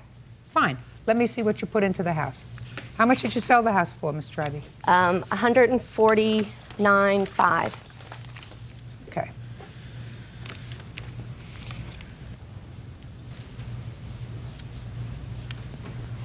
What did you tile? We tiled about 1,000 square feet, the kitchen, the living room, the dining room, both bathrooms, and a hallway. The only thing in the house that wasn't tiled was the 3 bedrooms. She bought the tile and I put it down. It's fine. You got the profit. How much did you clear, Ms. Tribe? Altogether, we probably made about $20,000 off the house. Okay. And I did give her, during this period when we were selling the house, they had repossessed her van and she had no transportation.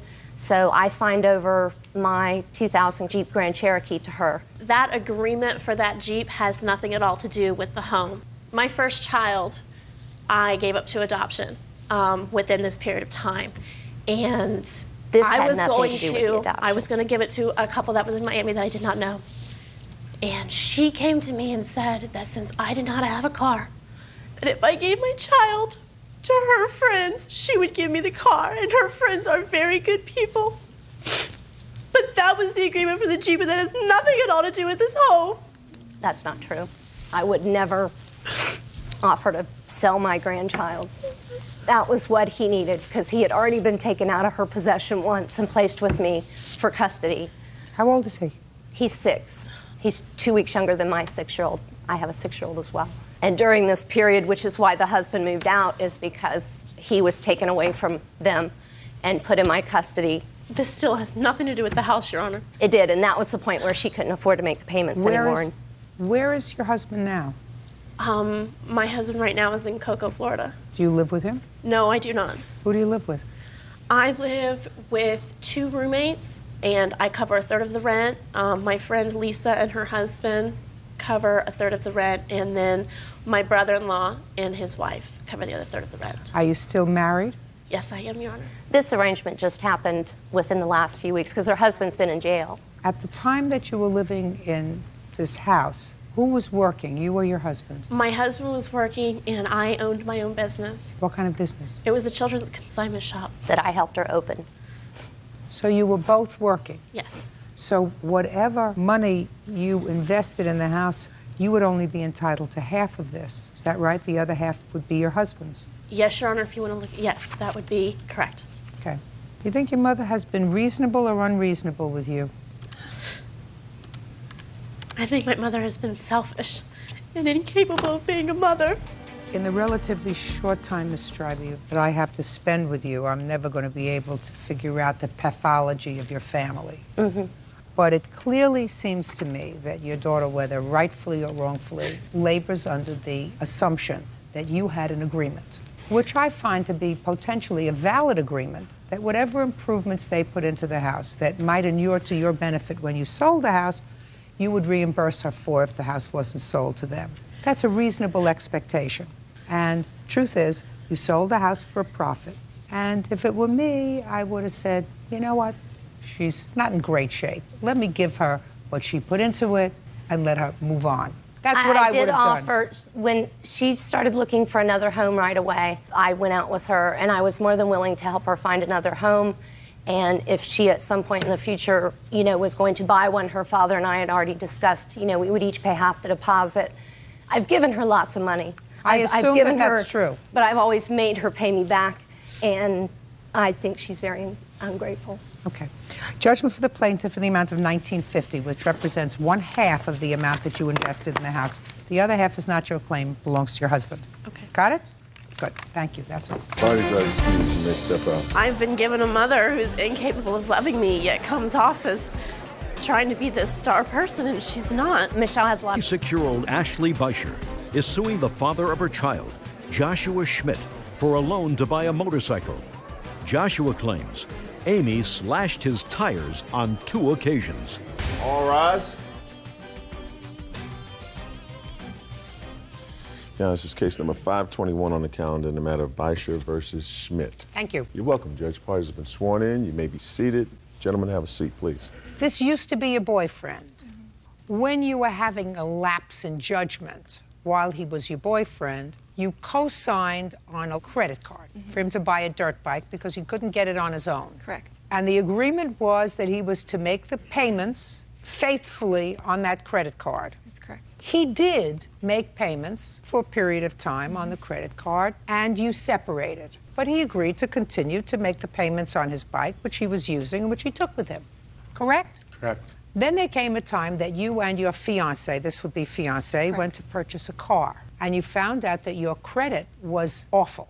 When you checked to ascertain why, according to your complaint, you found out that Mr. Schmidt had not been faithfully making on time the credit card payments on his bike. So what you want now is you want him to pay off that credit card so that hopefully you can get your credit restored. That's correct. Mr. Schmidt says that he was paying off the credit card until you slashed his tires. That's ridiculous. Shh. So that the fault is really yours for slashing his tires, causing him to lose his job. Have we joined the issue, Mr. Schmidt? Hello? You say in your answer it's really her fault. Yes, I believe it is. Perfect. I would like to see the date of the credit card loan and the history of payments. I have that right here. This only goes back a year. They wouldn't. Fine. Okay. Now, Mr. Schmidt, on what day, sir, do you claim your tires were slashed? On May of 2006, I had 2 tires on my vehicle that were slashed. And then also again in October of 2006, I had another tire slash on my car. Just a second. After which incident, sir, did you lose your job? The second. So it's really the October of 2006 incident that you claim caused you to lose your job Yes. and fall behind in your payments. Yes. So it would be a fair statement, sir, that it wasn't until October of 2006 that you started making either late payments or skipping payments or anything else. Up until that time, they were okay. Correct. Okay, good. Your Honor, can I point something out? Shh. Maybe if I need some help.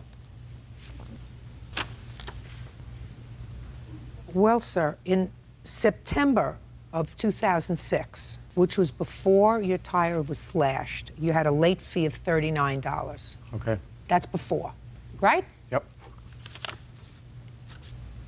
And in August, which was before your slashed tires, you had a late fee of $39. That would be after the first. You just told me, sir, that you didn't lose your job until after the October incident. Yes, but missing days of work. No. Baloney. The issue was that after the October incident, you lost your job because of the tire slashing, causing you to fall behind in your payments. And you said to me prior to that time you were on time with your payments. So we now have August and September where you were late. Are you following me, Mr. Schmidt? Yes, I am. Who is this? This is my witness, Jason. Maybe. Jason. Now we have July.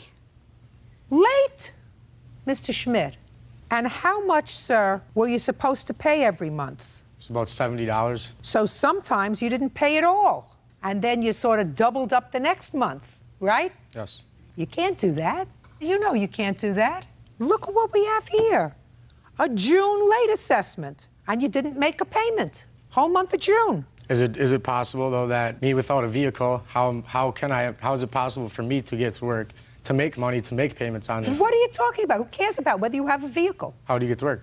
I don't care how you get to work. Walk, crawl, get your witness to pick you up. Now, let's go back to before the first incident, Mr. Schmidt, that you allege she slashed your tires, which you have to prove to me anyway. Let's go back to April now. Even you will know, Mr. Schmidt, that April comes before May, Yes. right? How do you account for the late charge in April, Mr. Schmidt? I don't. Right. So the cock and bull story that you gave me is just that. You've been making late payments on this loan forever, because we also have one for March. So what do I care how you get to work? How did Abe Lincoln get to school? I'm waiting for an answer. Walk. That's what he did. He walked. And you remember from grammar school how many miles he walked to school every day? No, I don't. I think it was 5 miles each way, wasn't it, Bert? I think something like that. 5 miles each way. Do you understand, Mr. Schmidt? Yes. When somebody else does a nice thing to you, what you're supposed to do is not be a pig. If you want to, you get the loan totally out of her name, and then if you want to screw up your credit, you do it. But you don't screw up her credit. Now, how much is left on the loan? The grand total is about $6,700. Well, the maximum I can award you is $5,000. You understand that, and the check will be directly to the credit card company which holds the loan. Yes. You're still responsible, as is he, for the remainder of it, Right. and he's responsible to pay it. Right. Who do you work for? I actually just got a new employment job. It's DeLuca and Tobin. It's a drilling company. Well, you would have no objection if they deducted the remainder of the balance, anything over $5,000 from your check, would you? Listen to what I just said. You owe the money. You have the dirt bike, don't you? Yes. The maximum I can give her is $5,000. That will be made directly to the credit card company. You still owe them about $1,600. Are you prepared to sign an authorization to allow them to take the remainder of the money at a periodic payments out of your check? Yes. Perfect. We will prepare that order and send it over to the drilling company and any other company that you might work for subsequently. Do you understand? Yes. Slash tires. Did you slash his tires in May? Absolutely You don't not. look like a tire slasher. No. You didn't see her slash your tires, did you? No, I didn't. Did you? I did not see her, no. Step up. Your name? Jason. Jason what? Moyer. How do you know her? Through him. When was the last time you had any contact with her? While. A while is not a month, Well, a year. don't talk to her, but I've seen her around town. When was the last time you had contact with her? Last fall, or around there. Tell me about that contact. Well, Look at me. I was at the bar and I had walked by and Bar? What bar? Krieger's possibly. What do you mean Krieger's possibly? Well, it was either that bar or another one over there. What time? Probably 8 or 9 at night. What date? I'm not exactly sure. What month? October or November. You're walking by the bar that you don't know on a date that you don't remember, in a year that perhaps you remember, and tell me what you believe you have that is germane to this case. Well, I had heard her and her friends laughing about how his tires had been popped. Yes? Yeah, so I assumed she had something to do with it. Oh, well, then you assume. Good. Do you have anything else that's germane to this case? I did pick him up for work, too, a couple times. I don't care about that. Sit down. You have anything else on the tire slashing, sir? I just have a copy of, actually, no, I do not have Good. this on me. Thank you very much. Your counterclaim is dismissed. You owe $5,000, and we will prepare an order for the remainder of the $1,600 to be deducted automatically from your check. Forward that to your employer with my love and hugs and kisses. Thank you very much. Goodbye. Parties are excused. You may step out. I hope we have a friendship for my daughter's sake. I do not know. Hopefully it gets better in time. Just be a man. Take responsibility for his actions. And now the next case. All parties in the matter of London versus Bell. Step forward. 25-year-old Aaron London is suing his former co-worker, Corey Bell, for defaming his character at work. Aaron claims Corey passed around a phony Craigslist ad. Mr. London, did you and the defendant work in the same company? Yes, at one point we did. This is your complaint. You put an ad in Craigslist. I gather you went to school to become a massage therapist? Yes. And you put an ad on Craigslist for massages with your picture on it. Does that have your picture? Yes. Mr. Bell saw that ad on Craigslist. Is that right, sir? I did. And he thought it was really funny that you had posted that ad on Craigslist. So far, am I right? Yes. So he circulated it around the office. He sent it to a lot of other people. He thought it was funny, like, you know, like people send jokes on the computer, and he sent it to a whole lot of other people. So you're suing him for defamation because you were very embarrassed. Yes. That's what this is all about. Mm-hmm. Mr. London, can I see the ad, please? Yeah.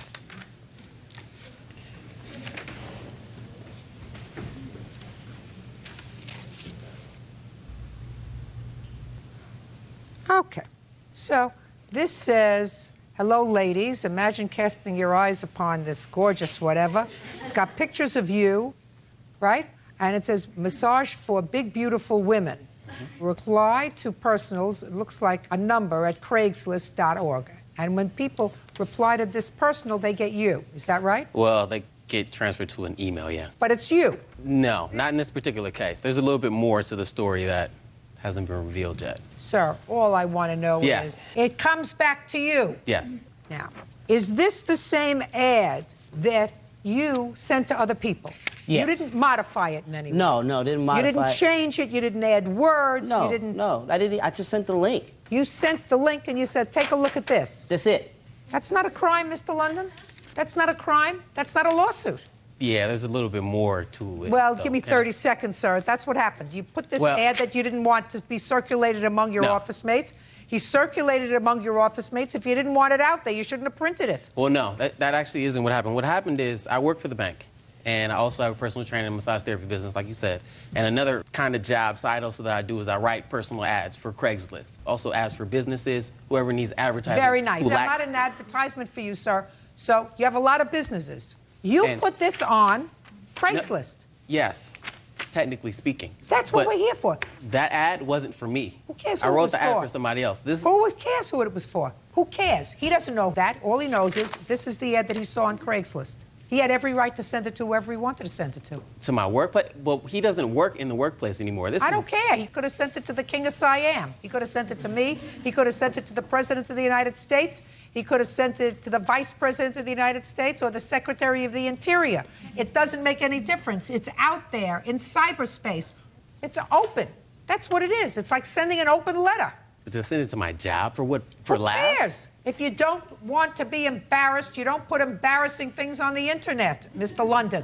If you don't want to be embarrassed, keep your private thoughts to yourself.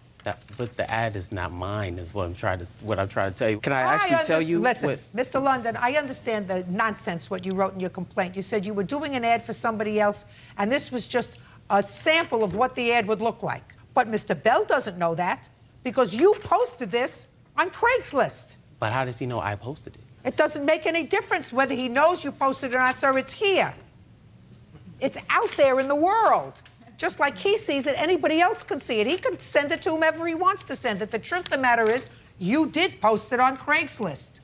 Now, did somebody tie you down and take these pictures?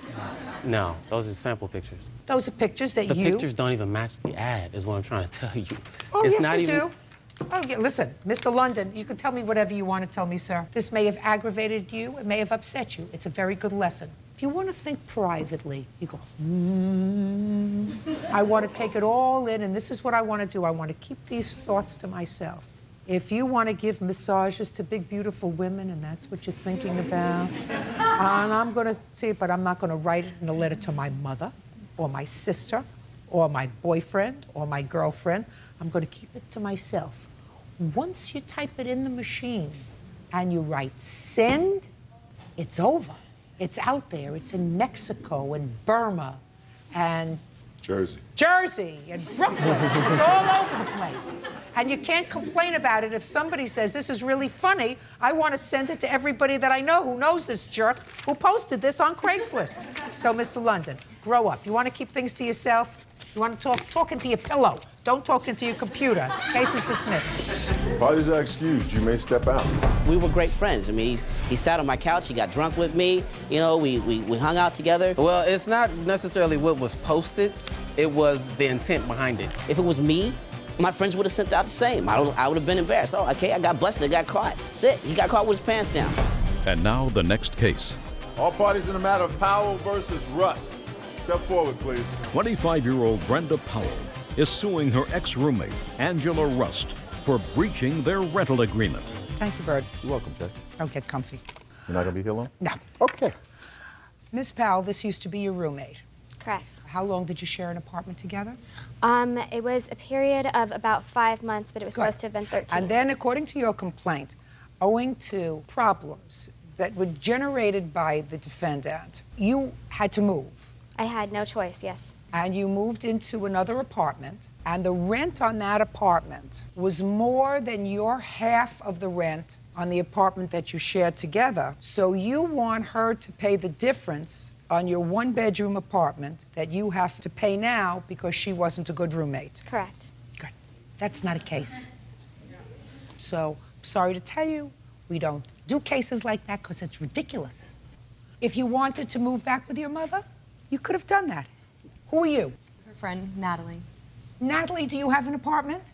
I do. You could have moved in with Natalie. No. In any event, there is no cause of action for paying the difference between the roommate's half and your apartment now. Do you understand? There's no cause of action for that. Yes, there is. I was forced to move into the one bedroom. My only other option was to break the lease and pay $7,500. Well, then maybe you should And have. ma'am, I then maybe you offered to should have help her. done. I'm speaking. Then maybe you should have done that, and then you might have had a cause of action. But I wouldn't have had a place to But you live. don't have a cause of action by moving into a one bedroom and asking her to pay the difference. That doesn't happen.